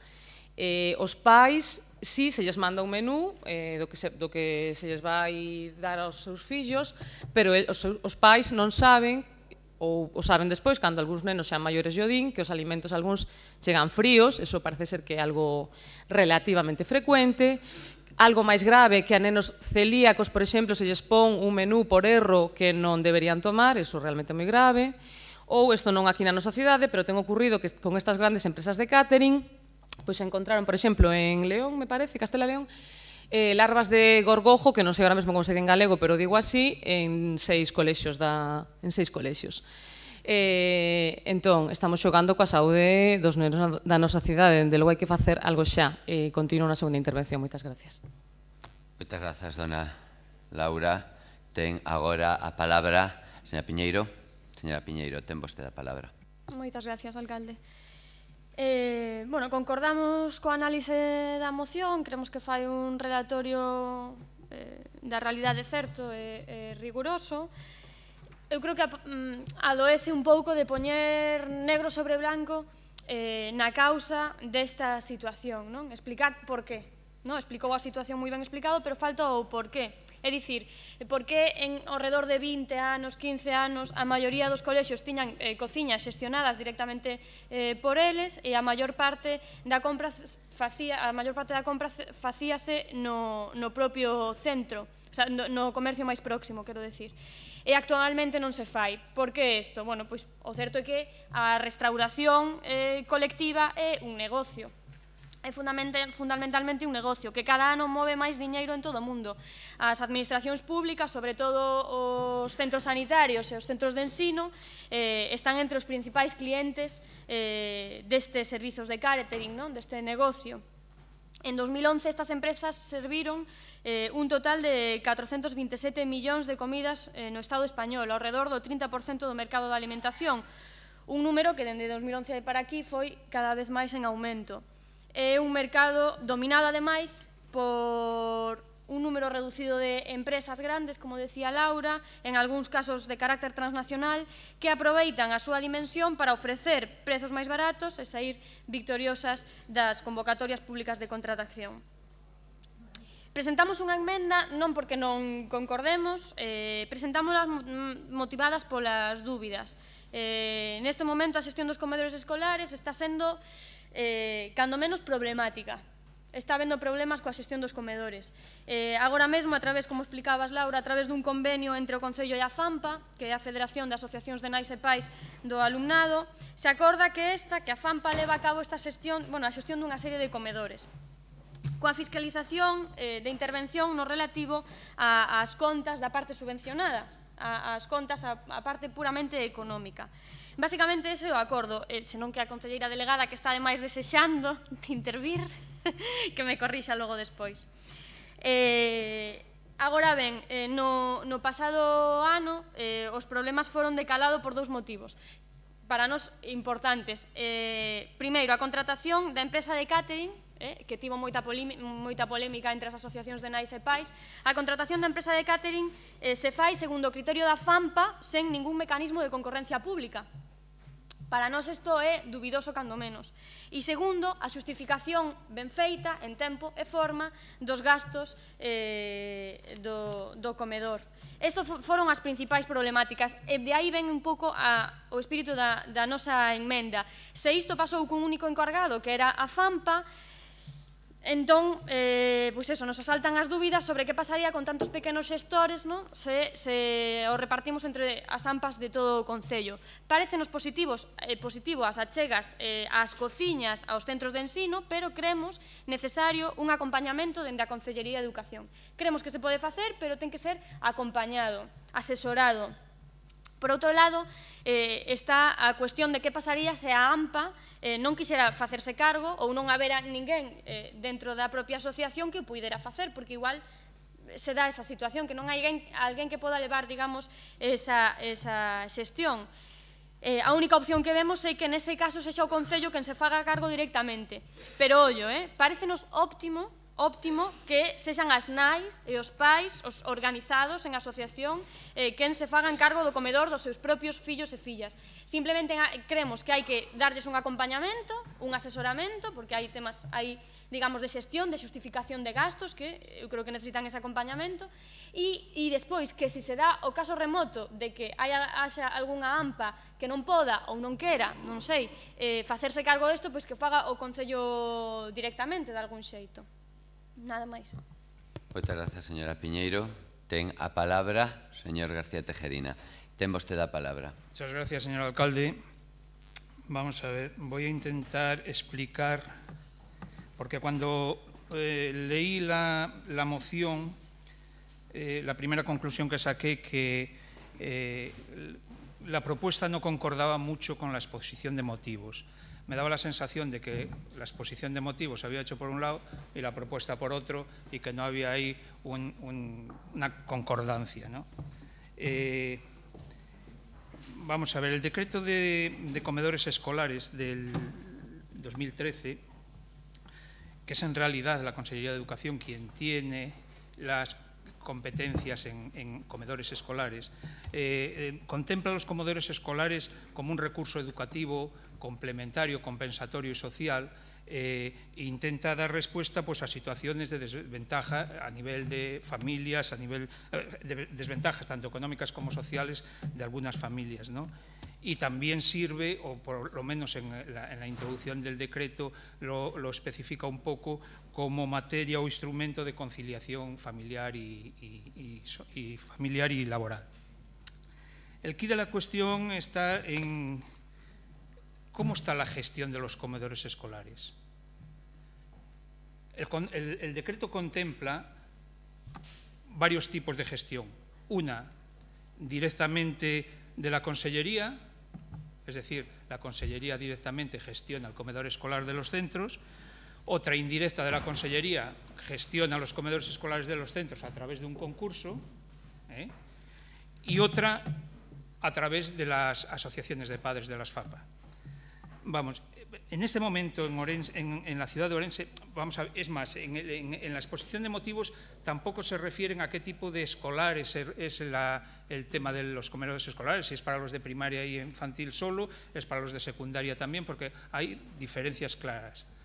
En lo que se refiere, creo yo, que se tendrían que referir a los, tal y como está escrito, ¿no?, a los colegios de infantil y de primaria, en este momento la Xunta de Galicia gestiona comedores directamente. Por ejemplo, el CEI de Seisalvo lo gestiona directamente la Consellería porque tiene comedor, tiene personal, que lo diré, y gestionamiento, y la responsabilidad directa es del director del centro o de la directora del centro. Y hay otros colegios que los gestiona directamente la Consellería también, como puede ser el Mestre Vide o otros de la TA, que los gestiona la Consellería, pero a través de un concurso. El servicio lo delega en un concurso. Y el otro apartado es ¿qué gestionan las FAPAs? Bueno, pues gestionan el resto de los comedores escolares de la ciudad. Y ahí, cuando el servicio es gestionado por la FAPA, tal y como dice la legislación, la contratación de las empresas de restauración, los gastos del personal, los materiales y los gastos comunes, etcétera, corren a cargo de la federación. No sé quién lo dijo, que no sacaban a concurso público la gestión. Claro que lo sacan a concurso público la gestión, las FAPAs, el concurso de la contratación de los servicios. Es más, y las adjudicatarias tienen la obligación de cumplir con la normativa higiénico-sanitaria que marca la Consellería de Educación. Y deberán contratar pólizas de seguros, además prestarán las labores de atención y cuidado de los alumnos. El pliego de la contratación, aparte de la parte económica, hay una muy importante que figura, que es un proyecto educativo que cada empresa tiene que presentar. Aquí hay un modelo de una empresa que presentó un proyecto educativo donde se recogen el tipo de actividades que tiene que realizar la concesionaria. Aparte del pliego, hay otras condiciones, como decías tú, Laura. Mira, en el pliego de contratación que decías tú, aquí efectivamente figuran cosas que tienen que cumplir, etcétera, etcétera, etcétera. Luego, si tengo tiempo, me extiendo un poco más, pero voy a seguir con el tema de qué abarca el servicio de comedor. El servicio de comedor no solo abarca la comida, abarca el periodo anterior a la comida y el periodo posterior, donde es ahí donde tiene que haber una serie de actividades que se recogen en este pliego del proyecto educativo, y son las FAPAs las que desarrollarán estos tipos de actividades o de programaciones, pues promoción de la salud, de hábitos alimenticios, de habilidades personales, etcétera, etcétera, que serán impartidos por propio personal que la FAPA contrata con monitores contratados por la propia federación. Antes se comentaba que las fuentes de financiación, o si no lo comenté se me olvidó, las fuentes de financiación de las FAPAs, aparte del Concello, son la Xunta de Galicia y de otras entidades que puedan, y las cuotas de los asociados, ¿no? El Concello últimamente colaboró a través de una modificación de crédito que hicimos en el año pasado, en el 2016, con 95.108 euros.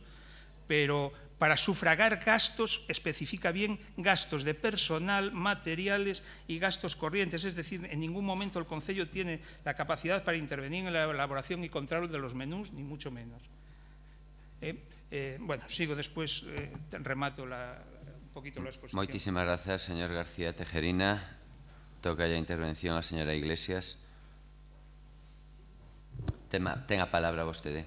Muchas gracias, señor alcalde, y buenos días a todas y a todos. Estoy de acuerdo con el señor Tejerina. Da la sensación que esta exposición de motivos necesitaba otra propuesta, o bien que la propuesta necesitaba otra exposición de motivos, que se pueden seguir trayendo mociones si esto requiere la importancia que así tiene, ¿no? Bien, presentan ustedes una moción que, si nos fijamos en la exposición de motivos, tienen dos intenciones. Una, hasta critican la redacción del decreto 132/2013 del 1 de agosto porque según ustedes no habla de calidad de los menús, y otra se dedican a criticar la gestión de los comedores, servicio catering. Los comedores son regulados por la Consellería de Educación, establecen una modalidad de gestión y estas son las gestiones que hay, ¿no? Parece que quieren usted vestir realmente de negro lo que es blanco. Aquí se acaban de decir alguna información imprudente, osada, peligrosa, como estamos jugando con la salud de niños de nuestra ciudad. Por lo tanto, si eso es así, por escrito, ¿quién está jugando con la salud de niños de nuestra ciudad? El 17 de mayo me reúno, el 16 de mayo, martes, me reúno con los directores, cada 2 meses me reúno con los directores del centro, ni una queja por escrito de los comedores. Me reúno con las AMPAs, ni una queja por escrito de los comedores. Por lo tanto, si un grupo político sabe que se está jugando con la salud de los niños, por escrito, y eso se manifiesta para que se pare de jugar con la salud de los niños. Sí es verdad que en el 2015, cuando entramos en este gobierno, había quejas y había problemas en un colegio de la ciudad, concretamente la Amadeo Barroso. Nos reunimos en ese momento, esas quejas, el tema se solucionó, estuvieron, pues yo creo que hace 15 días en la Concejalía de Educación, expresamente se le hizo la pregunta ¿cómo va el servicio de comedor? Ni una queja. A día de hoy, por registro, que la concejala se entere que me lo hubieran llegado, no hay ni una queja del servicio de comedor, que es de lo que tenemos que hablar en este tema. Hablan ustedes de que incluso hay colegios que están con elementos precocinados. Bueno, vamos a ver. Pero un segundiño. É que está habendo un ruido moi molesto e incluso non sei se despois pode para as grabacións e para a prensa,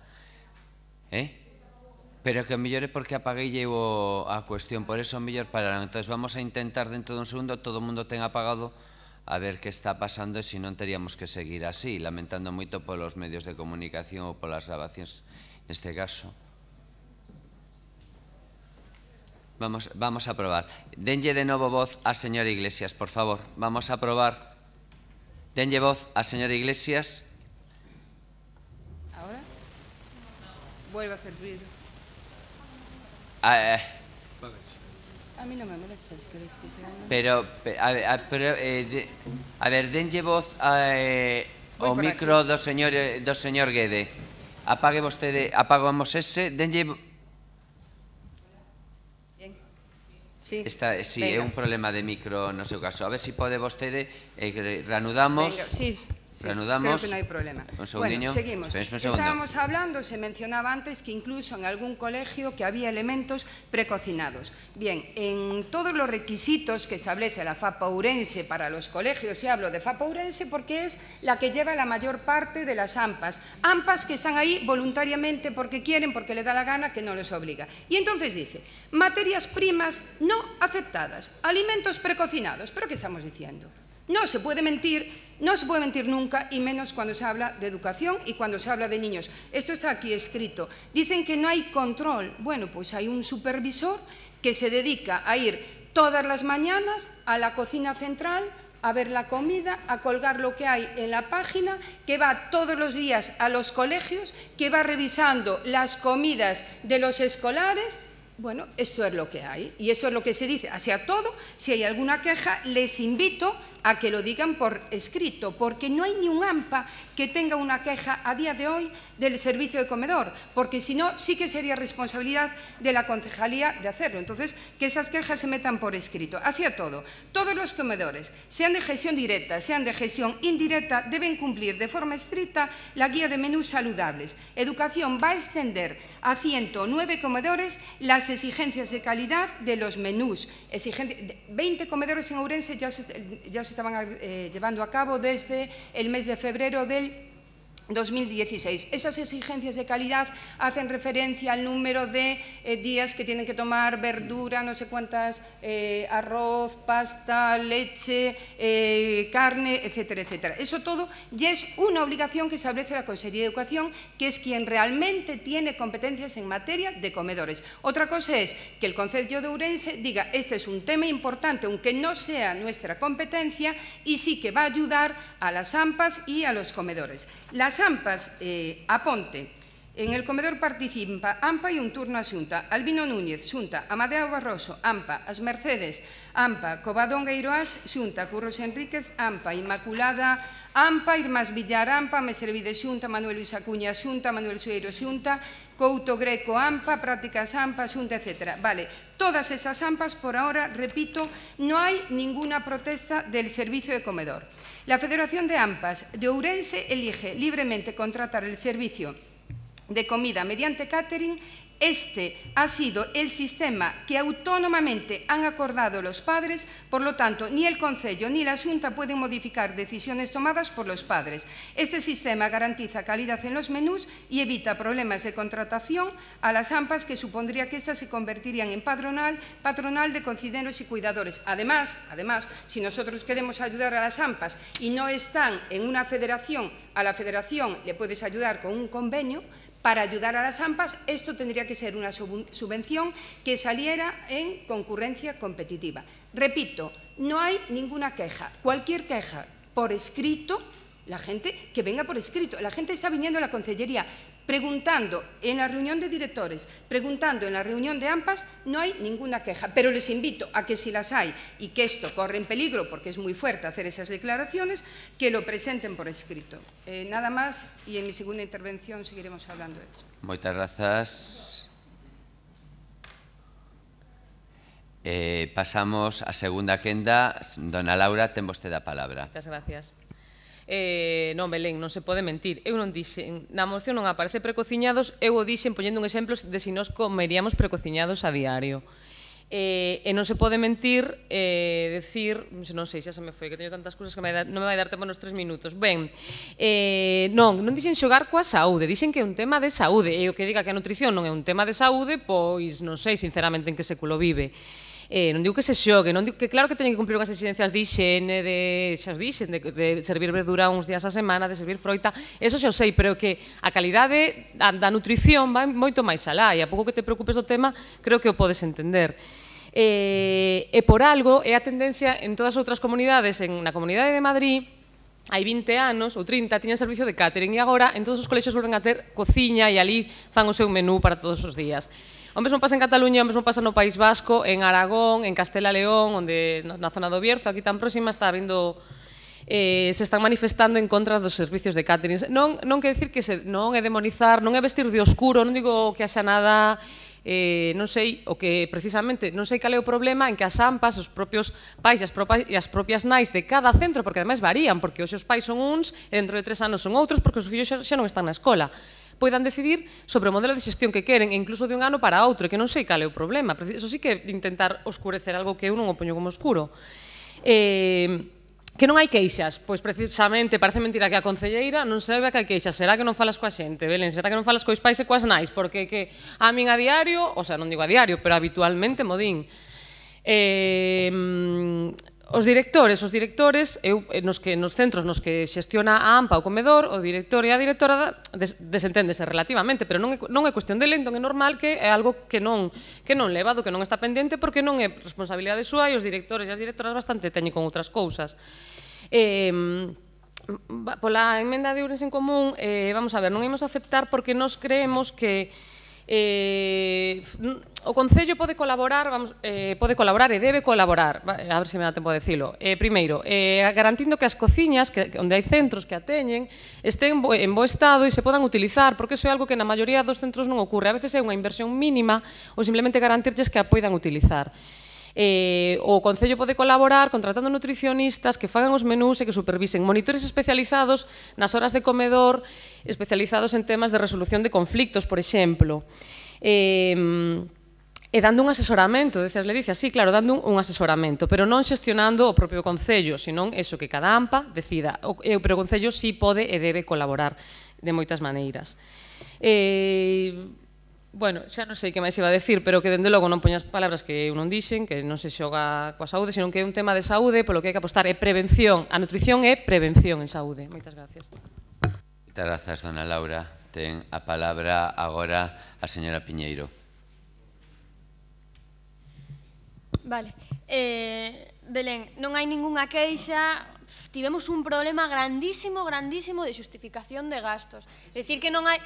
Pois eso é un tema gravísimo na xestión do comedor. Decir que non hai ningunha queixa e tivemos un problema gordo de xustificación de gastos, a mí me parece que é pasar por encima da realidade, Non me vou estender porque está todo dito. Eu creo que a nosa emenda ten sentido, sobre todo se a AMPA ou non pode ou non quere facerse cargo. Aquí hai unha responsabilidade, digamos, institucional e debería ter que asumir o Concello, porque eu creo que é unha alternativa que non está a considerar. Aínda así, imos votar a favor, porque concordamos na moción, non aceptades a nosa emenda, que creemos que para sumar, pero concordamos coa moción. Está claro para calquera que se lle conte, é dicir, está claro que cociñar no sitio ou o máis preto do sitio onde se vai servir a comida axuda a que a alimentación se sirva e se dean as mellores calidades, da mellor calidade. Eso está claro. Canto máis cerca do sitio ou no propio sitio, mellor será a comida e en mellores condicións estará. Eso eu creo que non hai ningunha dúbida. Entón, intentemos que a comida dos comedores escolares sexa a mellor, pero ademais na mellor calidade. E se é comida cercana do comercio próximo, de temporada, pois aínda mellor, porque estaremos consumindo recursos tamén, pois eso, de moi boas calidades, de aquí de Ourense. Moitas grazas. Señor Tejerina, ten vostede a palabra. Me da la impresión de que algunas veces para justificar lo que creemos justificable nos salimos fuera de la moción. La moción dice lo que dice, nada más. Vamos a ver, se habla de controles. La FAPA, cuando contrata el servicio de comedor, tiene nutricionistas y dietistas que controlan los menús. Mirad, esto es una relación de un menú anual, del menú anual de los colegios. Yo solamente al azar, tú vas y buscas mes de tal y buscas 2 semanas seguidas y ni un día, ni uno, se repite el menú, ni uno. Es decir, al azar, simplemente mirando al azar. El Concello no tiene competencias sobre la elaboración de los menús. Es que eso lo dice la legislación. Otra cosa es que no esté la legislación, que también tiene sus lagunas, a lo mejor habrá que modificarla y tal, pero es que es así, no hay más. Y luego, yo estoy de acuerdo en que si se pudiese en este momento, pues que cada centro tuviese su propio comedor, sus propios trabajadores elaborando los menús allí, se comprase cerca, se tal, perfecto, pero es que eso no es posible. Y en este momento, y hasta la legislación, en la disposición tercera, a la adicional tercera, dice asunción progresiva pola Consellería con competencias en materia de educación da xestión dos comedores escolares xestionados polas asociaciones e pais de alumnos. O calendario de asunción administrativa gradual dos comedores xestionados polas AMPAs virá determinado polas dotaciones orzamentarias da Consellería competente. Claro, es decir, montar ahora un comedor por cada centro, yo creo que no hay posibilidad de hacerlo. ¿Qué es lo ideal? Posiblemente que sea lo ideal, pero eso es lo que hay. Y por mi parte no tengo nada más que decir. Una cosa, perdón, sí, que a mí me parece además que las propias AMPAs cuidarán muy mucho de que la alimentación de sus hijos sea la más adecuada. Digo yo. Moitas grazas, señor Tejerina. Ten a palabra para rematar esta segunda quenda a señor Iglesias. Denlle voz ao señor Mario... No, funciona xa, entonces, a ver. Bueno, muchas gracias de nuevo, señor alcalde. Aquí... Agora mellor casi que poña vostede... Así. Va. Bueno, muchas gracias de nuevo. Vamos a ver, aquí hay dos cosas. Primero, es competencia de la Xunta el servicio de comedor. Punto 1. El Concello decide si quiere ayudar a las AMPAs o no quieren ayudar. Este Concello quiere ayudar a las AMPAs. Hay dos vías. Una, convenio con la Federación, y otra, subvenciones en concurrencia competitiva. las AMPAs nos tendrán que decir qué es lo que quieren. Las AMPAs, repito, por ahora no hay ninguna protesta. Segundo, los directores sí que saben cómo funciona el comedor. ¿Cómo no van a saber? Los directores son personas responsables que vienen prácticamente todas las semanas o quejándose o hablando de un tema, del otro. No hay, repito, ninguna queja del servicio de comedor. Si la hay, que nos la transmitan por escrito. Por ahora no hay. Serían las AMPAs las que tienen que decidir cómo quieren que se le gestionen sus comedores. Si quieren gestionarlo ellos directamente, adelante, que el Concello no va a decir que no. Subvenciones con concurrencia competitiva. Si no, a través de la Federación. No hay más vías legales para hacer eso. Estamos hablando de cocinas en los colegios, que pudiera ser otra opción. Yo quiero saber si ustedes nos ofrecen una propuesta o si va a haber una modificación de crédito, no sé, lo que pueda haber para poder arreglar todas las cocinas de los colegios. Porque me están diciendo que en los colegios hay cocinas. Couto, no hay cocina. Greco, no hay cocina. Vistahermosa, no hay cocina. Prácticas, no hay cocina. Amadeo Barroso, no hay cocina. Inmaculada, no hay cocina. Irmás Villar, no hay cocina. Bueno, pues a ver de dónde sacamos ese dinero para montarnos ahí las cocinas. Y luego, no queramos desvirtuar la moción. En la moción se habla de calidad de los alimentos, que no hay ninguna duda, que el Gobierno no tiene ninguna duda porque si no actuaría, y el que la tenga que la transmita por escrito. Segundo, es distinto lo que quería mencionar Leticia, que quería desvirtuar algo la moción. La justificación de la Federación que tuvo, que no tuvo a la hora de justificar sus cuentas, la Federación cumplió con lo que tenía que cumplir, ya no es tema de debate de esta moción, eso sería otro debate y el tema está solucionado. Ahora, el Concello quiere ayudar a todos los colegios a través de las AMPAs, el servicio de comedor. La vía que hay hasta ahora, que la puso el anterior Gobierno y creo que bien puesta, es a través de un convenio con la Federación. ¿Queremos ese convenio? Seguimos con él. Resulta que las AMPAs que no quieren el convenio, que lo digan. Que no quieren ayuda del Concello, que lo digan. Pero quieren ayuda a través de forma individual a cada AMPA. ¿Vale? Subvenciones en concurrencia competitiva. Eso es lo que nos permite la ley. Lo que está claro es que no hay duda de la calidad de la alimentación. Si hubiera duda, lógicamente, el Gobierno actuaría. Nada más y muchas gracias. Moitísimas grazas. Pasamos, por tanto, unha vez que manifestaron que non aceptaban a emenda, a votación en primeiro lugar da emenda tal cual foi presentada por Ourense en Común.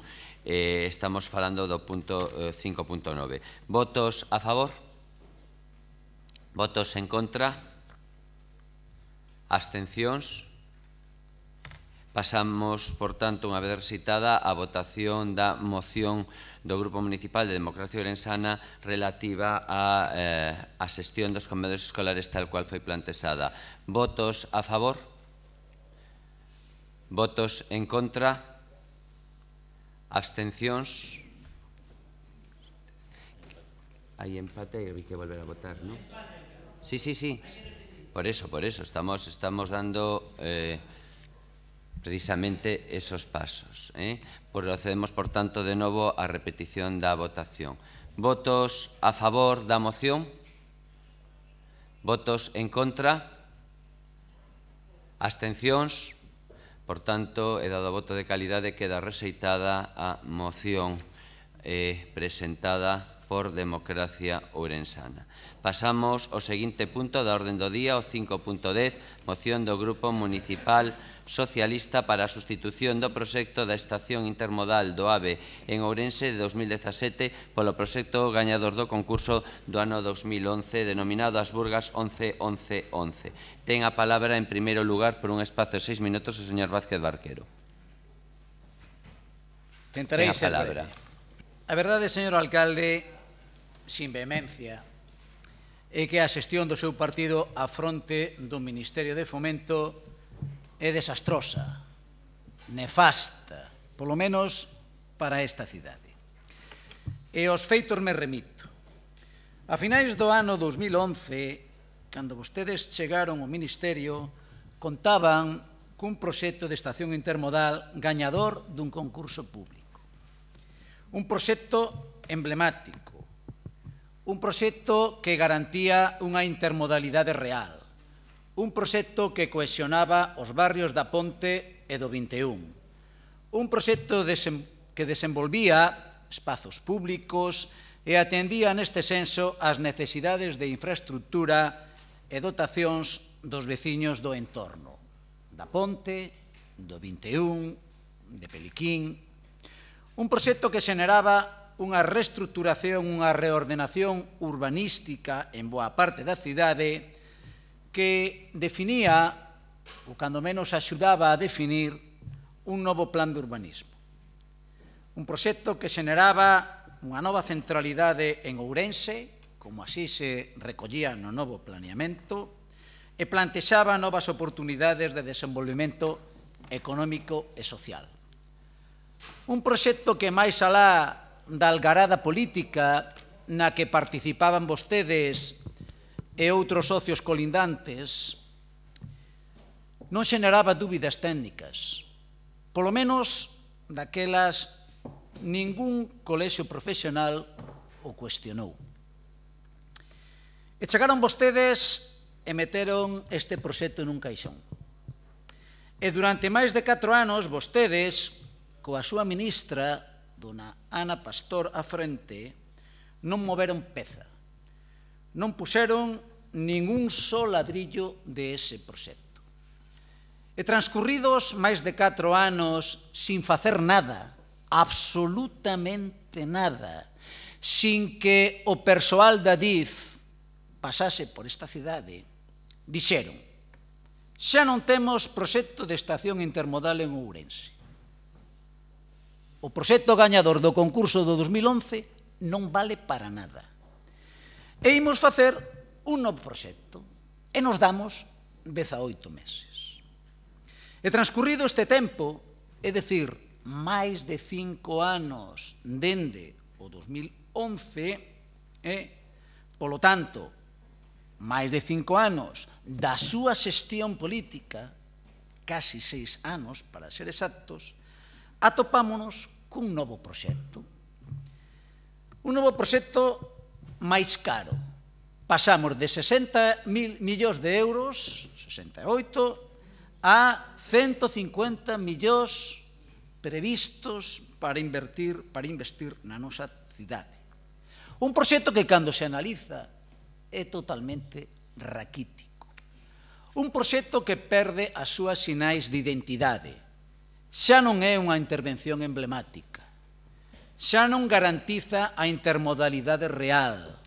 Xa non é un proxecto integrador dos diferentes modos de transporte. Xa non cohesiona como debera os barrios da Ponte e o 21. Xa non xenera espacios e infraestructuras públicas que poidan dinamizar ese entorno, que podan crear unha nova centralidade na cidade e, polo tanto, que sexa o epicentro dun novo planeamento urbanístico. O que plantexan vostedes agora é un pendello. Un pendello e un apeadeiro sin máis. Caro, moi caro, cun investimento ficticio, porque hai que botar a conta e hai que ollar o gasto que se fai noutros sitios. E tamén un investimento que agocha intereses escuros, señor alcalde, recalificacións injustificadas, plusvalías que vai obter o que se aproveite desas recualificacións sin vir a conto de nada.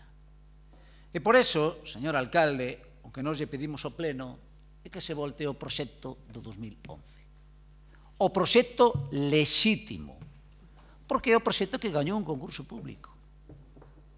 E deixémonos de entelequias. Vostedes que son tan rigurosos nalgúnas cuestións, é sorprendente a súa maneira de actuar neste caso. Xa sei que a vostede lle gusta falar da maquetiña. A maquetiña. Fala dunha maquetiña. Sí, a maquetiña é a que está ali, na Concellería de Urbanismo. Pero claro, para chegar a esa maquetiña hai un proxecto gañador dun concurso público. Non se esqueza. Pois cumplan co procedimento administrativo. Moitas gracias pola súa atención. Moitas grazas, señor Vázquez do Arquero.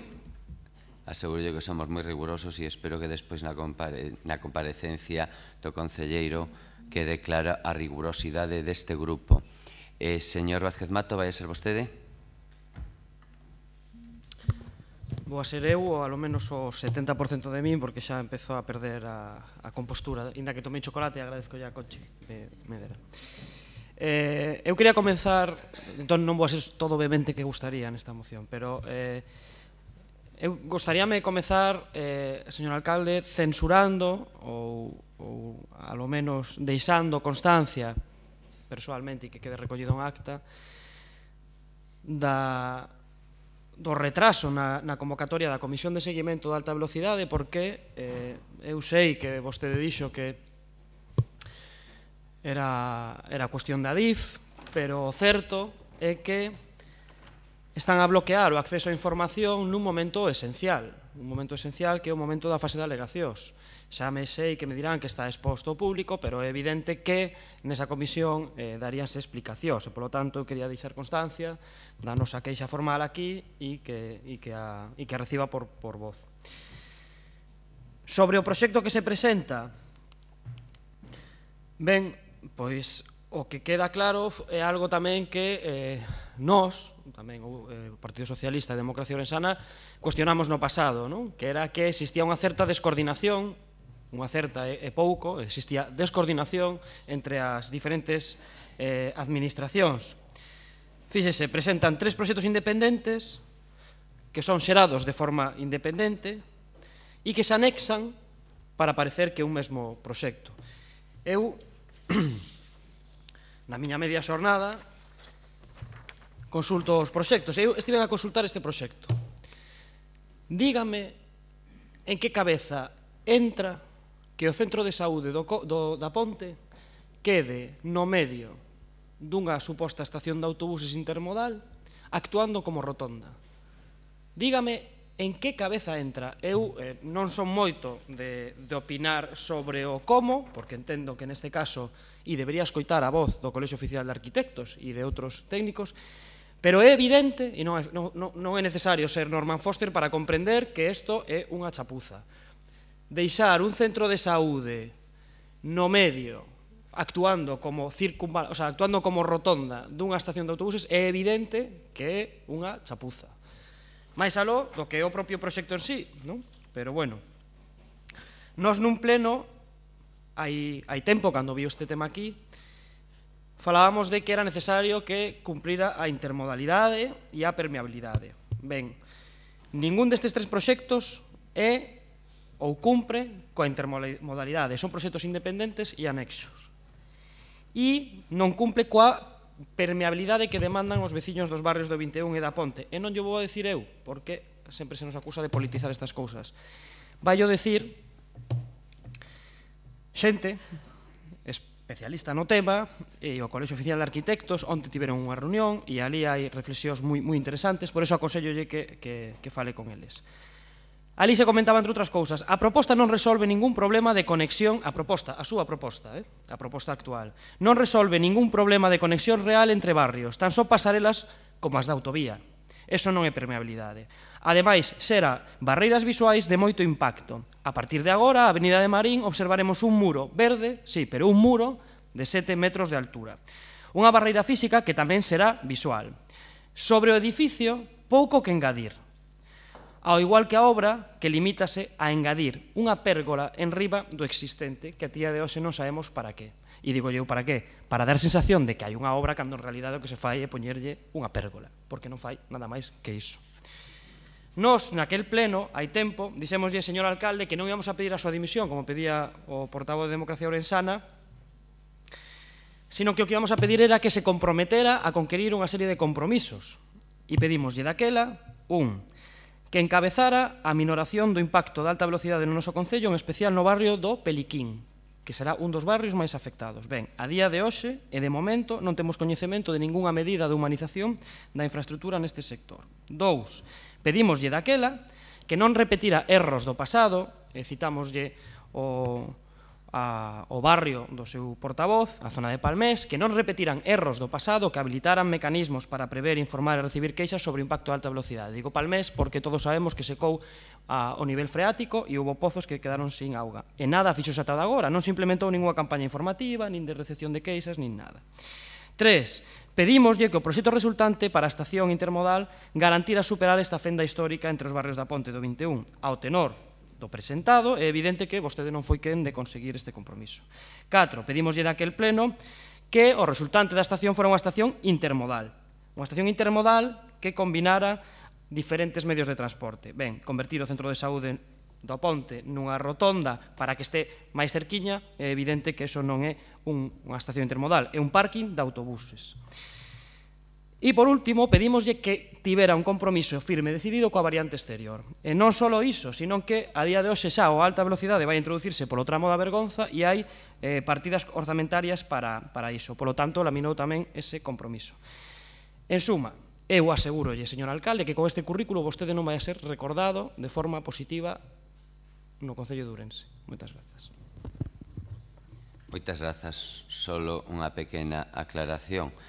Eu estou seguro que o presidente do Colexio de Arquitectos terá que debatir moito co equipo de Norman Foster e, ademais, con prestixiosos arquitectos, non? Parece que é unha loita entre arquitectos, non? Se eu quero decir, e hai que recordar moitas veces premios gañadores, e, ademais, o digo públicamente, temos que recordar tamén o premio gañador que iba dedicado á Confederación Hidrográfica. Sin embargo, estaba en zona inundable e incluso con certas deficiencias, etc. Quer dizer, moitas veces os premios gañadores hai que poñerlle a outra parte, non? O papel o recolle todo, e isto o digo en alto, quero dicir, e nós que construímos moitísimos colexios vemos as eivas, entón os arquitectos moitas veces é unha mensaxe, ten que adaptarse tamén ás circunstancias, non? De todos modos, haberá tempo, repito, porque non só eu, el, que forma parte o presidente do Colexio de Arquitectos, terá en breve, moi en breve, tempo de departir con arquitectos, enxeñeiros, bueno, e aí poderán departir e falar sobre esas cuestións. Espero que as súas verbas, que eu llas trasladarei hoxe mesmo ao equipo de Norman Foster, que supoño que son verbas do actual presidente do Colexio de Arquitectos, reitero, hoxe mesmo serán trasladadas ao equipo de Norman Foster por chamarlle, non sei se iso para pasareliña, que era sencillamente un alpendre, etc. Non sei, están recollidas. Entonces, as verbas que vostede dixo serán trasladadas, non, digo que vostede dixo que no día de onte está recollido, quero dicir, eu trasladarei o equipo de Norman Foster as súas verbas con respecto a ese tema e podrán debatir longo tempo para ese tema. Ten a palabra agora o señor Pérez Jácome, novamente. Sí, señor Pérez Jácome, ten vostede a palabra. Muchas gracias. Me dicen que en estos momentos la policía local está manteniendo una fuerte protesta, que está haciendo ahí en las inmediaciones de la policía local, por las condiciones en las que este grupo de gobierno y los mandos que allí tienen, y están haciendo una protesta, que lo sepa, lo mal que gestiona el Concello de Ourense. Por cierto, esperemos que se abra expediente por lo que nosotros denunciamos aquí una vez en pleno, de el haberse permitido una firma comercial hiciera ventas y publicidad dentro de la situación de la policía local, que le abran expediente a la persona que lo permitió. Decirle que, ya que el señor se salió antes adelante la propuesta, ahora el señor entiendo que cumplirá estas mociones y que el señor Pumar le retirará de sus funciones. Y ahora tendrá mucho tiempo libre, si nos puede decir a qué va a dedicar ese tiempo libre, nos gustaría saberlo. Y nada más, vamos ya a meternos en este tema. Mire, señor alcalde, el otro día usted decía por un medio de comunicación que esperemos que Democracia Sana apoye este proyecto. Usted debe pensar que nosotros, vuelvo a decir, usted es una especie de dictador, pero que nosotros no somos palmeros de nadie. Nosotros estamos aquí para apoyarlo, consideremos que está bien, y para criticar y censurar aquello que creemos que está mal. El 19 de abril del año 2016 trajimos aquí una moción a pleno en la que pedíamos una serie de cosas que ahora Martiño reivindica, pero que Martiño aquel entonces no votó a favor. Y eso que pedía iba más allá de lo que pedía Barquero en su día, que era la estación original de Foster. Primero decir que efectivamente nosotros hemos sabido también que el Colegio de Arquitectos está totalmente de Ourense, discrepa y considera una aberración todo este plan que usted trae aquí. Eso no significa que lo que diga el Colegio de Arquitectos sea palabra de Dios, porque la casa de mis sueños la tiene que decidir uno como la quiere. y luego los arquitectos tendrán que hacer esa casa de los sueños, ¿no? Pero los arquitectos pueden, tanto sea Norman Foster como el de Ourense, hacer auténticas aberraciones en los diseños. Técnicamente, obviamente, son ellos quien tienen que diseñarlo, no sea que vaya a caer o al pendro como se chama. Técnicamente tendrán que hacer eles. Pero la casa de los sueños lo diseña uno, entonces yo entiendo que es una visión política. Mire, había una historia que era una frase de una película, yo les explico, siempre extraigo frases que no suelen ser las más populares, ¿no? Recuerdo, por ejemplo, la de Casablanca, fue título de un libro que escribí yo, que me gustó mucho, que era cuando le decían a Rick, ¿qué has venido a hacer a Casablanca? Porque no acabo de entenderlo. ¿Qué has venido a hacer? Y dice Rick, bueno, vine a tomar las aguas. Y le dicen, ¿qué aguas? Las del desierto. Y responde Rick, bueno, me informaron mal, ¿no? Son frases míticas que no son las típicas tal, pero que tal. Y yo recuerdo una película de Torrente en la que se mete en el baño con un aprendiz que tiene ahí Torrente, en la piscina, y los echan porque se meó en la piscina el otro, ¿no? Y entonces le dice Torrente, ¿pero cómo te meas en la piscina, hombre? Y le dice el otro, no, hombre, no, mira, no me meé. Lo que pasa que... Y le empezó a dar una explicación y le dice el otro, que sí, hombre, que sí, que te measte como me meé yo. Punto, o sea, non lle der moitas voltas, non? Bueno, pues esto es igual. Mire, vamos a ver. Si usted, señor alcalde y señor Cudeiro, que se ponga a hablar en esta moción, si usted no soterra las vías, si las vías entran por superficie, no hay forma humana, sea el proyecto que quiere rescatar Barquero ou el que tienen que rescatar ustedes para facer algo con xeito. Se ustedes o que queren facer é unha plaza onde non a hai, es que en que cabeza cabe que yo esto nunca lo vi en mi vida? Es decir, como no soterran las vías, le van a hacer un parque por encima, y como hacen un parque le tienen que meter un muro enorme a toda la avenida de Santiago, con lo cual, si ya la ciudad estaba dividida por las vías, imagínate ahora co que queren facer aí. Es decir, ¿de qué forma humana se puede hacer eso? De ninguna. El único modo es soterrar las vías. Por eso el País Vasco ahora, como le pide a Europa no, hombre, el País Vasco ahora le pide a Rajoy, si quieres que te apoyen los presupuestos, me soterra las vías de entrada al País Vasco. Y se lo pone como exigencia. Y Rajoy se tiene que bajar los pantalones. Y lo que hizo el País Vasco ahora, y lo que hacen los de Canarias para que le aprueben los presupuestos, es lo que quería hacer DO con las elecciones de la Xunta. Si conseguimos 1 o 2 diputados y somos llave, vendrá una lluvia de millones de euros para Ourense. Pero la gente no lo vio así y no nos apoyó en las autonómicas. Si fuéramos llave en las autonómicas, ahora Ourense tendría una lluvia de millones. Y es lo que hizo el País Vasco y lo que están haciendo los canarios. Obviamente censuramos eso, porque el País Vasco es una zona rica, mientras con ese es pobre. Es decir, el País Vasco se va a llevar más millones cuando no los necesita, pero Ourense sí los necesita, que es una zona pobre. En nuestro caso procede. Yo no me gusta que los vascos se lleven ese dinero, pero lo hacen porque tienen fuerza para hacerlo. Entonces, ¿qué quiero decir con esto? Vamos a ver. El proyecto que ustedes quieren hacer es intentar hacer la cuadratura del círculo. Y la cuadratura no se puede hacer. Es decir, si las vías no vienen soterradas, ¿qué lle quieren meter ahí? O que lle van a meter unha auténtica aberración. Ya dijimos a nosotros aquí que lo más importante era, si se ha gastado una estación en todos los sitios de lujo, pues mira, en Ourense también la queremos, ya que gastan en otros lados, que la gasten en Ourense. Pero para nosotros es fundamental lo que pedíamos ya el 19 del 19 de abril de 2016, que decíamos una serie de puntos que pedíamos y que nos quedamos solos en aquella votación. Decir también que, señor alcalde, que usted juega con las mentiras y también Barquero que nos expliquen el proyecto de Foster. Que yo sepa, en el proyecto de Foster había cantidad de zonas recalificadas que la iba a explotar Adif. Corrígeme si no es así. Y ahora lo que nos intenta vender aquí el señor alcalde es tomarnos el pelo. Es decir, si resulta que Adif dice que va a invertir aquí 150 millones de euros, estoy de acuerdo ahí con Barquero, que eso es, el precio ese no se lo cree nadie, porque es como la fiesta de Ourense, que se van a gastar ahora 400.000 euros, y creo que el grupo más famoso, que son los chunguitos o los diablos. No son los chunguitos o los diablos, el grupo más famoso. Hay 400.000 euros, a ver en qué se gastan os 400.000 euros. Entonces todo aquí, para verlo, que se costa 150 millones de euros, es difícil de entenderlo. Pero resulta que usted dice, no nos va a costar nada el parking, claro. Si al final lo explota Adif, tampoco nos costó nada el parking de Juan 23. Lo explota una empresa privada, pega un pelotazo. Tampoco nos costó nada el parking de Copasa en la finca Diputación. Nos va a estafar al final unha empresa privada, oye, así tamén me quedo co parking. Se queres, consigo 8 inversores, que non costa nada, pero explotando de forma de especular. Moitas grazas, señor Pérez Jácome. Ten a palabra o señor Cudeiro. Muchas gracias, alcalde. Buenos días a todos y a todas. Yo realmente voy a contestar a todos conjuntamente, porque creo que todos van por la misma idea, ¿no? Pero, señor Barquero, yo realmente no sé cuál es el juego al que ustedes están jugando, porque en realidad yo creo que lo que están es tratando de perjudicar en todas sus actuaciones a los vecinos de esta ciudad. tratan de llevar adelante proyectos que son irrealizables y se oponen a proyectos pues, que en este momento han avanzado bastante, de hecho que están en fase de exposición pública urbanística y con unos presupuestos bastante, o digamos ya cerrados desde el punto de vista de los proyectos que se han presentado.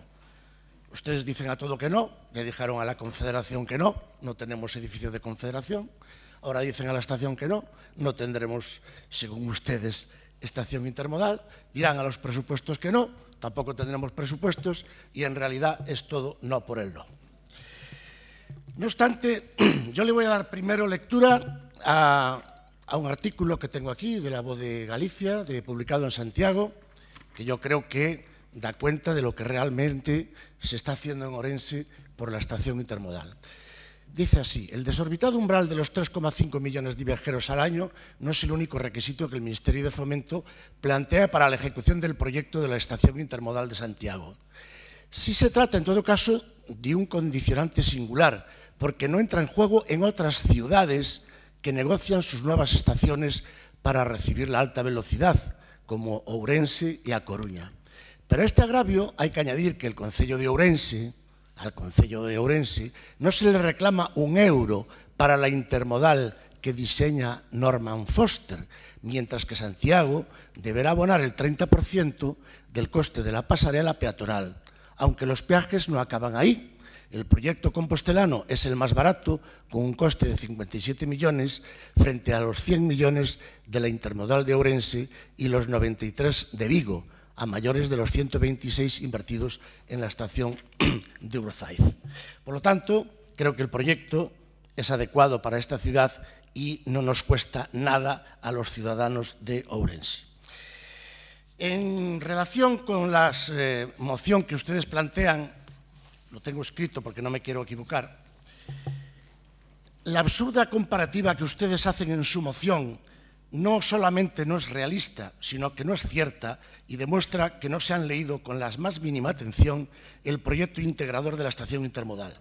Desvirtúan usted la realidad de la estación indicando que es una pérgola de 10 millones, la simpleza más absoluta en la definición de la estación y, por tanto, del total desconocimiento del anteproyecto.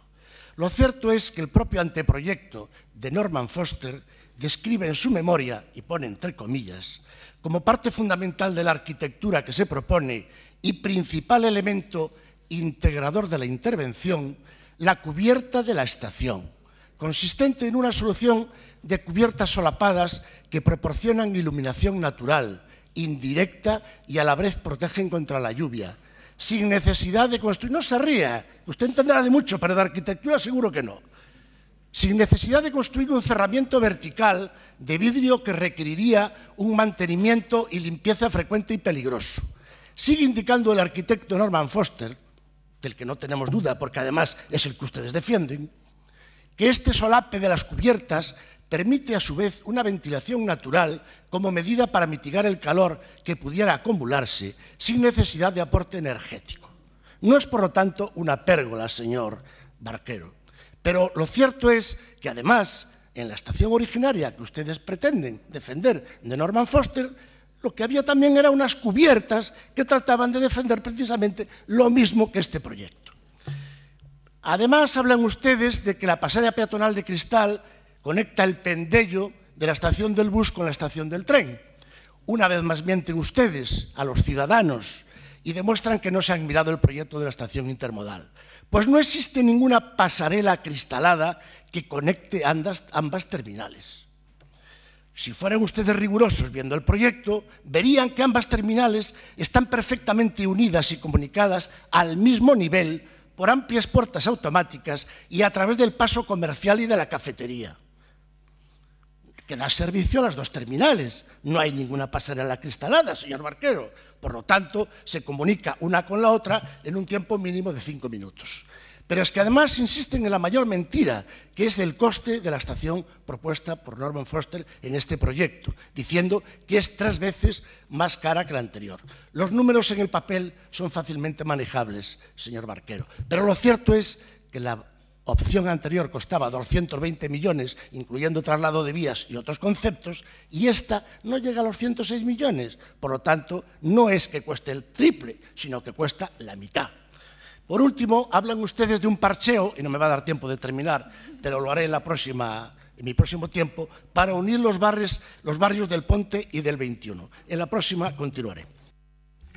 Moitísimas grazas, señor Cudeiro. Ten a palabra o señor Vázquez Barquero por un espazo de 3 minutos. Non me chegaría o tempo, pero bueno, non queda máis remedio. Bueno, a verdade é que Martiño ten razón cando di que facer unha rotonda no centro de saúde non se lle ocurre a ninguén. Pero claro, a ninguén no seu sano suicio, porque a esta xente sí que se lles ocurre, non? Fala o alcalde de que isto é unha loita entre arquitectos, pero claro, dáse a realidade de que uns teñen unha perspectiva desde fora e outros teñen unha perspectiva dende aquí, dende os que defenden os intereses da cidade. Ademais, mire, vostede dubida dun proxecto gañador, e que non foi un concurso de ideas calesquera, foi un concurso feito a partir dunhas prescripcións técnicas que emanaron do propio Concello de Ourense. E a partir de aí, cada equipo plantexou o seu proxecto. E houve un que gañou e outros que perderon. Vale?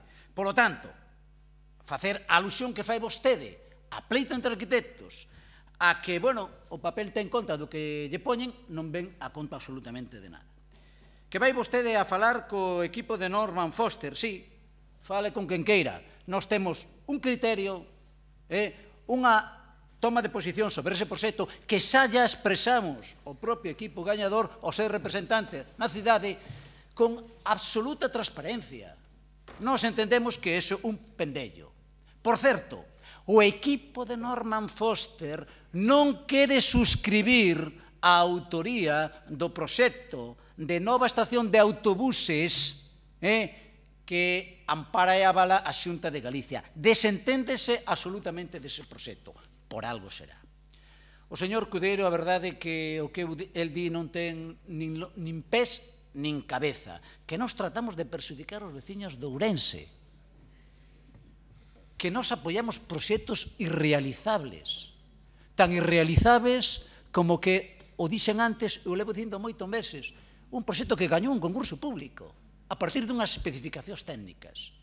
Mire, nós estamos a favor da estación, pero da boa estación, non deste pendello que vostedes queren levar adiante. Nós estamos en contra dos fraudes, nós estamos en contra dos pelotazos inmobiliarios que se esconden detrás deste proxecto. Vale? Entón, esa é a realidade das cousas. Vostede fala aí dunha pasarela aberta, con visibilidade. Mire, en Barradimiño tamén temos unha corredoira por medio do pueblo, absolutamente transparente, con moita visibilidade, con moita integración, pero claro, non temos unha estación intermodal. Se quere, facemos tamén unha corredoira na Ponte, na estación actual, e así queda solventado o asunto da intermodalidade. Eso non é o que a cidadanía de Ourense. Moitísimas gracias, señor Vázquez Barqueiro. Solo unha cuestión. É que o grupo de Norman Foster non pode asinar o proxecto da estación de autobuses porque non se presentaron ese proxecto. Como van a asinar un proxecto que non é deles? Pero como van a avalalo técnicamente? Quero dicir, se é un proxecto... Bueno, quero dicir, vostede... ten, e de feito, eles non se presentaron. Esa é a realidade. Por tanto, non poden avalar nin asinar un... Bueno, non é discutible. Con acudir ás empresas que se presentaron, querido Barquero, xa estamos. Espera a segunda parte, si quere despois pola tarde incluso continuamos. Espera a segunda parte sobre a realización do que era o seu proxecto e a súa obriga como Concello de velar que a maqueta fose realizable. Ten a palabra o señor Vázquez Mato. Grazas. Simplemente informar porque Ourense en Común votará en contra, non votará en contra, abstiverase no seu momento. Abstiverámonos, señor Pérez Jácome, porque vostedes solicitaban unha inversión sempre superior a 100 millóns de euros. Nos decíamos e mantemos que se a intermodalidade e a permeabilidade podense conquerir con menos recursos, estupendo, porque o importante é o que, non o canto. Sobre o proxecto e a intervención do señor alcalde, non poña nas miñas verbas nin nas do Colexio Oficial de Arquitectos cousas que eu non dixen. Eu linlle tal cual. A proposta non resolve ningún problema de conexión real entre barrios, tan só pasarelas como as da autovía. Ademais, será barreiras visuais de moito impacto. Así é que dende a Avenida Marín observaremos un muro verde, sí, pero de 7 metros, unha barreira física que tamén será visual. Sobre o edificio pouco que engadir, ao igual que a obra que limítase a engadir unha pérgola enriba do existente. Non hai nin pasarelillas, nin alpendrillos, nin nada que vostede dixo que eu citara. Se cadra a vostede, igual que a súa compañeira Madrid, a señora Aguirre, con aquela frase famosa de que os arquitectos hai que matalos a todos, igual saíulle outra cousiña. E cree ou quere introducir un debate de confrontación entre eles. Mire, nós, como naquela moción que presentaba a Democracia Ourensana, insistimos no mesmo. E non o decimos nós, di xente, tampouco afín ao proxecto político de Ourense en Común, como o propio Joaquín Leguina. Nós defendemos que os políticos digamos o que, e despois que haya outro perfil que diga o como e o quen. E é evidente que este que non é o que se pedía. Señor Cudeiro, vostede saberá moito de arquitectura, nós algo sabemos de mobilidade. E se non vostede, pois a quen consultou, non sei, porque se lle foi un pouco a man co Grupo Socialista. Fíxese vostede no esquema de itinerarios arredor do proxecto que presentan. Dígame vostede en que cabeza cabe os itinerarios que se sitúan arredor do centro de saúde. O volume de tráfico que vai ter que soportar ese equipamento. É un centro de saúde, non é unha rotonda. É que non é unha rotonda. E, señor alcalde, ten vostede toda a razón. Ten vostede toda a razón de que o equipo de Norman Foster non se presentou a este proxecto, porque yo decía o señor Barquero, é que son proxectos diferentes. É que non é un proxecto integral. É que non é un proxecto diseñado en todo o ámbito. É 3, corta e pega, e intentamos sair do paso, pero non é o que se pedía.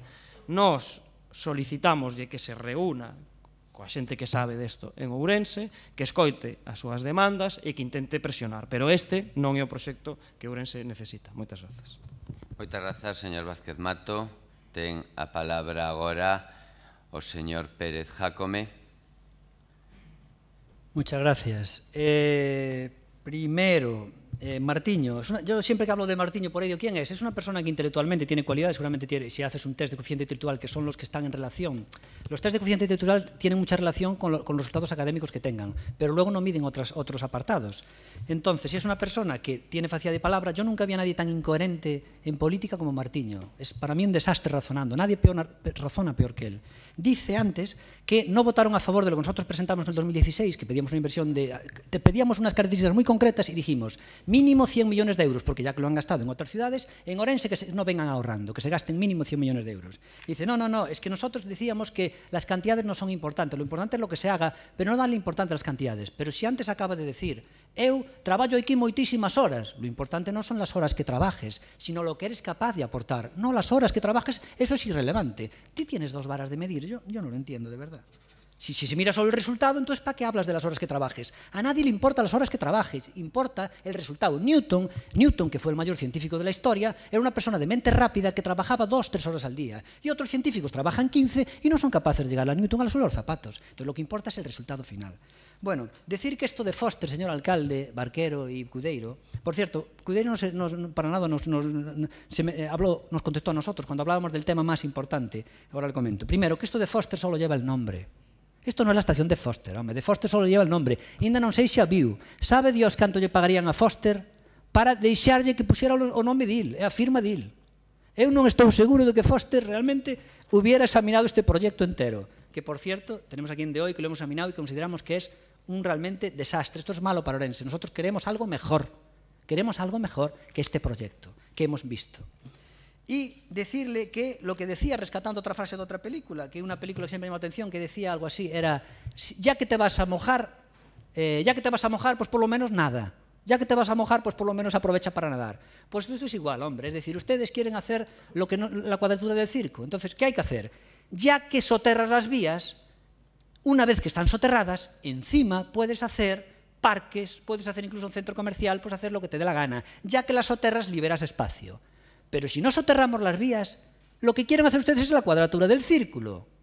No hace falta ser científico para esto. Si no soterran las vías, es una aberración meter outra barrera arquitectónica metendo un parque por encima. Chámenlle pérgola, chámenlle como da gana, e firme Foster ou afirme quen queira, ou afirme Julio Verne. ¿Sabe por qué digo Julio Verne? Porque el proyecto de geotermia que ustedes quieren hacer, vendiéndonos aquí, que ahora vamos a tener electricidad gratis en el puente, eso parece más bien un proyecto de Julio Verne, hombre. Eso no se lo creen ni ustedes, son unos fantasmas. Y en este tema quieren hacer la cuadratura del círculo. O soterran las vías, o no busquen, por favor, engañar a la población metiendo una barrera que esto va a parecer el muro de las lamentaciones. Lo que quieren hacer es el muro de las lamentaciones. Moitas grazas. Ten os últimos 3 minutos o señor Cudeiro Mazaira. Gracias, alcalde. Voy a terminar mi lectura. Por último, hablan ustedes de un parcheo para unir los barrios de Aponte e 21 a través de pasarelas. Señores del PSOE, el parcheo era el que estaba previsto y no estudiado en el anterior anteproyecto.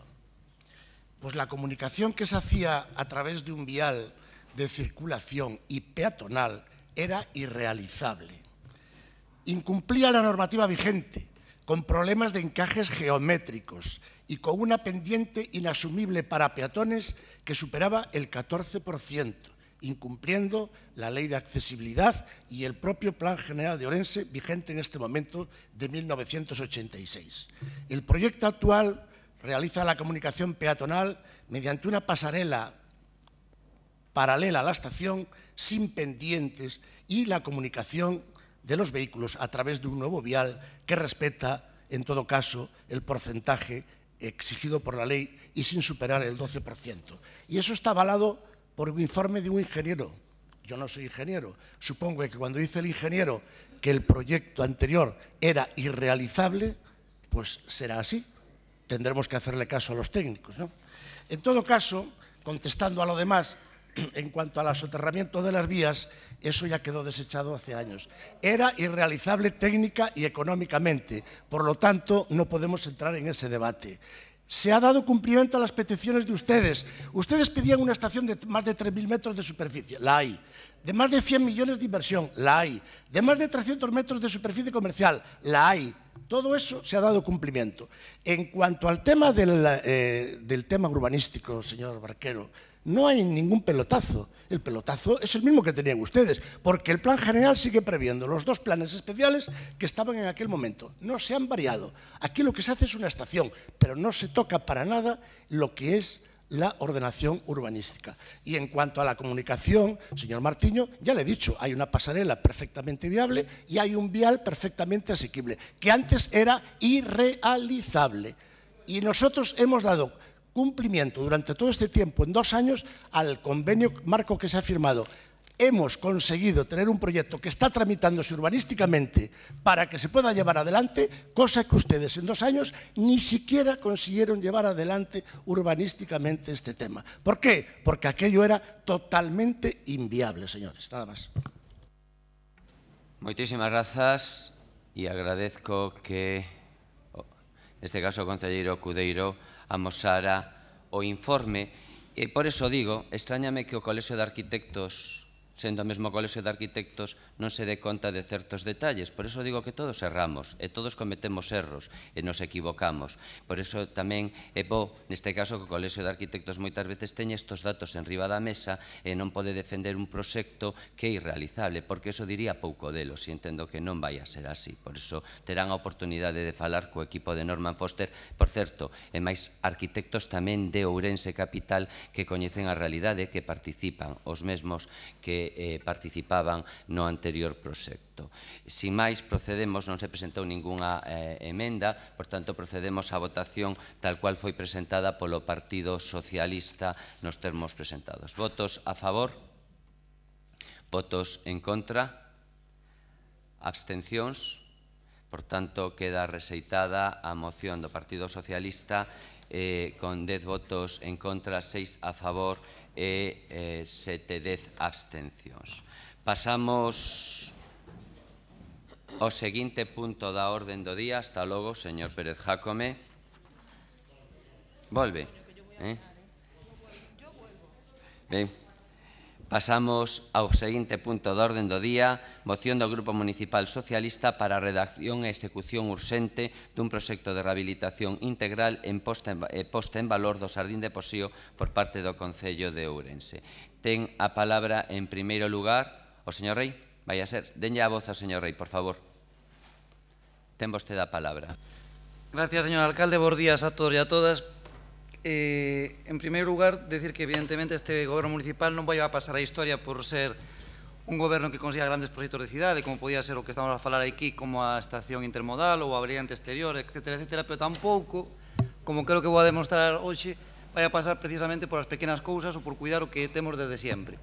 O Xardín do Posío, como sabemos, é o xardín posiblemente máis emblemático da nosa cidade, do noso concello.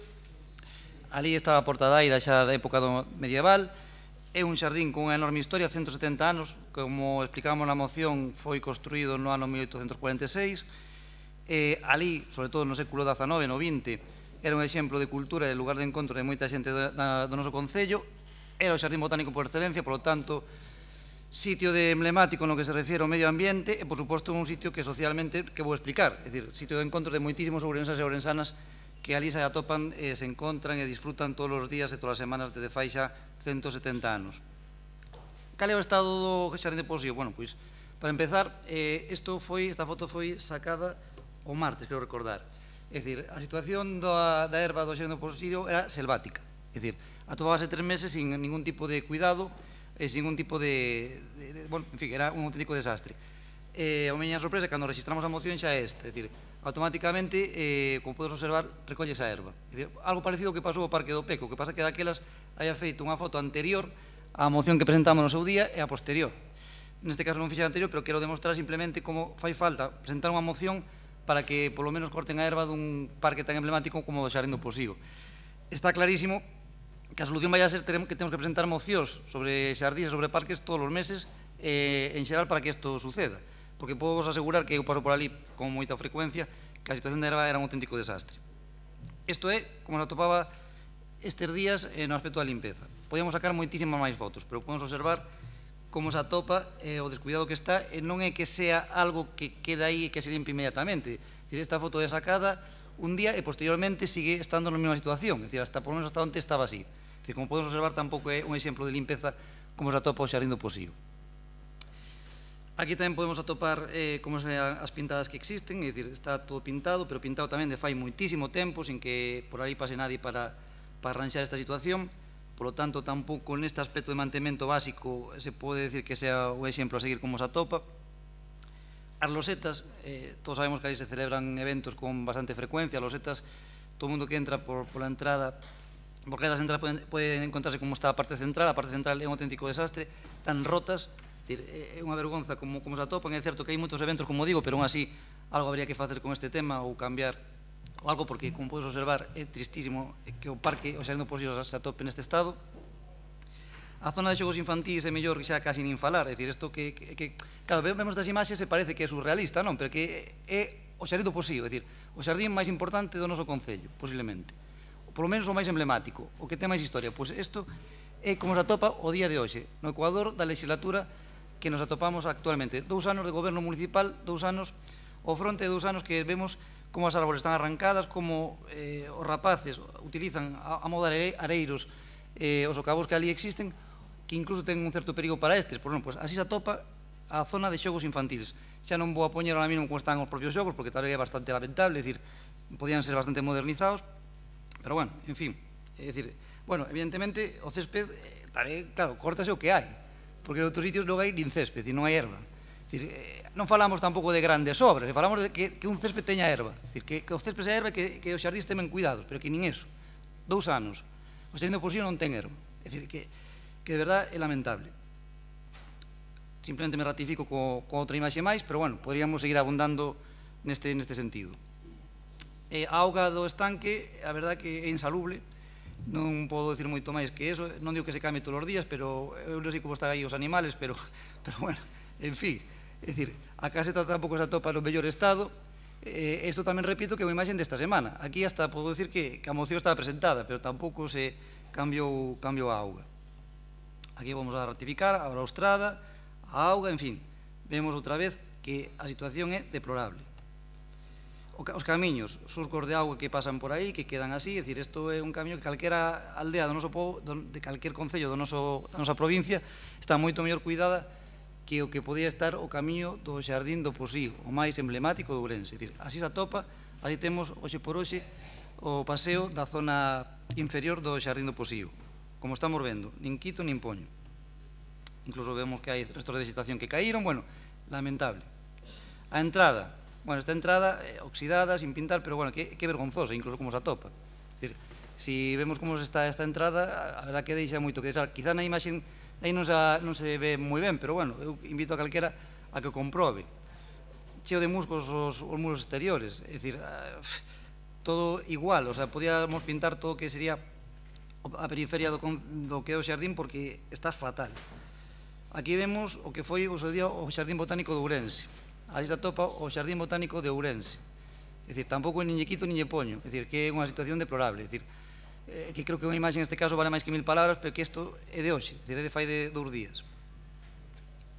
A acera que rodea o Xardín do Posío.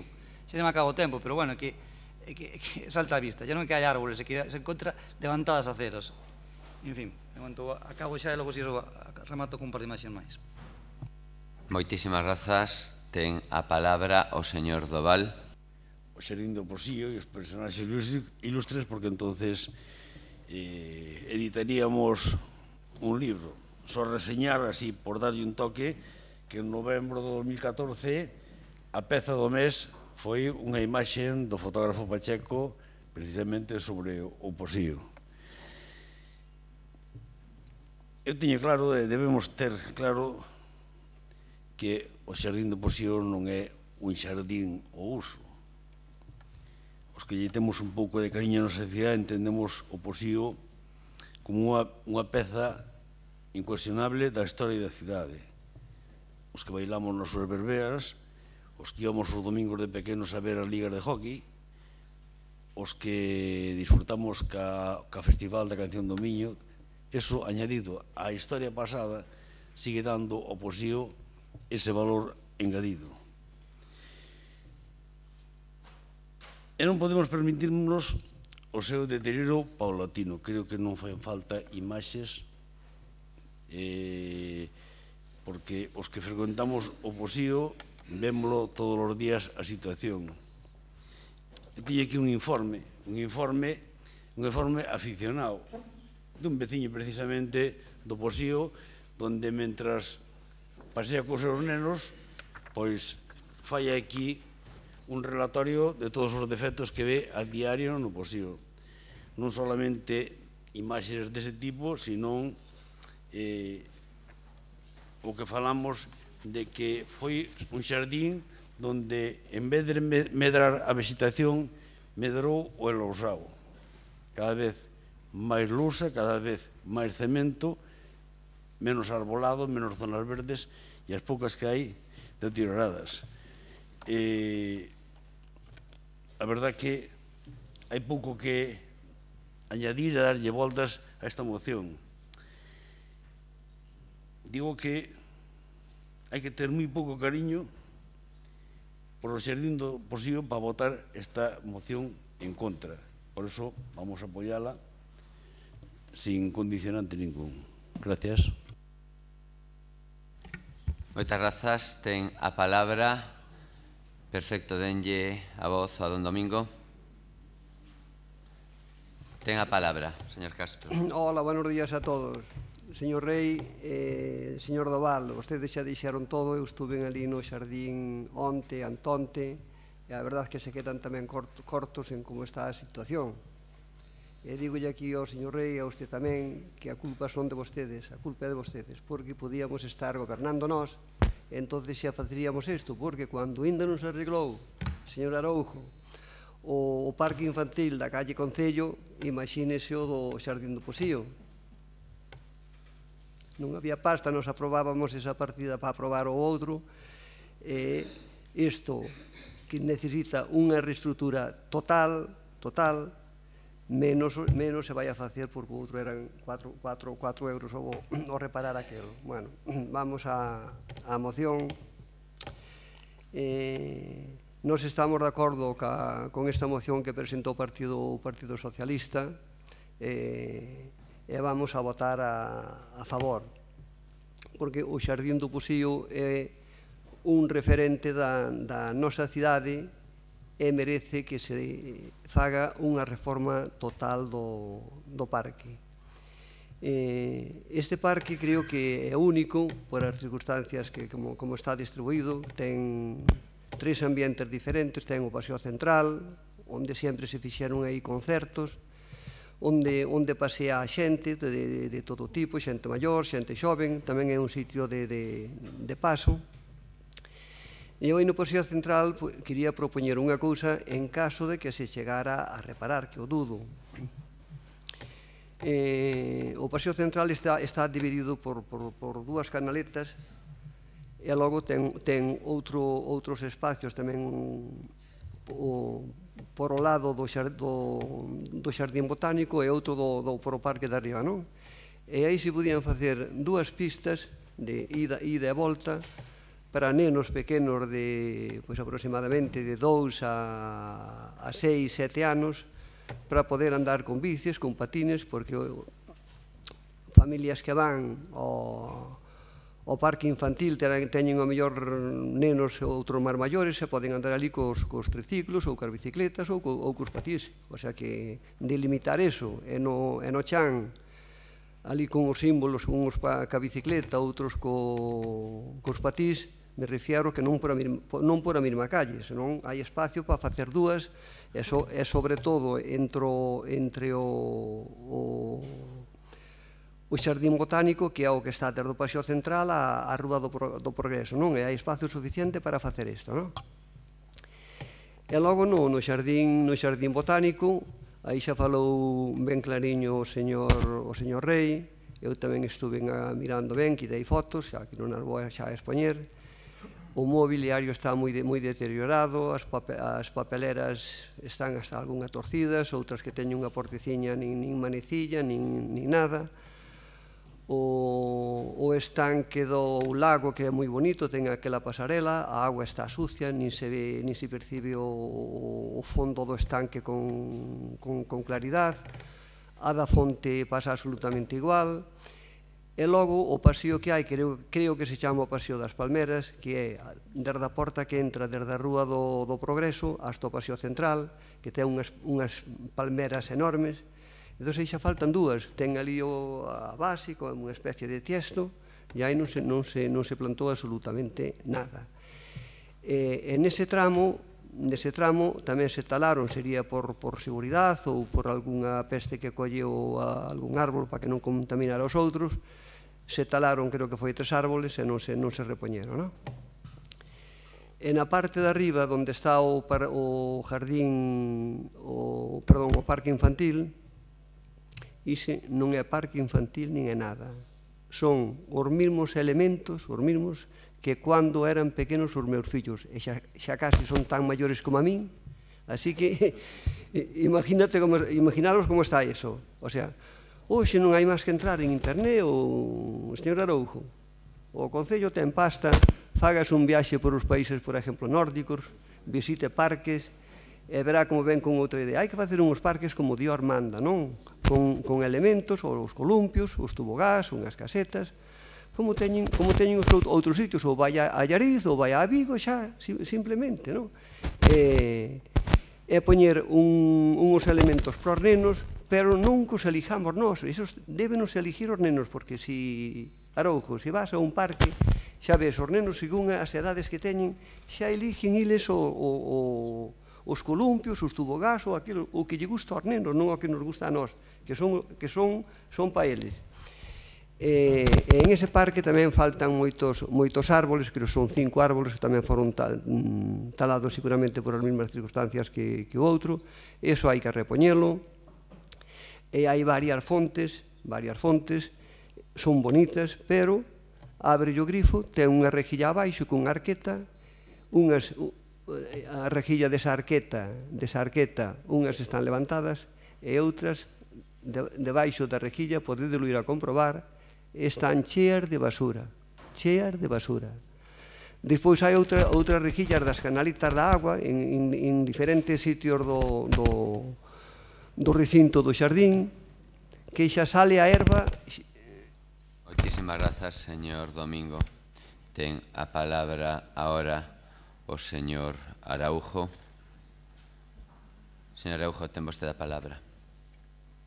Gracias, señor alcalde. Hola de novo a todos. Bueno, decirlle para a tranquilidade do señor Domingos que o proxecto de Alameda do Cruceiro, do Parque de Alameda do Cruceiro, xa está finalizado. Teño que lle recordar que foi un proxecto que quitamos adiante co apoio do Partido Socialista e co voto en contra de Democracia Ourensana. É algo que tenemos que decirlle constantemente, digo, para evitar no futuro que nos pidan cousas que logo voten en contra delas.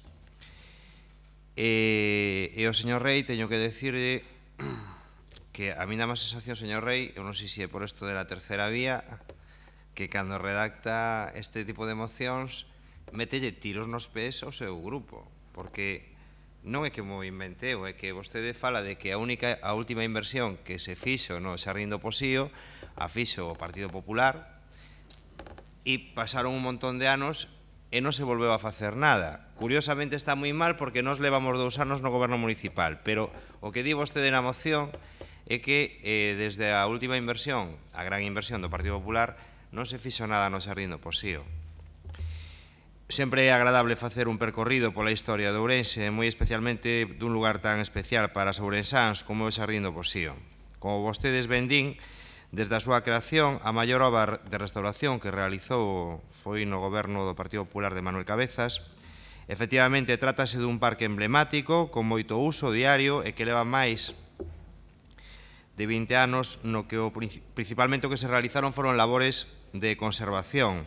Ahora o que non podemos admitir é que se diga que nos últimos 2 anos de mandato non se están a acadar as máis altas, se acadaron as cotas máis altas de abandono. Podemos recorrer a hemeroteca para recordar que unha vez que entramos no goberno municipal nos vimos na obriga de realizar un plan de choque neste espazo, dado o total abandono no que se atopaba, labor de mantemento que nunca deixamos de realizar dentro das posibilidades de persoal que, por desgracia, ten este concello. Eu aquí fago unha parte para agradecer o traballo do persoal de mantemento de zonas verdes que se minorou tanto, temos falado tantas veces, que se minorou tanto e teñen que estar a unha velocidade tremenda traballando todos os días para intentar soster as zonas verdes. Teño que dicirlle tamén que en breve estará a nova empresa adxudicataria de zonas verdes traballando e iso de algún xeito vai a mellorar moitísimo a calidade do servicio porque os funcionarios municipales van a ter menos espacio para traballar e, polo tanto, van a facer un mellor traballo. A modo de recordatorio, nestes 2 últimos anos fixéronse as seguintes labores de mantemento e conservación. Ante os informes existentes sobre o arbolado no xardín e o seu estado fisiolóxico, estructural e mecánico no último trimestre realizáronse diversas actuacións sobre os arbolados co obxectivo de garantir a súa supervivencia e a seguridade dos cidadáns. Se ben certo que durante os 8 anos do seu goberno se fixeran antes algunha actuación sobre os árboles, poderían haber salvado algunha das árboles que foi necesario talar. Mantemento de xogos infantiles con visitas periódicas, é o que fai o equipo que se dedica a esta cuestión, reposición de pezas rotas e desgastadas, sustitución de xogo infantil por outro novo, reparación de portas da entrada, reparación e sustitución de rejillas de desagüe, reparación de pedras levantadas nas zonas de baños e na zona da calle Coruña, desatáscanse sumideiros constantemente, reparación e mantemento dos bebedeiros existentes, reparación das chaves de paso da auga que constantemente están estropeadas por cuestións de vandalismo, reparación de actos vandálicos varios, pedras arrancadas na estructura do Otero Pedrallo, sustitución e mantemento de bebedeiro existente dentro da pajarera, sustitución da cristaleira de protección do estanque, recuperación da caseta do estanque que se estaba a pudrir desde fai anos. Eu se chego a saber que trai vostede a foto da caseta do estanque, traía yo a foto que me atopei cando cheguei desa mesma caseta. Impermeabilización do estanque, reparación do alumeado, reparación de bancos e mobiliario existente, reparación de pedras e outros desperfectos. e moitas outras pequenas actuacións que non vamos a relatar ahora aquí, pero que demostran que en ningún momento nos esquecemos deste emblemático lugar. Eso sí, tamén hai que decir que, por desgracia, tamén nestes anos están a aumentar os actos vandálicos que neste espazo se producen, así como a aumentar en horas diurnas a presencia de grupos de persoas que deixan grandes cantidades de lixo e consumen alcohol deixando restos de botellas, como se veía na fotografía, semellante ao que acontece ahora mesmo na Alameda do Cruceiro.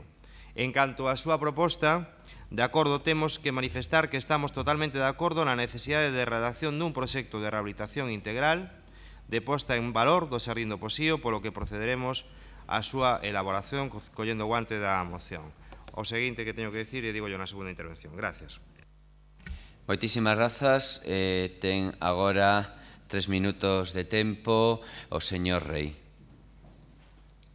Como está visto que vivimos en mundos completamente distintos ou paralelos, eu podo asegurar, señor Araujo, que nesta moción eu podía traer fotos para todo o pleno. O sea, podía estar tranquilamente, prácticamente varias horas seguidas expoñendo fotos de como se atopa actualmente o Xardín do Posío. O que pasa é que, claro, evidentemente, se usted fala de todas as pequenas obras, a situación é a que, sinceramente, para que o faga mirar. Para que o faga mirar en serio, porque o Xardín do Posío está como está, porque, por desgracia, non é o Xardín do Posío, que son prácticamente todos os parques da nosa cidade.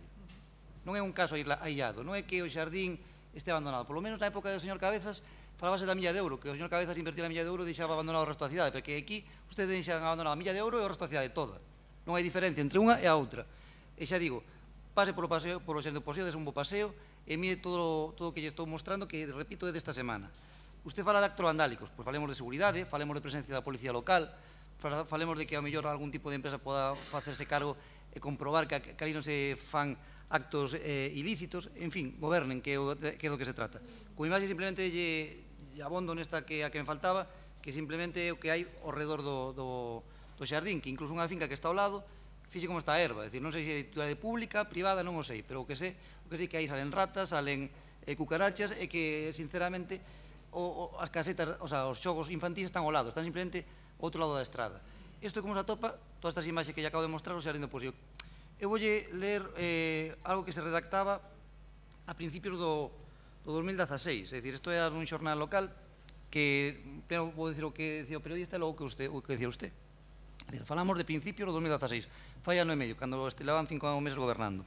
E decía o xornal: la pérdida de protagonismo y de actividad del Posío ha degenerado en decadencia, al menos en cuanto a imagen. Como se suele decir, lo importante está en los detalles, y es precisamente en los detalles donde el antaño pulmón verde de la ciudad suspende el examen. Basta un recorrido por este espacio para hacerse una radiografía nítida de los pequeños y a la vez numerosos deterioros que le hacen restar el atractivo del que gozaba en otra época. Zonas verdes sin césped, pintadas sobre bancos, fuentes, columpios e incluso troncos de los árboles, losetas agrietadas, charcos, acumulaciones de musgo o bancos de piedra despostillados son el nuevo retrato del Jardín del Posío, que no ha sido ajena a usuarios y vecinos de la zona, decepcionados por la falta de interés en el parque por las instituciones. Y usted decía, le hablo de principios del 2016, José Araujo prevé más actuaciones en el Posío cara a la primavera del 2016. Las fuertes lluvias de estos días suponen un contratiempo para la puesta en marcha de estos trabajos. Sabe que desde mayo de 2016 vimos la mayor sequía de fai un ano. Es decir, o tempo era a excusa daquele momento. Bueno, pues, despois dun ano de sequía, sin chuva ni nada, atopamos que non se fixo ni unha sola actuación. O sea, a excusa que usted utilizou a principios de 2016 era evidentemente falsa. Xa non lle vou falar da parálisis do plan de inversión, dos contedores soterrados, dos parques de jardines, do ponto de Milenio, do transporte público e toda a parálisis que sufre, por desgracia, este concello. Moitas grazas, señor Rei. Ten a palabra agora o señor Doval. Gracias, señor alcalde. Non vamos a insistir moito no tema, porque o tema é palpable. Eu recordo que nestes 2 anos de goberno unha das primeiras imaxes do señor alcalde acompañando os pintores da barandilla do palco. E non recordo un pouco máis. Recordo a caída da copa dunha das portas cando foran as festas porque un camión tropezou con elas, que se repuxo posteriormente. E eu, que son habitual do Posío, pois a verdade é que vese pouco de diferencia, é dicir, non se ve, sí, vin cortar os tiros esos que agora están rebrotando de novo, pero, como dixen noutra ocasión, aquí un veciño reclama un seto no contorno para evitar o impacto visual e acústico dos vehículos que rodean o tipo. É outro parque dos que chamo eu de seto discontinuo, é dicir, vanse se caindo seto, entón van quedando buratos, e entón é seto discontinuo. Efectivamente que eu tamén observo esos grupos de persoas que xa non son tan nenos, que xogan ao fútbol, que beben cerveza, deixan todo tirado por ali, que pintan as paredes, pois o mellor fai falta de vez en cuando, porque iso é habitual, non é que un día unha pandilla aparezca, non, iso é habitual. E se se consinte é porque alguén que ten a responsabilidade de enviar unha policía local por ali de vez en cuando, pois corrixir esas historias, e non se fai. Eu son amigo do concesionario, outro día enseñábame como cuida os animais, o que se gastou neles, pois é unha persona máis a cuidar no xardín, pero claro, el non ten a responsabilidade, do que ten, pero nada máis. Por iso digo eu que non hai que darlle moitas voltas, é dicir, dar un paseo polo xardín do Posío e ver como está, e ver que na parada dos taxis o alcorque é un árbol que plantaron os taxistas, non o Concello. É que iso é o que vemos, nada máis. Moitas grazas, señor Doval. Ten a palabra señor Castro, don Domingo. Hola. Sí. Señor Araujo, quedou unha cousa por dicirlle, isto sería interesante, que na parte de arriba onde está o xinasio para nenos hai espacios se se pudera facer un xinasio ao aire libre bioambiental para personas maiores que van ali cos netos, cas familias, e ao mínimo que están disfrutando ali do parque, pois poden facer algún exercicio físico que axuda a mellorar a súa saúde. É unha recomendación que lle fago tamén, que se deben deixar aconsellar por os técnicos do Concello para estas cousas que son os que saben. Nós podemos propoñer, pero non entendemos. Eles si saben, e vostede non sabe. Se xirlle tamén ás empresas da limpieza, a empresa que leva aos parques e xardís, que teñan todo en condicións. O sea, o césped ben cortado, todo ben limpo, porque cobran para iso. E logo tamén apuntei aquí, por si se me pasaba, que eu tiño visto ali moitas veces, ali aparcadas furgonetas, hasta pois algunha camioneta dunha empresa daqui de Ourense, dentro do recinto ali no paseo, non? Entón, creo que non é sitio para aparcar ali coche de ningún tipo, non? E nada, o que hai que facer é manteñemento de todas as instalacións, do mobiliario urbano, porque está moi deteriorado, e repoñer o que faga falta. Incluso na parte de arriba os bancos de madeira, os bancos de pedra, dinse unha volta por ali e miren o que hai por abaixo. Nada máis. A ver se conseguimos entre todos que se faga tanto o do xardín, o de Concello e os outros, porque é un sitio onde van as familias cos nenos e deben estar nas condicións que merecen os ciudadanos. Moitas gracias a todos. Moitas grazas, señor Castro. Ten a palabra para rematar agora esta segunda quenda o señor Araujo Fernández. Ten vostede a palabra. Bueno, moi brevemente, por ir concretando. Hai dúas, dirixíndome ao propoñente da moción. Ten dous puntos, un no que nos fala de redactar un proxecto, asumimos o guante, por lo tanto, se o permiten que votemos por puntos, votamos a favor de esa cuestión. Pero bueno, vamos a falar de política municipal en xeral, porque indo a temas así concretos, logo na segunda parte falan dunha inversión necesaria, non? E de que se incorporen no presuposto que teñen vostedes o borrador que se lles entregou.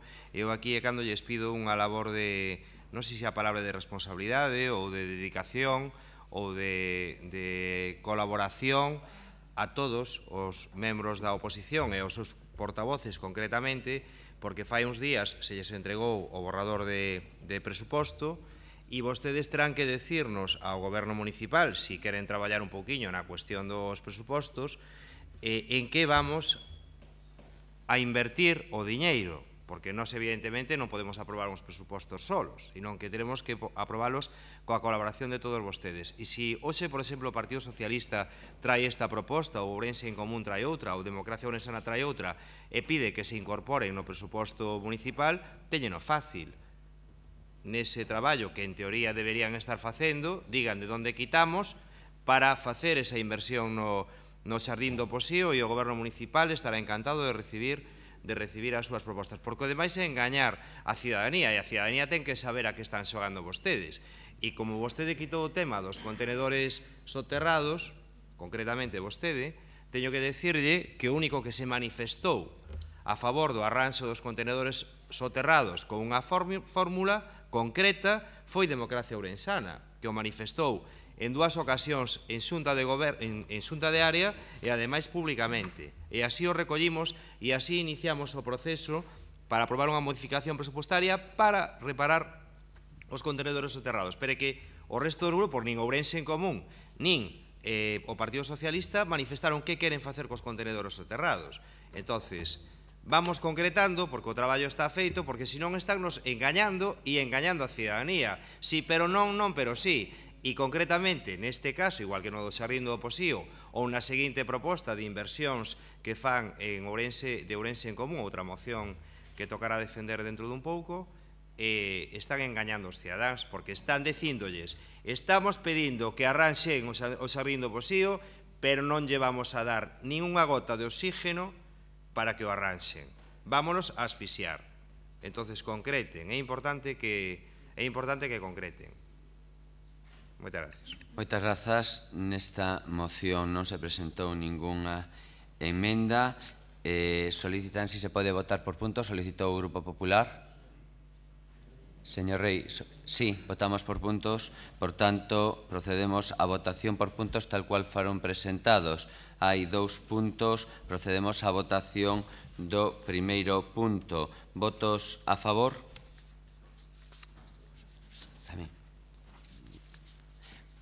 Votos en contra, abstencións. Pasamos ao segundo punto. Votos a favor? Abstencións. En contra. Por tanto, queda aprobado ese segundo punto.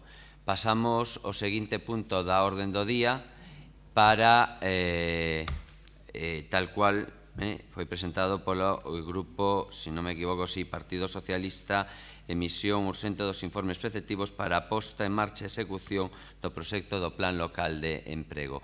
Ten a palabra, está preparado o señor Vázquez Barquero. Señor Vázquez Barquero, ten vostede a palabra. Sí.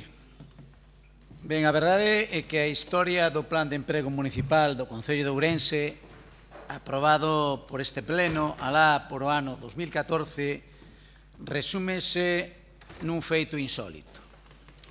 O Concello quería utilizar recursos propios, 3 millóns de euros, tendo plena solvencia económica e financiera para facelo.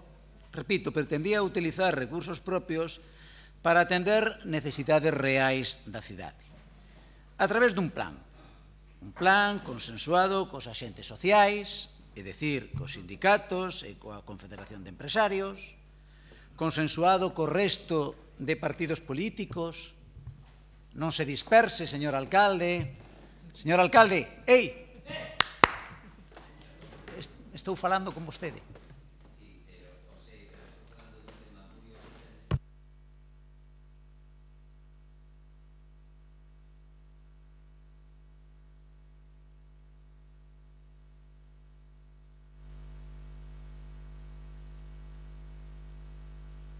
Digo que non está vostede na clase ni na aula, vale?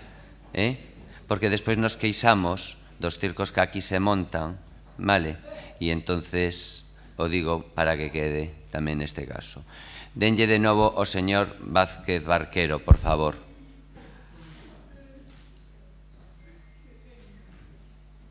Vamos a ver, señor alcalde. O imos ver. Se vostede é o alcalde presidente está presidindo o pleno. E eu estou no uso da palabra. E me estou dirixindo a vostede mínimamente, por cortesía. Ten que atenderme. E non pode andar cuchicheando co seu portavoz. Digo eu. E se eu lle dou un toque de atención, un segundo. Benévolamente, Espera, só un segundo. Non me chame a min atención. Señor Vázquez Barquero, volvo a decir o mesmo. Quen preside este pleno son eu. Perfectamente, vale, entendido, por tanto, son eu. Si vostede ten un problema, o di, pero que non pode facer un espectáculo, neste caso. Volvo a decir, porque creo que ademais nos entendemos perfectamente en moitas ocasións para poder falar e decir as cuestións, incluso antes pasou un problema e non había problema en darlle máis tempo o que fora. Que non é esa cuestión. Señor Vázquez Barquero, quedanlle vostede 4 minutos 30, o digo para falar. Sí, a verdade é que, bueno, seguiremos. Entón, un plan de emprego consensuado cos axentes sociais, cos sindicatos, coa Confederación de Empresarios, consensuado tamén co resto de partidos políticos, con vostedes mesmos. O que pasa é que, claro, cando chegaron ao salón de plenos, mudaron. No tránsito, dende o Centro de Iniciativas Empresariais ata aquí, mudaron de criterio. Outros partidos non, mantiveron a súa posición. Pero vostedes, que chegaron ao consenso cos axentes sociais, viñeron aquí e non votaron a favor do plan. Plan de emprego, además, que contou co asesoramento de outras entidades públicas, como a propia Universidade de Vigo. E claro, o feito insólito estuvo en que a Xunta de Galicia xa non é que non autorizase o plan, que non o autorizou, sino que tan siquera respostou á petición de autorización feita polo alcalde naquel momento desta cidade. Repito, un feito absolutamente insólito este proceder de vostedes. Feito que ven dunha Xunta de Galicia a que se lle enchía a boca naquel momento falando do plan Impulsa Ourense, un plan Impulsa que foi un absoluto fracaso, señor alcalde, cuestionado polos axentes sociais nas reunións nas que eu tiven a oportunidade de participar, un plan Impulsa vacía de contidos reais, porque consistía nun refrito das liñas nas que xa viña traballando, que viña desenvolvendo a propia Xunta de Galicia naquel momento, é un plan Impulsa que non tiña en conta nin as necesidades nin as demandas deses axentes económicos e sociais da cidade. Unha Xunta de Galicia que, polo tanto, nin comía, nin deixaba comer, nin come na actualidade, nin deixa comer. Unha Xunta de Galicia na que vostede, señor alcalde, daquelas era copartícipe, porque sei que era conselleiro no ano 2014. Eso sí, cando chegou a campaña electoral das pasadas municipais, dixo que sí, que estaba a favor dun plan de emprego para a nosa cidade. Por certo, plan de emprego que non aparece por ningún lado, absolutamente por ningún lado. Unha Xunta de Galicia acostumada a non deixar facer os demais, pero, eso sí, a impor. Impor un proxecto, como acabamos de decir, de estación de autobuses que racha coa intermodalidade da estación do AVE, impor un convenio de transporte metropolitano conculcando a autonomía deste concello, impor co Ministerio de Fomento un convenio que facilita un pelotazo inmobiliario, un pelotazo urbanístico, señor Cudeiro, na zona da actual estación de autobuses. Por certo, fai uns días vostedes decían que non había proxecto de estación intermodal. Recordas, Martiño? Decían que era un anteproxecto. Agora sí, agora xa falan de proxecto. Nunha noite mudou a posición do goberno. Unha Xunta de Galicia moi celosa das súas competencias no caso do fomento do emprego en Ourense, pero dictatorial á hora de desenvolver os seus proxectos urbanísticos, os seus pelotazos inmobiliarios. Pero nós, señor alcalde, atenda ou non atenda, somos teimudos e consecuentes cos intereses da cidade. Por eso, voltamos á cuestión. Por eso traemos novamente este tema ao Salón de Plenos e pedimos que se inste de novo a Xunta de Galicia para que autorice e emita os informes pertinentes para o desenvolvemento e implementación dun plan de emprego por parte do Concello, que deixe utilizar os recursos propios desta institución, os recursos de todos os ourensanos para atender as súas necesidades e demandas. Eso sí, se a Xunta de Galicia, os seus amigos de Santiago, señor alcalde, queren contribuir, non hai problema, poden facelo. Igual que o señor Jaco me vai a contribuir na campaña de captación de recursos para o Club Ourense Baloncesto. Igual maneira. Vostedes recurrentemente falan de responsabilidade, falan de rigor... Moitísimas grazas, señor Vázquez Barquero. Falan. Terá vostede despois 3 minutos. De todos modos, mira, si atendo que solo agora de alguna cuestión vostede di que eu dixen sí o plan de emprego, pero acabe a frase sí a un plan de emprego legal e de acordo ás competencias de cada administración. Vostede que tan celoso no cuidado o acaba de manifestar das competencias de cada administración, terá que entender que o que non podemos xerar con un plan de emprego é un conflicto, non? Sino en traballar conxuntamente da man e conforme á legalidade. Ten a palabra a señora Piñeiro. Doña Ledicia, ten vostede a palabra. Gracias, alcalde. Recollendo a luva que acaba de lanzar, vou xustificar a presencia da nosa emenda dentro deste debate plenario.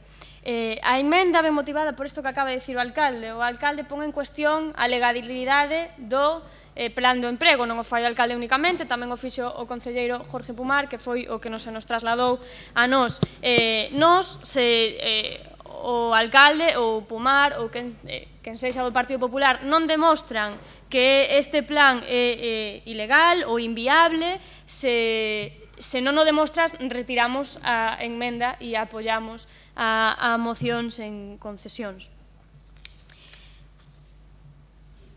A loita contra o paro para nós, para calquera administración ten que ser unha prioridade, tamén as administracións locales.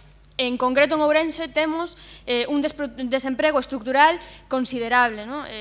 Estamos falando que o pico máis alto do desemprego no Estado español chegase no ano 2013 unha tasa do 26,9% e agora Ourense, despois estes datos foron mellorando máis ou menos en todo o Estado español, pero non en todas partes do mesmo xeito. En Ourense aínda estamos na tasa do 20% de desemprego, consecuencia dun tecido económico débil, dunha ausencia de medidas firmes que deteñan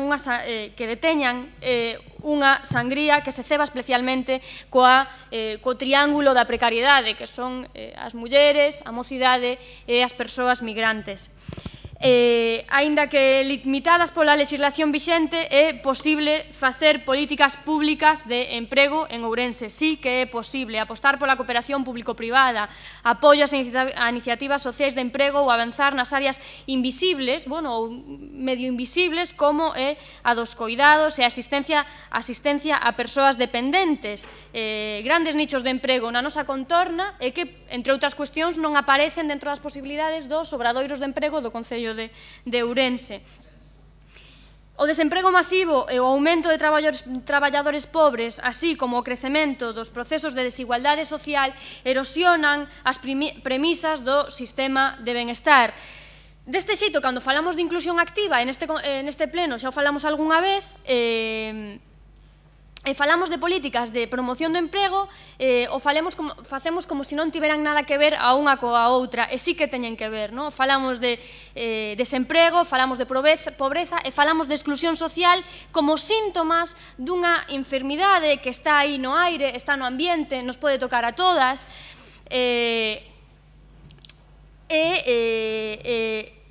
e que cada un deses síntomas leva a outro necesariamente, te traslada ao seguinte síntoma necesariamente, ata que a enfermidade se fai crónica e acabas sendo expulsada e desposuída de calquera característica de cidadanía con dereitos.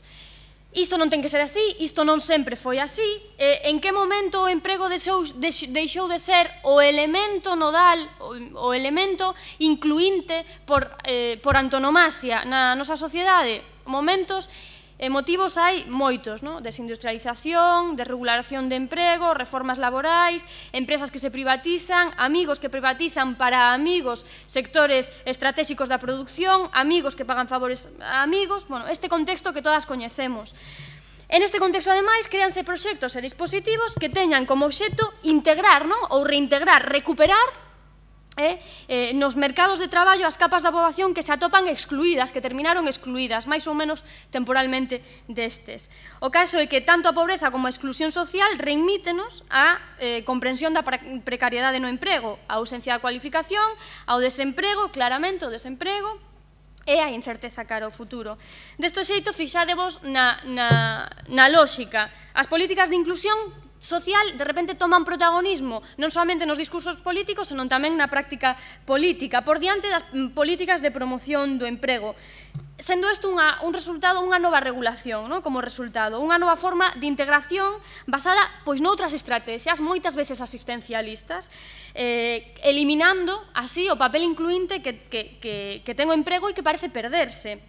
Non queremos aceptar esta realidade, non? É terrible, e aquí temos unha proba fáctica. Nos estamos moi de acordo con que se suba o 10% en inversión dentro da área social, pero se quitan 3 millóns a promoción de emprego. Esta é a nova lógica. Esta é a nova lógica. Non entendemos que o emprego é o elemento incluinte por antonomasia. Entón, se as políticas sociais non van aparelladas a políticas de emprego, de promoción de emprego, estamos facendo asistencialismo caritativo, beneficencia ou outra cuestión. Non estamos dando respostas ás ciudadanías. Por iso creemos que os plans locais de emprego son, efectivamente, medidas insuficientes, se queres, necesitan outras medidas que as acompañen, son medidas paliativas a esta enfermidade que uns cantos responsables políticos nos inocularon, pero iso non quere dicir que non vexamos positiva a súa implementación en tanto en que non se mellore a legislación en materia de emprego, que é importantísimo tamén para que o emprego volva a ser incluinte, dignificante, de calidade. Non temos que aceptar esta realidade como que agora como necesaria ou como ou non nos temos que conformar, digamos, con esta realidade. Temos que ir a por ese emprego incluinte. Como decía Galeano, temos que rebelarnos contra esta imposición da desdicha como destino. Moitas grazas, doña Edicia. Ten agora a palabra señor Pérez Jácome. Hola, ¿qué tal? Viene aquí una noticia de alcance en La Voz de Galicia que dice: críticas de la policía al Concello de Santiago, ya que los partidos de En Marea y el BNG, en Marea ahí representados, se desatienden de los agentes heridos y defienden a los ocupas y se desatienden de los agentes de la seguridad heridos. Esto es agentiña, ¿no? Como me recordaba aquí a Ximena cuando defendía a Arnaldo Tegui, pues esto es lo mismo. Están con los que incumplen la ley y en contra de la policía cuando hace su labor. Bueno, decir, antes de nada, rescatar unas palabras que dijo Cudeiro, que dijo sobre el soterramiento del AVE una mentira. Dijo que era inviable técnica y económicamente. Inviable económicamente no hay nada. Es una cuestión de poner dinero. Los vascos lo han conseguido. Soterrar el AVE en el País Vasco es tan costoso como Ourense. Le dijeron a Rajoy, o lo soterras o no hay presupuestos, con lo cual ahí has mentido.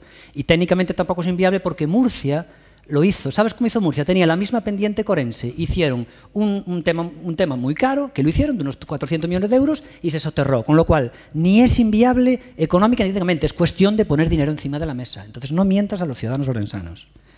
Bueno, esta moción que trae aquí el PSOE es, hablando ya de películas, como antes dije varias frases de películas, esta es Back to the Future.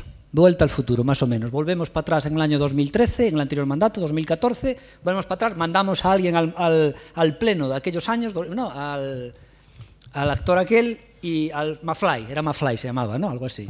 Y vuelvo otra vez para el año 2017, ¿no? Y básicamente esta medida de creación de empleo que trae aquí el PSOE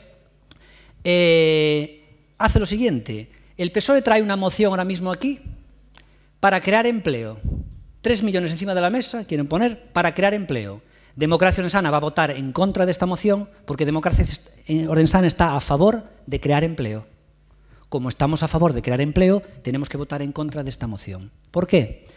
Porque estamos hablando primero de algo que, como ya se debatió de aquellas, no es competencia local y ya raya la ilegalidad y ya es muy difícil que se haga viable, económicamente no, jurídicamente viable, ya que se prohíbe que los ayuntamientos de Ourense, las administraciones locales aborden temas de fomento de empleo de este tipo, con lo cual, mal ya por ahí. Segundo, tiene razón Barquero cuando critica al PSOE y le dice que mudaron. Es verdad, en este salón de plenos, Back to the Future, otra vez, yo estaba aquí estaban los del PP, y cuando había esta historia, para no quedar mal, todos los del PP levantaron la mano. Me recordaron a Guede cuando fue la manifestación por el soterramiento del AVE. Guede estaba allí en la manifestación, allí en el puente, allí al lado de la Parcartiña, todo feliz.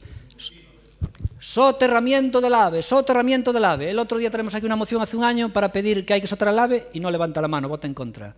Esa es la coherencia del PP.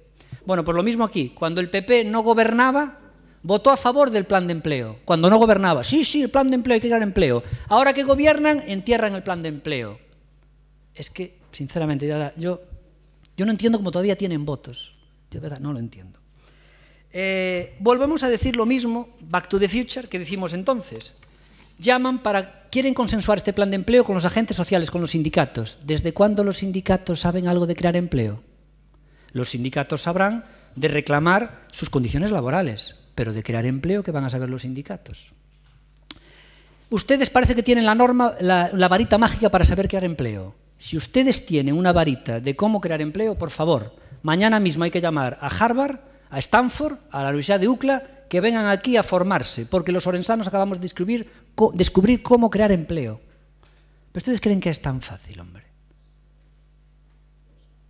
La mejor forma de crear empleo, primero, es hacer un caldo de cultivo para que prospere el sector privado. Desde luego, haciendo que el Ayuntamiento de Ourense, los funcionarios ganen de media, digo la mayoría, más que los funcionarios estatales de la Administración del Estado y de la Xunta de Galicia, así mal vamos.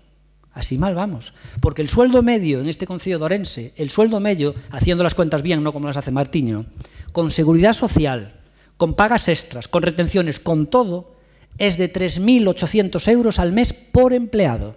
El sueldo medio, lo que cuesta. A ver qué empresa es capaz de aguantar esos sueldos. Pues en este concello, 3.800 euros es el sueldo medio. Yo veo perfectamente bien que algunos funcionarios en este concello ganen 4.000 y 5.000 euros. ¿Por qué? Porque su responsabilidad y sus conocimientos, su grado de tecnificación es tan alto que tienen que ganar eso como un juez. Por eso nunca critiqué el sueldo del alcalde, ni puedo criticar el sueldo de altos funcionarios de este concello. Ahora, no es normal que ciertos, creo que se dice homólogos, ¿no? Con otras administrativos, pues hombre, ganen mucho más que lo que puede ganar, por ejemplo, alguien en la Xunta de Galicia o en el Estado español. Los funcionarios de la Xunta y del Estado español cobran mucho menos que en este ayuntamiento y eso obviamente es intolerable. Entonces yo creo que mal vamos por ahí, que estamos en contra de la realidad. Decir, por ejemplo, que un policía local cobra más, que antes los defendí, pero ahora los tengo que criticar. Un policía local cobra más que un policía nacional y que un bombero cobra un sueldo parecido a un profesor universitario. Una sociedad que le paga a un bombero lo mismo que a un profesor universitario, es que obviamente está mal el tema, ¿no? Muchos dirán, es que hay que subirle el sueldo al profesor universitario. Ay, Dios mío, pues no. Un profesor universitario gana 2.500 euros, a lo mejor es el sueldo, pero desde luego que un bombero gane 2.000 euros, como un médico, o un bombero que gane lo mismo que un médico, que un profesor universitario, mal vamos. Bueno, pues para crear empleo, obviamente, el mejor modo es cobrar pocos impuestos y, sobre todo, ser muy ágil en dar facilidades para que florezcan los empresarios. Por ejemplo, agilizar las licencias. Que no venga aquí un empresario con un problema y que le tardemos un año en dar licencias. Eso es fomentar empleo, o no saber fomentarlo. Muchas gracias, señor Pérez Jacome. Para rematar esta primeira quenda, señor Pumar Tesouro, ten vostede a palabra. Buenos días a todas y a todos. De nuevo, gracias, alcalde. Bueno, vamos a unas horas ya, unas horas tarde durante la mañana y también pensando que después, tras 2 años, volvemos a venir a esta sesión plenaria con un tema muy debatido en este salón de plenos. Pero bueno, vamos, lo que es insólito es un poco hablar de algo que me gustaría, Leticia, que en esta primera intervención vieseis como grupo que no estabais aquí en este pasado mandato, cuáles fueron los pasos que se derivó todo este plan de empleo, ¿no? Este plan de empleo surgió, como bien dijo Barquero, de una serie de ideas entre los diferentes grupos políticos y con esa idea de diferentes reuniones que hubo en diferentes meses en este ayuntamiento, pues se pretendía hacer una modificación orzamentaria en noviembre del 2013, donde tengo aquí el informe del señor interventor sobre este plan de empleo íntegro que viene en la moción y donde dice el señor interventor que este plan de empleo está en fraude de lei, donde dice que tendo en conta a data previsible de entrada en vigor desta modificación orzamentaria proxectada a finais de novembro non se poderá executar o proxecto. Cabe observar que non se cumple un dos requisitos habitantes para a utilización desta figura, dado que a capacidade de gasto que se habilita por importe de 3 millóns de euros non se pode executar neste exercicio económico. Estamos a falar de actuacións en fraude de lei. Fala tamén neste informe había dentro do apartado de emprego 1,5 millón de euros para unha caixa de financiamento local e di taxativamente que as administracións locais non están para prestar cartos nin para avalar cartos a terceiros. E máis di que non entendía como o Concello iba a avalar ou a prestar cartos cando naquel momento non estaban os orzamentos aprobados. E remata a conclusión dese informe deste plan de emprego que traemos hoxe a esta moción dicindo: fiscalízase en desconformidade por mor de vulnerar a normativa de facendas locais, tendo tanto no relativo ao apartado de xestión orzamentaria como da propia normativa reguladora de operacións crediticias. Este é o informe do señor interventor cando se pretendía, a través dunha modificación orzamentaria, 3 millóns de euros para levar a cabo o plan de emprego. Posteriormente, en novembro de 2014, o equipo anterior do equipo de goberno aproba os orzamentos en novembro de 2014 a 47 días de que rematase o ano e inclúe nese orzamento aprobado en Xunta de Goberno o que son os 3 millóns de euros deste plan de emprego. Uns orzamentos sin o amparo do interventor. El PSOE aprueba los presupuestos de Ourense sin el amparo del interventor. Las cuentas de 2014 habían sido tumbadas por la oposición en pleno. Se aprueba el presupuesto en el mes de noviembre y automáticamente se le remite una carta, que es la carta que bien decía Barquero al presidente de la Xunta, donde se le dice que hay una intención de hacer un plan de empleo, pero es un hecho insólito. Una carta donde no aparece ningún expediente administrativo, donde no aparece nada, simplemente una declaración de intenciones y teniendo en cuenta que había un informe de intervención negativo. Pero vamos más allá, estábamos en el mes de noviembre. En diciembre del 2014, decreto de prórroga de presupuestos, y donde aparece que las partidas del plan de empleo todas se dan de baja. Todas se dan de baja. Es decir, aprobamos un presupuesto en el mes de noviembre a través de una Junta de Gobierno extraordinaria con un informe negativo del interventor y a mayores en diciembre hacemos un decreto donde damos de baja todas las partidas del plan de empleo. ¿Qué quiero decir de esto? Que me parece muy bien que traigamos ideas de potenciar el empleo, que me parece bien que hagamos política, pero lo que no me parece bien es que juguemos con los intereses de mucha gente de esta ciudad que está desempleada.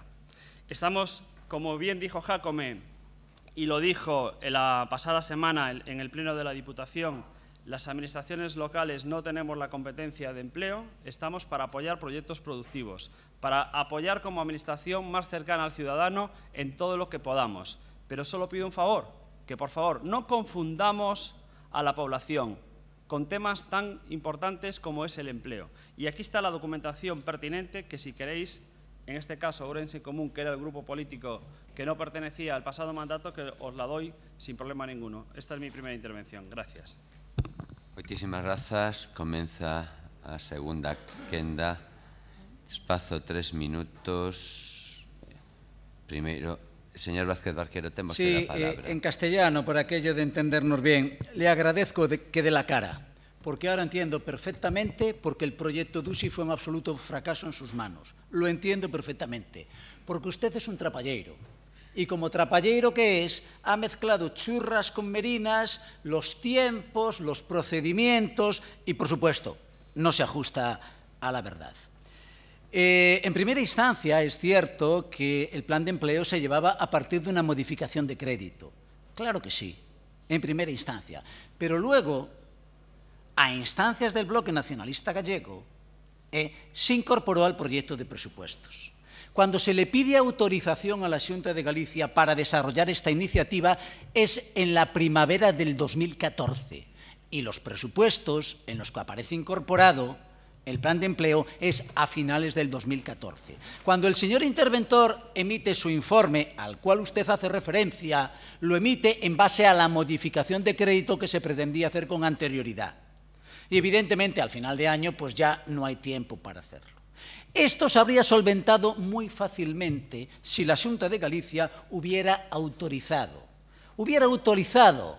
el plan en sí mismo, pero no lo hizo nunca.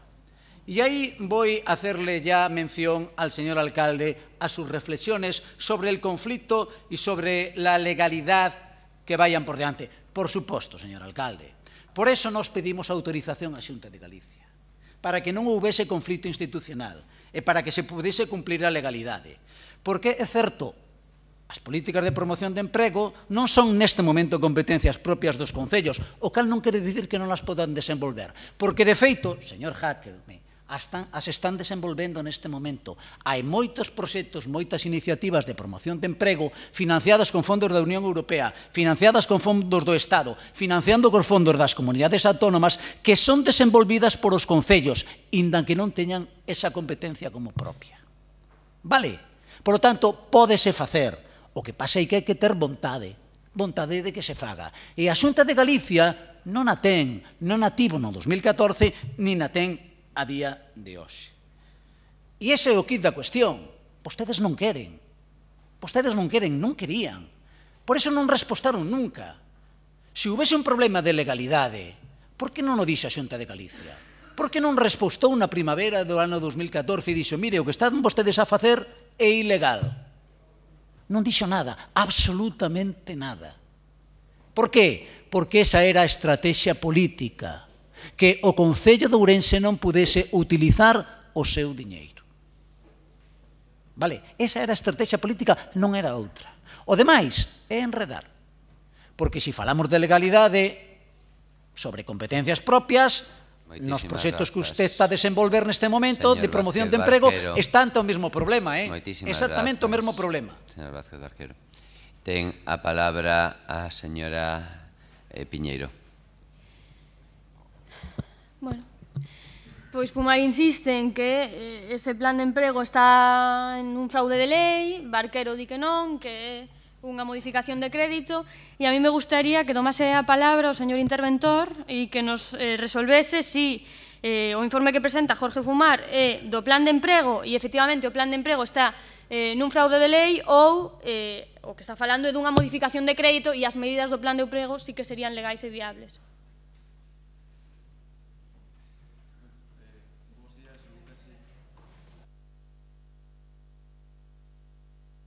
Denlle voz ao señor interventor. Bos días ou casi boas tardes. Bueno, primeiro agradecer a posibilidade de explicarme, porque un de cando en vez escoitou o nome de interventor e non pode tomar a palabra. Neste caso, o único que quero clarecer é o seguinte, que eu nunca fixen un informe a ningún plan de emprego neste Concello. Fixen informes a unha modificación orzamentaria no exercicio 2013 e fixen un informe a un orzamento 2014.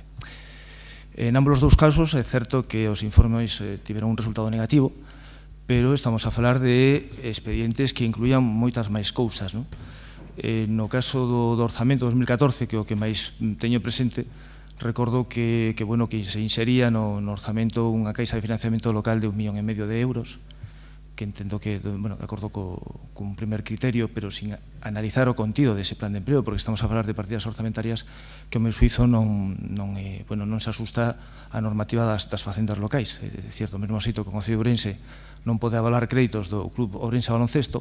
Falo do Club Ourense Baloncesto non por nada, sino porque se mentou moitas veces nesta sesión plenaria, pois tampouco podemos avalar proxectos de terceiros ou de particulares a risco das finanzas do Concello. En calquera caso, que quede claro que eu non informei en contra de ningún plan de empleo, eu nunca examinei un plan de empleo como tal. O que sí é certo é que informei en contra unha modificación orzamentaria que insería unha denominación con ese sesgo, e no 2014 un orzamento que tamén insería diversas partidas que conducían a un denominado plan de empleo. E aí, en fin, eso sí, me remito aos informes que ten o concelleiro, porque é certo que o escrito está escrito, e calquera dos presentes pode examinalos e sacar as conclusións que estou de xeito verbal a expoñer. Moitas gracias.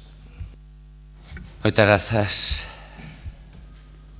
Señora Piñeiro. Gracias, señor interventor. Sí.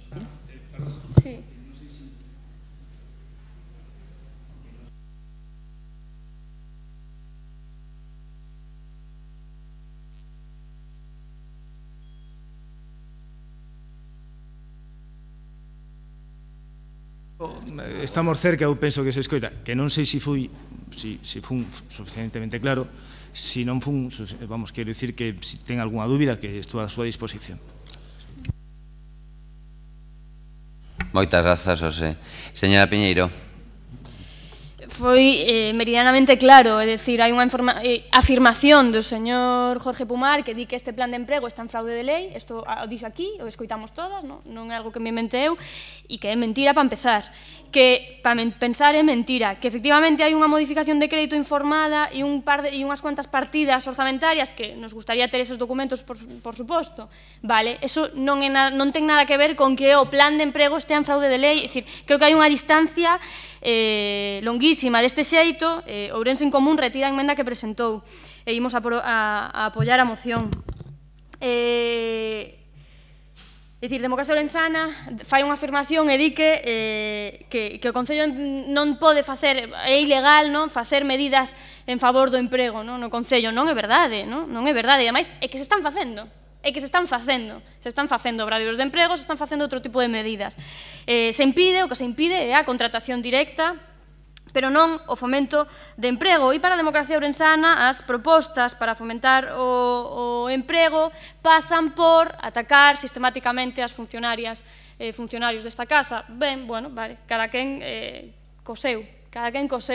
Nos entendemos que se poden facer propostas de fomento do emprego que se deben de facer, que se ten que afondar, que teñen que ir da man encamilladas as políticas sociais, no eido social e as políticas de fomento do emprego para que podemos normalizar a situación que estamos a vivir de pobreza, de exclusión urxente e extrema. Moitas grazas, doña Ledicia. Ten a palabra o señor Pérez Jácome. Bueno, vamos otra vez con regreso al futuro. Yo quisiera decir, señor Pumar, por favor, primero, yo no entiendo, se acaba de aprobar que le retiran las competencias y lo primero que hace ya es ponerse a hablar. Explíquenos eso. No pasa nada. Bienvenido otra vez. Ha vuelto del más allá. El señor Pumar. Mire, vamos a ver, yo no entiendo una cosa. ¿Cómo dice Pumar que efectivamente en el anterior mandato defiende eso? Que yo sepa, con todo lo que dice que ya había un informe de que era todo irregular, el PP votó a favor, ¿sí o no, en el anterior mandato? Solo Democracia Ourensana votó en contra, solo Democracia Ourensana sacó a relucir aquellas palabras del interventor. En el anterior mandato fue Democracia Ourensana. Y de aquellas el PP se las pasó por donde tenía que pasárselas y votó a favor. Entonces tenéis dos discursos cuando estáis en la oposición. ¿Acaso no votasteis a favor? Votasteis a favor. Entonces ya está todo dicho. Votasteis a favor, y ahora que gobernáis votáis en contra. Y de aquellos ya habíamos advertido nosotros de que no se podía hacer. Vamos a ver. Barquero, te veo antes bastante crecido por el tema este de las primarias del Partido Socialista. Te veo bastante crecido, pero de todas formas yo también creo que sois dos los que habláis muy bien en tu grupo, que sois tú y Rey, y veo que has polarizado demasiado este tema, teniendo en cuenta que el candidato posiblemente sea él en las municipales, reparte un poquito el juego, ¿no?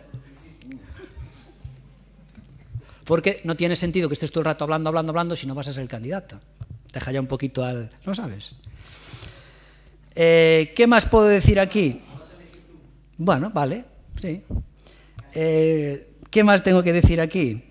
Decir, por ejemplo, que... sí, que una de las cosas del plan de empleo absurdo que se quería hacer de aquellas es que se proponía que el Concello de Ourense, y estaba de acuerdo de aquellas Barquero con el bloque, que el Concello de Ourense valorara qué proyectos eran buenos y valoraran eso. Pero ¿cómo va a valorar unos funcionarios, unos burócratas, qué proyectos empresariales pueden salir arriba? Y yo de aquellas, otra vez vuelta al futuro, puse el ejemplo de Google. Google se hartó de presentar su proyecto por todo Estados Unidos y al final la empresa Rand Xerox le ofreció $800.000 a Google por el proyecto. Y dijo uno de Google, no, o nos dan €1 millón o nos dan $1 millón o no vendemos el proyecto. Y Rand Xerox dijo, a €1 millón no llegamos. Y entonces los chavales se quedaron con el proyecto, que no lo quisieron vender por €1 millón, lo hubieran vendido, se quedaron por el proyecto y hoy Google vale 660.000 millones de euros. Bien, si Rand Xerox, que eran unos profesionales terribles, o sea, terribles quiero decir magníficos, Rand Xerox, que eran unos expertos, no supieron ver por dónde va el futuro empresarial, ¿cómo lo van a saber unos burócratas del Concello de Ourense? ¿Quién es Martiño, Barquero o el alcalde o unos técnicos de aquí para evaluar qué proyecto va arriba? Por Dios, dejen el mundo real, entonces cobren pocos impuestos, pero si ustedes le pagan mucho, demasiado a los funcionarios del Concello de Ourense, le tienen que cobrar impuestos a la gente y así no se fomenta empleo. Se fomentaría si no perdiera los 15 millones de euros de subvención que perdió Pumar. Moitísimas grazas, señor Pérez Jácome. E é certo, hai que pagar salarios, hai que pagar seguridade social aos traballadores, claro, que eso é a obriga da nosa parte. Ten os últimos 3 minutos o señor Pumar. Bueno, pues en mi segunda intervención, referente a lo que decía antes, señora Alicia, no miento. Le doy copia luego posteriormente de este informe donde es una modificación de crédito, donde los 3 millones únicamente de esta modificación de crédito son todas las partidas del plan de empleo y donde aparece aquí en la tramitación del expediente una memoria justificativa y en la memoria justificativa es donde vienen todos los epígrafes que corresponden al plan de empleo. Vale. Lo que sí me gustaría es no quedar por mentiroso bajo ningún concepto y decirle al señor Barquero que nosotros no cambiamos de opinión en ningún momento. Y desde el CIE al Concello de Ourense no cambiamos de opinión. Nosotros empezamos a gobernar en junio del 2015. Y lo que me gustaría, si es tan amable el señor interventor, como órgano asesor de este pleno, si me puede decir que nosotros, cuando tomamos posesión en esta corporación, nosotros disponíamos de los 3 millones de euros en presupuesto, sí o no. Por favor, señor interventor.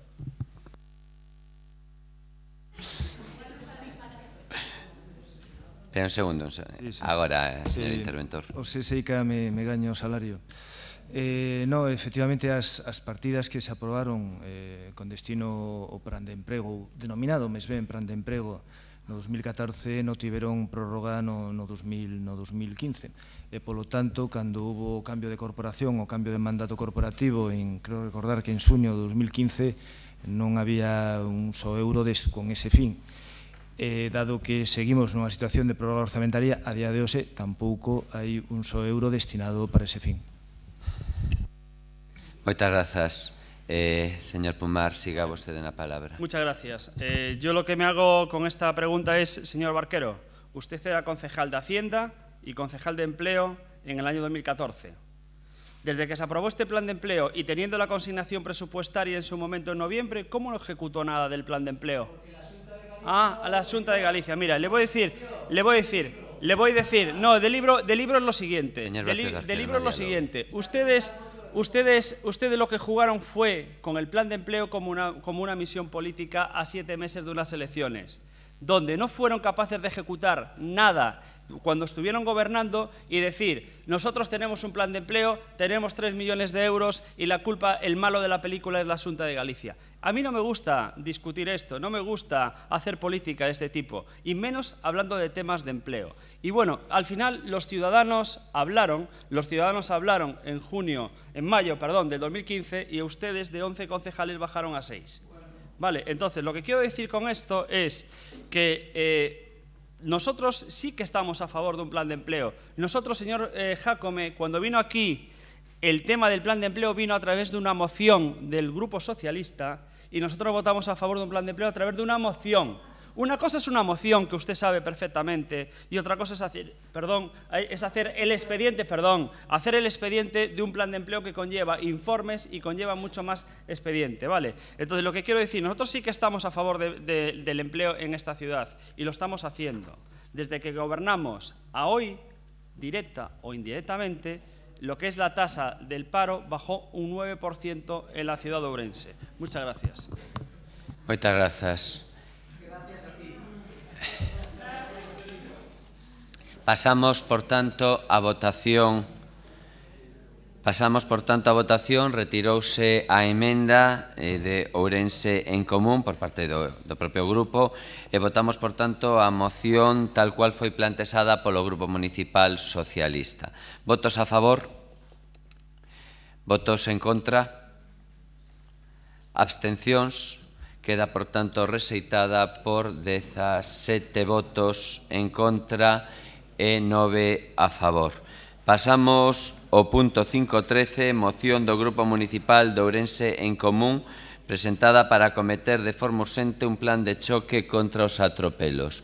6 minutos. Ten vostede, señor Vázquez Mato. Non se preocupen que non tardarei tanto, xa que son horas e ante a negativa do equipo de goberno, a ver, por favor, senón sí que é máis complicado. Digo, ante a negativa da presidencia de non facer algún receso, pois non esgotarei para nada os 6 minutos. O que sí me gustaría é comentar a última frase do señor Pumar. Vostedes están a favor do emprego e de fomentar o emprego. No seu borrador de orzamentos, 0 euros. Por lo tanto, están a favor de que alguén se encargue de fomentar o emprego, pero vostedes non van a facer nada por el. Ou alo menos iso que se presenta no borrador de orzamentos. E falando de orzamentos, tamén responderlle ao portavoz do Grupo Popular cando fala de que Ourense en Común non se manifestou sobre os colectores soterrados. É unha mentira como un mundo, como a que acaba de quedar clara do seu compañeiro. Ourense en Común dixo no clarísimo. Dixo que a solución para os colectores soterrados era aquela que garantira todas as características técnicas e de seguridade para os operarios. Esa era alrededor de 1 millón de euros e, polo tanto, decíamos que era unha cantidade desproporcionada para un sistema obsoleto, que reestudiásemos cales se cambiaban e cales non, fagamos un deseño, un mapeo da cidade, igual hai algúns que se poden quedar e outros que non, e redefinamos o proxecto. E iso dixémolo a segunda reunión, e debimos repetindo dende aquela. Cando presentou un borrador de orzamentos a súa compañeira de Facenda, aparece recollido unha cantidade que aposta pola iniciativa de democracia orensana, que é a de non garantir as condicións nin de seguridade nin as condicións técnicas. Por lo tanto, vostedes sí que se están manifestando nese borrador de orzamentos. Para entrar na moción, presentamos unha moción e moi rápido. Teñen os datos en riba da mesa, os datos son incuestionables, que son os datos que decía o señor alcalde. Temos un informe da Policía Local redactado en xaneiro de 2016, que é o mesmo que teñen todos os grupos, e nos analizámolo dende o ano 2014 ata a actualidade. Este concello ten unha media entre 60 e 70 atropelos, con resultado de morte de 1 ou 2 persoas ao ano. Isto xa debería poñernos en alerta a todos os grupos que estamos aquí e traballar cara a melloralo. Cando analizamos en detalle ese informe, vemos que as vías onde hai atropelos, onde morre xente, onde morren veciños e veciñas de Ourense, as vías son sempre as mesmas. Avenida Marcelo Macías, Avenida de Zamora, Saínza, Avenida de Santiago, Ramón Puga e outras. Son vías que de forma recurrente teñen todos os anos atropelos. As mesmas vías que non teñen ninguna sola medida de seguridade viaria ou de reducción de velocidade. Esas están no Polvorín, están na Milagrosa, están na Cuña, naqueles lugares onde non hai atropelos e onde o tráfico é moito máis reducido. O 75% destes atropelos, insisto, ao ano morre unha veciña ou 2 deste concello por atropelos. O 75% deses atropelos débese a causas imputables directamente ao conductor. Directamente ao conductor. A única medida que tomou este concello para reducir os atropelos foi multar os peóns. Multar os peóns. O 75% dos atropelos son a causa imputable ao condutor e o concello multa os peóns. O 45% destes atropelos sucédense en riba dun paso de peóns. O 45%, só o 18%, deríbanse de cruzar de forma indebida. É dicir, o 45% da xente que é atropelada o é en riba de un paso de peóns. Por lo tanto, é necesario acometer unha reforma estrutural. Nos dixemos no pasado e o mantemos. Entendemos que é necesaria unha estrategia a longo prazo. Por eso presentamos a mesa de mobilidade, por eso, a día de hoxe, estamos traballando e en positivo nesta comisión técnica que deuse en chamar Móvete por Ourense, que entendo que é un proxecto esperanzador, pero que é un proxecto a longo prazo, pero que é evidente que ano a ano hai atropelos no noso Concello, e é urxente. É urxente, entre outras cousas, aquelas que non requiren de financiación, o digo xa porque supoño que o edil do Partido Popular pedirá financiación, aquelas como a regulación dos semáforos, que eu vin, e pareceme unha moi boa iniciativa, primando o peón, pero hai outras que sí que requieren de partidas orzamentarias, e analizando o seu borrador de orzamentos, observamos que hai reducción nesas partidas. Por iso, o que pedimos é que en todas as partidas ligadas coa ordenación do tráfico e o estacionamiento, infraestructuras viarias, urbanas e equipamento, se manteña ou se suba esas partidas. E a maiores, que o Concello de Ourense entenda que isto é unha emerxencia e é unha urxencia e o afronte cun plan de choque. Insisto, 60 ou 70 víctimas de atropelos anuais, unha ou dúas mortes. Moitas grazas. Moitas grazas, señor Vázquez Mato. Por parte... Señora Geitos, sí, vai ser vostede? Sí. Tenlle voz a señora Geitos. Ten vostede. Gracias, señor alcalde. Otra vez, buenos días a todos. Señores del Gobierno, ustedes aquí están para gobernar. Ustedes están aquí para decidir. Nosotros estamos para apoyar y colaborar. Nosotros no engañamos a la ciudad.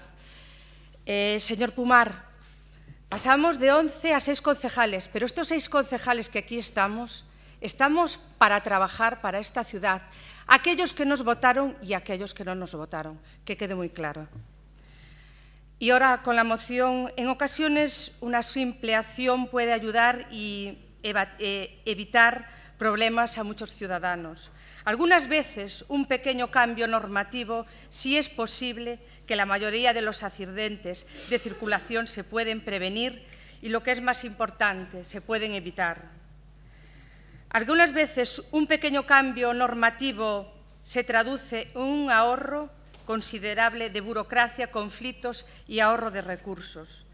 Señores concejales, señor alcalde, hasta hoy cada vez hay más accidentes y menos acciones por parte de este Gobierno.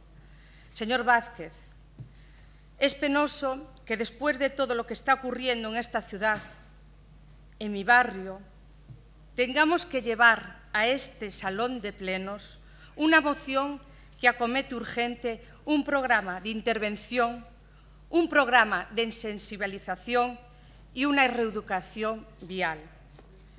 El Grupo Municipal Socialista no trata de culpar a nadie. Nosotros no tratamos de culpar a nadie, señores. Nosotros somos diferentes a ustedes, sino de buscar soluciones útiles a un gran problema que nos implica de una moda u otro a todos. Por ello, uno de los retos está en la prevención, en la reducción de los accidentes de tráfico y para conseguirlo es muy importante conocer las causas de los siniestros, cómo se producen y qué favores de riesgos son los que se originan. A partir de esto, comiencen a crear un diagnóstico sobre la seguridad vial en esta ciudad, intervenciones que contemplen la información, intervenciones que contemplen educación, gestión e infraestructuras. Limitar la velocidad en aquellas calles por las que se circulan rápido, colocar lombos, rotondas, falsas curvas, incrementar los pases de cebras asimétricos en los puntos negros de esta ciudad, que requieren una acción urgente y mucho más contundente. Ajustar los tiempos semafóricos a las condiciones de los peatones, priorizar y garantizar la financiación de aquellas obras de seguridad vial. Dejen, señores del Gobierno, de improvisar. Sean conscientes de la gravedad que están alcanzando la siniestralidad vial de Ourense. Señores del Gobierno, nosotros estamos aquí para ayudar. Nosotros no somos personas en las cuales, como dijo el señor Araujo, ustedes son los que están gobernando, ustedes son los que tienen que decidir. Moitas grazas, señora Ageitos. Sí, o señor Álvarez, por favor. Bueno, buenos días ou buenas tardes, Martiño, que tal estás? Xa estas horas. Bueno, pois a moción que traedes hoxe aquí, a verdad que a min recórdame este discurso, xa o levamos feito moitas veces, tanto en xuntas de área como na mesa de mobilidade e incluso aquí nos plenos, non? é un discurso que levamos feito todos os grupos, que todo o mundo deseamos efectivamente acabar ca lacra dos accidentes e dos atropellos. A todos nos preocupa porque a todos nos pode pasar, ou a ningún familiar, todos temos personas maiores que son normalmente as que máis peligro corren. Os datos que nos transmite a Policía Local, anos tras ano, como ben dixeche tú e como ben ponder na moción, sempre se refieren, casi sempre se refieren ás mesmas calles, non? Marcelo Macías, como dices, Avenida Zamora e tal. E tamén un dos datos que nos dá a Policía Local, que, bueno, hai ciudades, eu vin iso outro día, fixe unha comparativa con ciudades, e non vou dicir que os datos estén mal interpretados, pero aquí dice que un dos problemas máis grandes que temos é que os vehículos non respetan o paso de peatóns. O sea, é onde máis accidentes hai. Hai outras ciudades que vine ayer, por exemplo, Salamanca, que fala ao revés. Dice que a maioría dos accidentes, o 60% dos atropellos fanse fora dos pasos de peatóns. Non vou desconfiar dos datos que nos presenta aquí a Policía Local, efectivamente.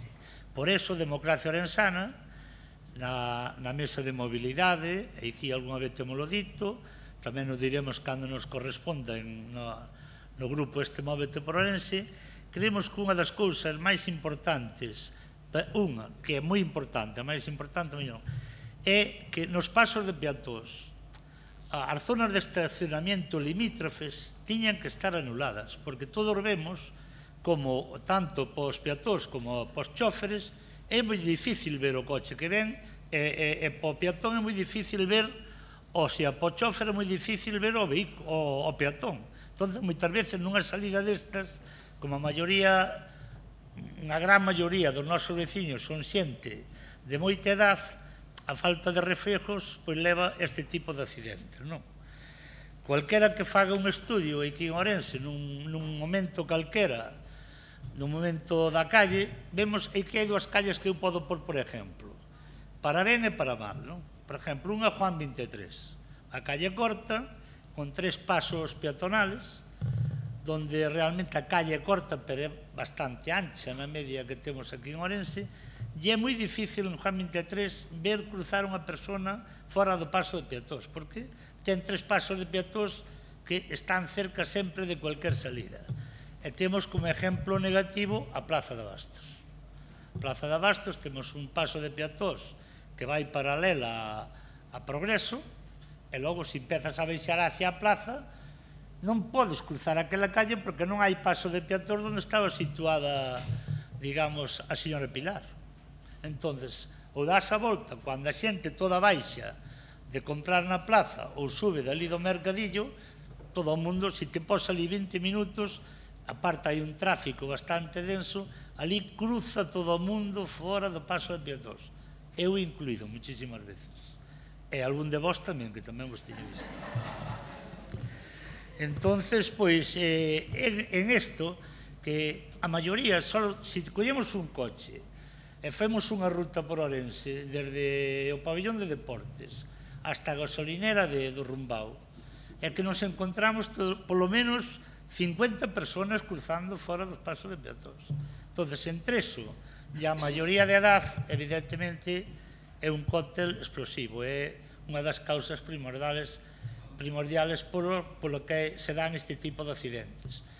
Que haxa un morto o ano ou dous, bueno, pode ser relativo, un ano pode haber dous, outro ano ningún, ese é puntual. Entonces, de momento, nada máis. Moitas grazas, señor Álvarez. Ten, para rematar esta primeira quenda, o señor Araujo a palabra. Ten vostede a palabra. Denlle de novo a palabra ao señor Araujo, por favor. Aí está. Gracias, señor alcalde. Bueno, eu, como ben decían tanto Martiño como Manuel, bueno, as persoas que falaron agora e doña Juana co tema dos accidentes, eu penso que sí que hai algo esperanzador, ou por menos tamén o vexo así, en este proxecto conxunto que iniciamos toda a corporación para buscar a mobilidade do futuro que queremos para a nosa cidade, non? eu por lo menos teño todas as esperanzas de que aí saia algo moi interesante. O que me apetece poñer en valor neste momento son, primeiro, o traballo feito pola Policía Local. Eu penso que non é moi acertado criminalizar que se multe alguén por non cruzar mal, sobre todo cando se lles advertiu a máis de 500 e se multou a 11, non? É dicir, é unha cuestión que non se trata de demonizar os axentes, porque ademais eu penso que temos que facer todo o posible para que os axentes da Policía Local que fan un magnífico traballo se sean respetados por a población, e os que estamos aquí deberíamos de algún xeito facer o posible para que se lle respete. Poñendo en valor o traballo dos axentes da Policía Local, apeteceríame poñer tamén en valor o traballo feito estes días por un grupo de voluntarios coordinados pola Consellería de Voluntariado xunto con Stop Accidentes, que fixeron un traballo moi intenso en diferentes lugares da cidade, e que eu deste informe que me pasan da campaña de atropellos de Ourense 2017 non me vou poñer a lerlo, pero sí que creo que o deben de ter, porque hai cousas moi curiosas sobre a reacción dos cidadáns ante cando un voluntario lle chama a atención por cruzar mal, non? Na próxima xunta de área farello chegar. Estiveron a traballar en Eulogio Gómez Franqueira, na Avenida das Caldas, estiveron na Rúa Xoán 23, estiveron a traballar na Rúa Arbedelo, na Rúa Peña Trevinca e Nuestra Señora de la Saínza, na Avenida da Habana. Por exemplo, un ao azar, para que vexan un poquinho o traballo que fixeron. A Avenida de La Habana ha sido realizada con unos 10 voluntarios más 2 personas de Stop Accidentes. Peatón. Debido a pocos pasos de peatones en el primer tramo de la Avenida de La Habana, desde la esquina de la Avenida Buenos Aires hasta la calle Ramón Cabanillas, un tanto por ciento alto de gente cruza en el lugar inadecuado. El 80% de personas que cruzan por el paso de peatones lo hacen de forma correcta y con el ciclo semafórico en verde. Admiten los consejos de los voluntarios el 80%, aceptan la campaña el 80% y admiten el hecho de la infracción el 70%. Conductor. En zona horaria de tarde, desde las 6 de la tarde hasta las 8, los vehículos circulan a una velocidad adecuada entre 30 y 40 km por hora. Pero a partir de las 21 horas, los vehículos tienden a incrementar su velocidad. Por favor, y la gente sigue cruzando absténganse por un lugar. de facer comentarios e máis cando non son membros do pleno, porque se escoita todo aquí, por favor. Dice que a partir de las 21 horas los vehículos tienden a incrementar su velocidad y la gente sigue cruzando por un lugar inadecuado. Estiveron a facer este traballo así por as rúas que lle decía, faltame mencionar algunha máis. Eu agradezolle o agradecemos, creo que no nome de todos, da corporación o traballo feito por Stop Accidentes. E logo hai un equipo de persoas que levan durante estes últimos meses, bueno, eu atreveríame a decir que nos últimos anos, pero facendo un traballo moi intenso sobre temas de melloras na señalización, tanto horizontal como vertical, mellorando o pintado e poñendo en valor os pasos de peóns e cuestións necesarias para a seguridade. Tamén podería estarlle aquí enumerando un montón de cousas, pero simplemente dicirles que nos últimos meses, por exemplo, estiveron a traballar en Eduardo Barreiros, en Ramón Puga, no recinto de Oira, na zona fluvial, na Saínza, na Avenida de Portugal, no Polvorín, na Universidade Laboral, na estación de autobuses, en Xesús Pousa, na Rúa Carrearico, e non vou a seguir dicíndolles máis porque bueno, os aburriría e tampouco son horas. No caso da Policía Local, vou a darlles lectura a raíz da moción presentada por Ourense en Común, que dice que en virtud del escrito presentado por Ourense en Común como plan de choque contra los atropellos, en su exposición de motivos observamos lo siguiente. Se mencionan varias vías de la ciudad que no cuentan con ningún tipo de reductor o infraestructura que garantice la seguridad vial. Según la Oficina Técnica de Tráfico, en base a informes policiales de esta jefatura, primer punto, se ha realizado desde 2016 hasta la fecha 254 actuaciones sobre pasos elevados, señalización horizontal, vertical, pasos de peatones, repintado de los mismos, incluyendo las campañas escolares, por lo que, salvo alguna excepción, todas las vías de esta ciudad han sido sometidas a un análisis detallado.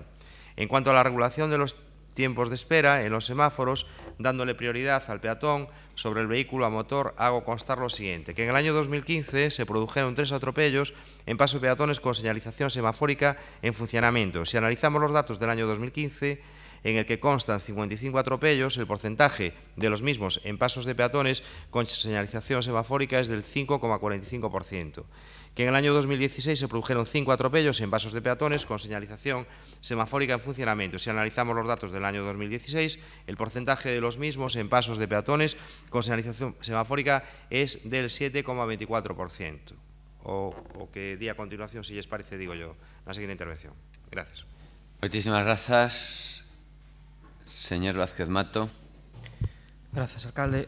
Tamén moi rapidamente ao Concelleiro de Democracia Ourensana o decir que unha ou dúas víctimas, bueno, eso pode ser relativo e dependendo do ano, pero hai que asumir que un concello de 100.000 habitantes ten que manter unha estatística de unha ou dúas mortes anuais. Son os datos, son os datos. Dende 2004 ata a actualidade, unha ou dúas víctimas mortais anuais.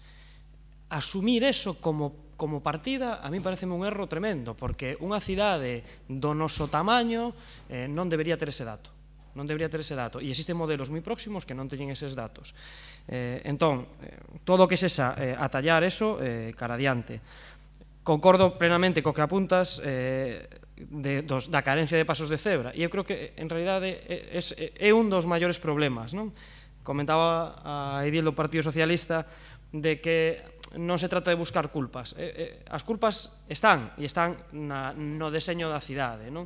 Eu xa no pasado comentei algunhas destas. Hai zonas concretas nas que é materialmente imposible atravesar un paso de peóns. Hai zonas concretas nas que para cumprir a lei tes que camiñar 1,5 km máis. O sea, é unha cidade deseñada por e para o vehículo, por eso non é tanto o feito de criminalizar a quen cruza de forma indebida, por suposto, que ten que garantir a súa seguridade, pero o feito é que a cidade non está diseñada para as persoas, a cidade foi diseñada noutro momento e, bueno, como calquera outra cidade vai medrando. Hai un proxecto esperanzador que é o Móvete Ourense e ali nos veremos e seguimos traballando por eso, pero eu entendo que sí que é necesario unha serie de medidas urxentes. Nesas vías que comentan, eu recoñezo o grande traballo de Stop Accidentes, pero hai determinadas vías e hai determinadas zonas onde son necesarias acometer actuacións moi sinxelas que apenas requiren financiación. O que comenta Manolo de retirar os vehículos que están á entrada do paso de cebra, eso non require unha grande inversión, é anular unha praza de tráfico, o sea, de aparcamento. De feito, incluso esa praza de aparcamento noutras cidades apóstase porque sexa un aparcamento de bicicletas ou algo que non impida visualmente. Son accións que podemos facer xa e que se poden implementar dende xa. Entón, toda que sexa cara adiante. E despois hai algunhas outras que sí que requiren de financiación. Por exemplo, esas vías que aparecen aí, eu non demonizo a policía local para nada. O único que digo é que a única campaña foi punitiva, e eu entendo, e non foi cousa da policía local, sino que son os mandos os que se lle din que ten que facer esa campaña punitiva. Digo, esas vías, Marcelo Macías ou Avenida Zamora, ademais, non ten reductores de velocidade. Non ten reductores de velocidade. É físicamente posible ir a 120 km por hora. Que non o vai facer ninguén, porque non é legal, xa, pero con que o faga un, e é materialmente posible. Entón, habrá que implementar pasos elevados, lombos, reductores, etc. E iso requiere financiación. Gracias. Moitas grazas, señora Ajeitos. La ciudad no está al servicio del coche, sino del peatón. Las ciudades del futuro son esas ciudades en las cuales vamos a encontrar esas aceras anchas, en el cual los coches van a circular lo menos posibles por nuestras ciudades. Lo tenemos en Pontevedra, en la ciudad de Pontevedra, la ciudad de Barcelona, la ciudad de Madrid. Como bien dicho, la ciudad está al servicio del ciudadano y del peatón, no al servicio de los coches. Sí que es cierto que hoy lo que voy a decir me entristece porque ya lo dije en una xunta de área, en la cual ayer los familiares de la persona que murió en Nuestra Señora de la Sainza en un paso de peatones, lo que más le dolieron de este gobierno es que al día siguiente de su muerte tuvieran que ir a las 8 de la mañana a pintar ese paso de peatones. Esperemos que desde aquí nosotros mismos nos miremos unos a los otros y pensemos que la ciudad y nuestros ciudadanos son muy importantes y si tenemos que invertir en algo tan prioritario como es la vida de una persona, por favor, hagámoslo. Muchas gracias. Muchas gracias, señor Álvarez. Moitas gracias. Por supuesto, Martiño, que eu non asumo que teña que haber unha víctima ou dúas ao ano.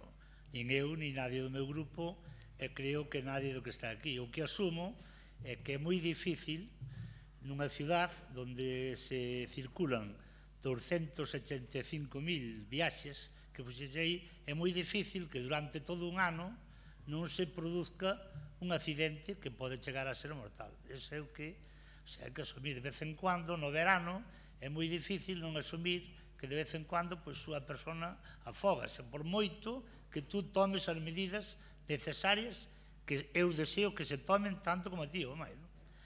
E agora quería dicir que, bueno, nós queríamos que se votara por puntos, porque consideramos que aquí non se trata tanto de subir o presuposto, senón que o goberno no que está que sea moito máis eficaz co diñeiro que ten. Entonces, si votamos por puntos, votamos, e se non, pois tendríamos que abstenernos nesta moción. Moitas grazas, señor Araujo, para rematar esta segunda quenda. Bueno, neste tono de cordialidade que manexa esta moción, eu penso que atrévome a falar por todos os presentes que ninguén asume unha víctima ao ano, non? Algo no que temos que traballar todos. Quedamos esperanzados en esa mobilidade do futuro que este clara canto antes. Sí que lle pediríamos tamén que se votara por puntos. Eu antes comprometíme a ler o texto este que estaba lendo da policía. Quedábame un párrafo por ler, que logo, bueno, en algún momento incluso en privado, si quere, non lo aclara. Dice que refleja también el escrito que en esta ciudad se realizan un total de 282.500 viajes diarios motorizados, un dato que desde esta jefatura se desconoce, pero que si lo relacionamos con la media diaria de atropellos de los últimos años nos ofrecería un resultado pequeño. Tiña curiosidade por saber o dato ese de onde o quitan. Non é unha crítica, quer dicir, é simplemente unha... Por outro lado, decir que nós consideramos que no punto 2 o Pleno do Concello de Ourense acorda instar ao Goberno Municipal para que acometa de forma urxente un plan de contención contra os atropelos. Consideramos que se está a facer, se poderá facer en máis medida, pero desde diferentes áreas o asumimos como un reto, e se estiveron a facer precisamente esas pequenas cousas das que vostede estaba facendo mención, e hai que facer moitas máis. Por lo tanto, votaríamos a favor dese punto. E no segundo, no primeiro punto, teño que decirlle o mesmo que lle comentei antes ao señor Rei con respecto ao Xardín do Posío. Vostedes ahora mesmo están a traballar no que para vostedes sería o presuposto ideal dentro das limitacións que nos marca a elaboración do presuposto, e estamos dispostos a aceptar esas suxerencias en este tema concreto. Gracias a todos. Moitas grazas, señor Araujo. Hubo unha petición por parte de dos grupos de votación por puntos. Si pode decir si sí ou si non. Sí, antes de decir si sí ou si non, pareceme moi preocupante que a Policía Local non tiña lido o plan de mobilidade urbana sustentable. Señor Vázquez Mato, por favor, por favor. Pero fixo unha pregunta e non. Dixo esta cuestión, despois en privado, quere dicir, de onde saíron os 282.500 viaxes do plan de mobilidade urbana sustentable que está... Señor Vázquez Mato, diga sí ou non, por favor, se acepta ou non. Vale, yo agradezco, graciñas. Procedemos entonces a votación por puntos, tal cual foi presentado, a moción. Hai 2 puntos. Procedemos a votación do punto 1. Votos a favor? Votos en contra? Queda rexeitada, por tanto, ese punto. Punto número 2. Votos a favor? Votos en contra? Queda aprobado por unanimidade o punto 2. Pasamos ao sexto punto, mocións de urxencia, non se presentou ningunha. Sétimo punto, parte de información, impulso e control ao Goberno. Rogos e preguntas, facemos como é habitual, empezamos por Ourense en Común, si lles parece. Sí, o primeiro, señor Doval. Perfecto, denlle a voz ao señor Doval.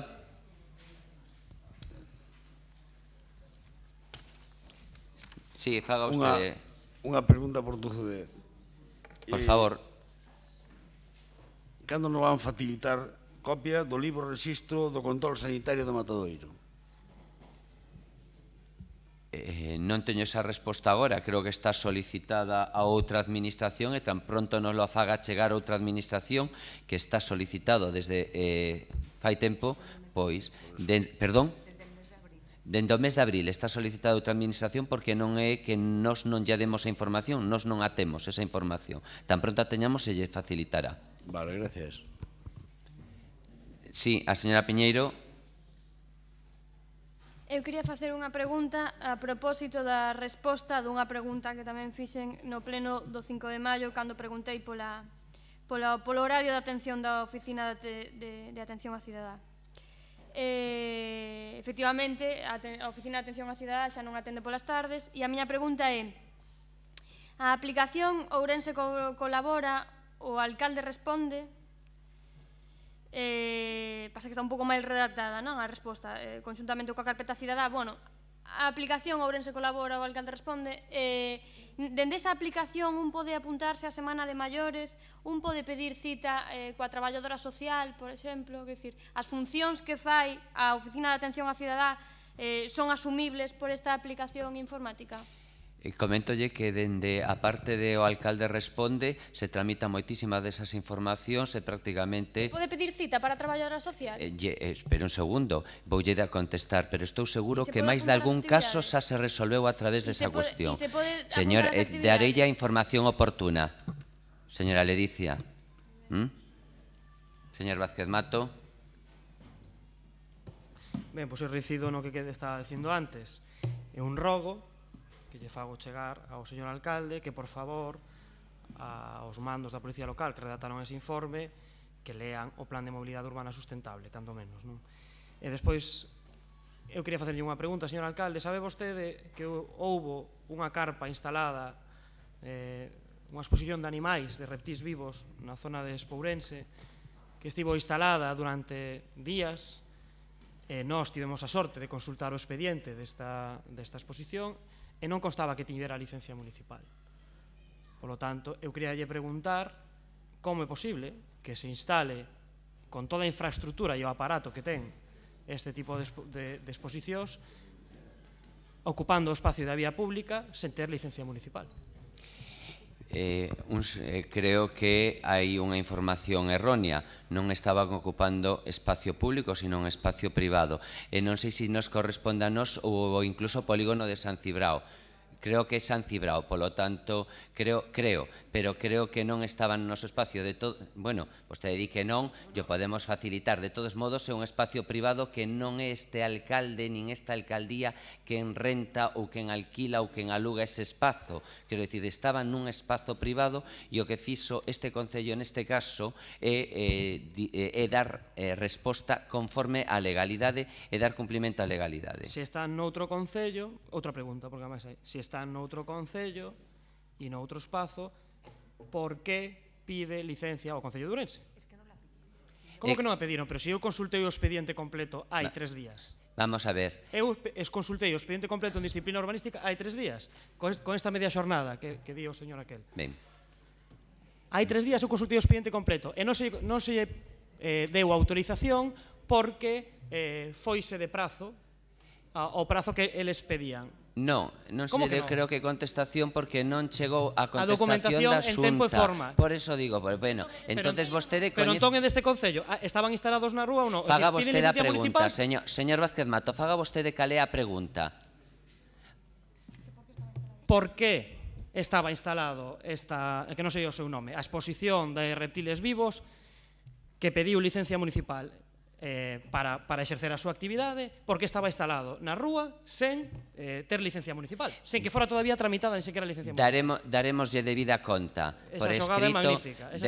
Claro, que espera? Si está vostede facendo política da mala neste momento, quero decir, nós temos unha obriga e é cumprir ca lei e ca legalidade.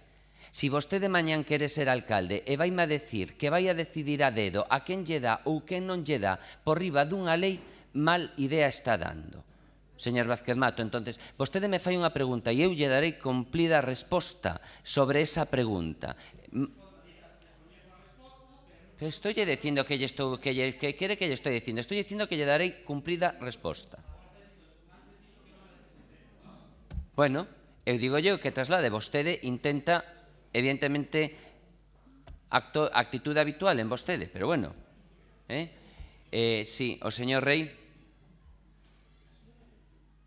Vou facer varias preguntas e un par de rogos.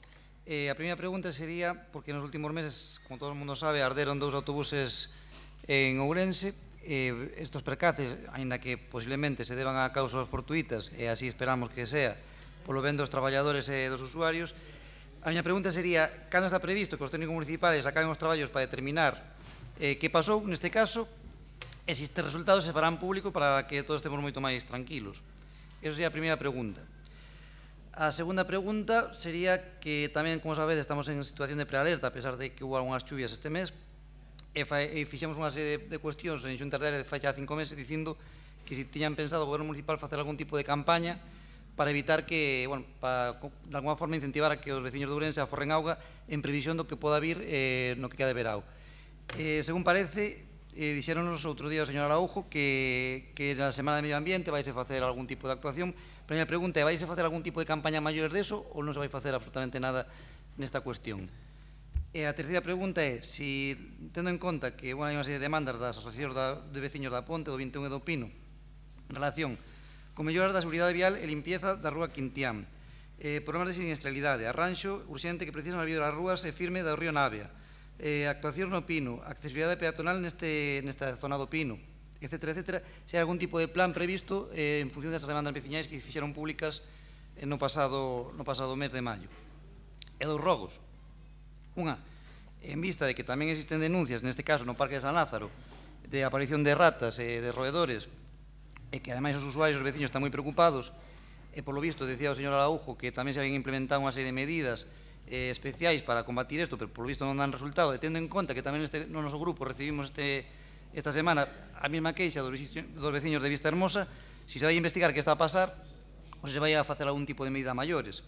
E por último, rogo, relacionado con tráfico, con seguridade, é dicir, se vai haber algún tipo de reunión prevista da Xunta Local de Seguridade, decíanos o concelleiro que había unha no mes de xaneiro e que se teñan que reunir máis ou menos 3 ou 4 veces ao ano.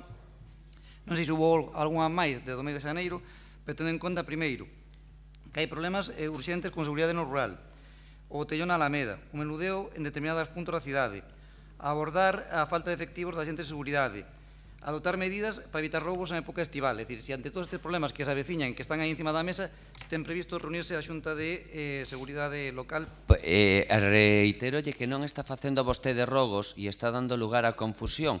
Vostede fixo 3 preguntas e 2 rogos e agora está facendo preguntas. Polo tanto, non obedece a práctica habitual e pídolle que os transforme se vostede queren rogos, porque senón aquí só quedaron constancia das 3 primeiras preguntas, señor Rei.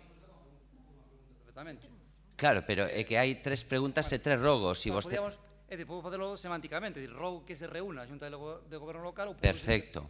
Perfecto, digo porque están tomando nota e despois hai que dar debido cumplimento. E con respecto a unha das preguntas, e despois darei a resposta ao señor, darei tempo ao señor Araujo, direi que todavía no día de onte e de antonte mantivemos conversacións co responsable de demarcacións de carreteira do ámbito de fomento para precisamente tratar de buscar solucións á situación que se dá histórica de falta de accesibilidade no que é a carretera do Pino. É unha das cuestións que vostede fixo referencia como pregunta e a outra de cuestións referido a cuestións medioambientais. Auga, te doi a palabra ao señor Araujo. Bueno, en relación aos preguntas do señor Rei, decirlle que se iso no próximo pleno busque outras que así agota mellor o tempo, digo porque todas estas as fixo na xunta de área desta semana. Entonces, volvo a contestar o mesmo que lle contestamos en xunta de área con respecto á queima dos autobuses. Temos unha explicación por parte da empresa, pero non temos ningún papel por escrito no momento que teñamos, xa lle dixen na Xunta Diario que lle faríamos chegar. Con respecto á prealerta de sequía e aos máis de 20 días de campaña na celebración da Semana do Medio Ambiente, e aí pois unha intensa actividade de sensibilización en diferentes asociacións de veciños que seguro que vostede e eu coincidimos en que é o lugar ideal pois para facer este tipo de campañas.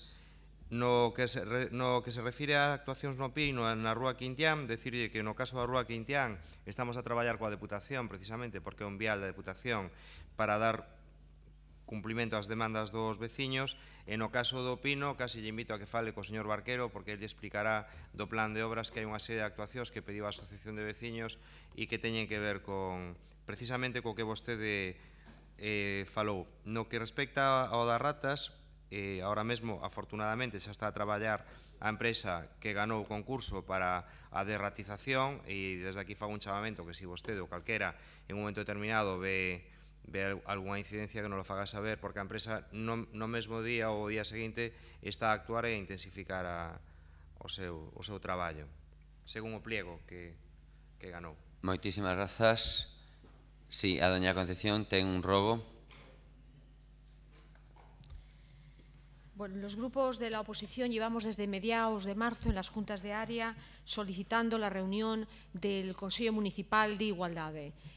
Rogamos que se nos dé cuenta de esa reunión porque nos parece tremendamente importante para que no suceda lo que sucedió el año pasado, que la reunión se hizo a una semana del Día del Colectivo LGTBI y no pudimos hacer nuestras aportaciones en cuanto a las actividades que se podían dar ese día.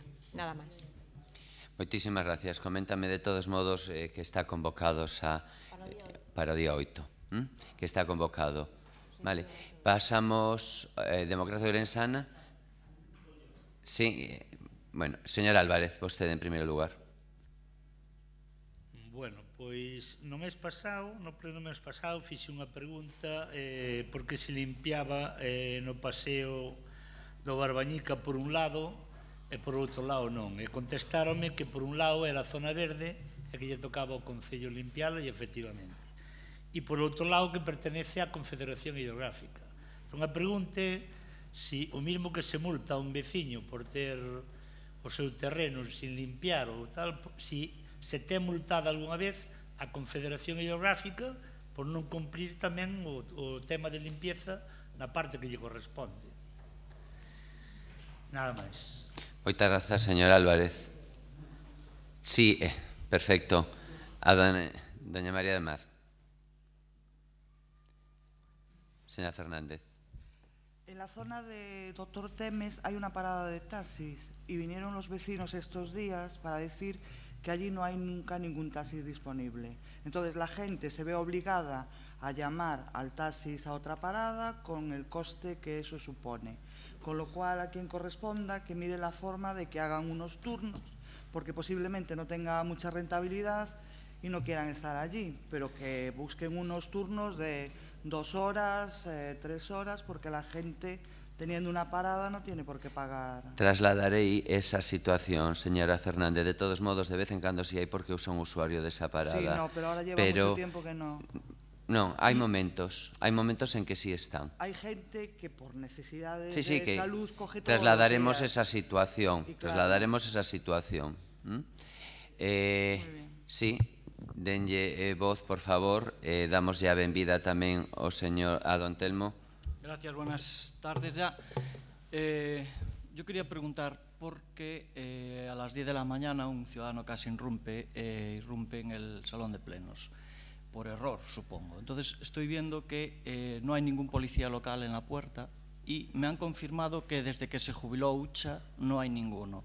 Es decir, hay más seguridad en un almacén de patatas que ahora mismo aquí, que puede entrar cualquiera. Bueno. Entonces, claro, quiero saber cuándo va a haber un policía local en la puerta, como durante años hubo. No, bueno, pois moi sencillo. Eso non tiene nada que ver. Moi sencillo, Telmo. É unha decisión tamén da propia alcaldía, pero neste caso están na parte de arriba. Quero decir, sí, pode caer alguén e ao mellor incluso un bo golpe, ao mellor hasta incluso nos ven ben, quero decir, non? Pero sí que hai seguridade, por tanto é falso de que non haya seguridade, quero decir. Sí, señor Pérez Jácome. Ya para rematar, simplemente decir que soy una persona que controlo mucho de números, que me encantan, y no hemos superado, hemos empatado el récord de duración de pleno con 7 horas que teníamos en el mandato pasado. 7 horas, no lo hemos superado. Hoy pensé que se iba a hacer, pero bueno, mala suerte. Mire, vamos a ver, usted antes ha dicho ahí Ourense en Común, tiene que ver con lo que le iba a preguntar ahora, que hacen política de la mala. ¿Y la política entonces de la buena qué es? La de perder una subvención de 15 millones de euros, quizás, ¿no?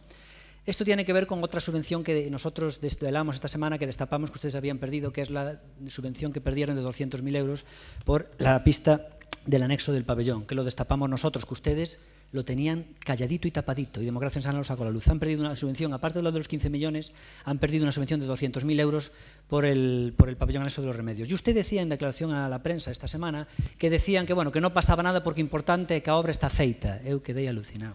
O sea, perde unha subvención de 200.000 euros y dice, no, importante que a obra está feita. Y además decía, y es lo que me quiero comer claro, y es de lo que va mi pregunta, por favor, decía, no pasa nada porque ya hablamos con la Consellería de Deporte, con la Xunta de Galicia, y nos dice que nos van a compensar esos 200.000 euros en el futuro. O sea, me está diciendo que la Consellería de Deportes de la Xunta se dedica a compensar a los que han hecho mal su labor y han hecho mal los trámites para una subvención. Se dedica a hacer eso, a compensar. Recompensan a los que han perdido una subvención y lo han hecho mal.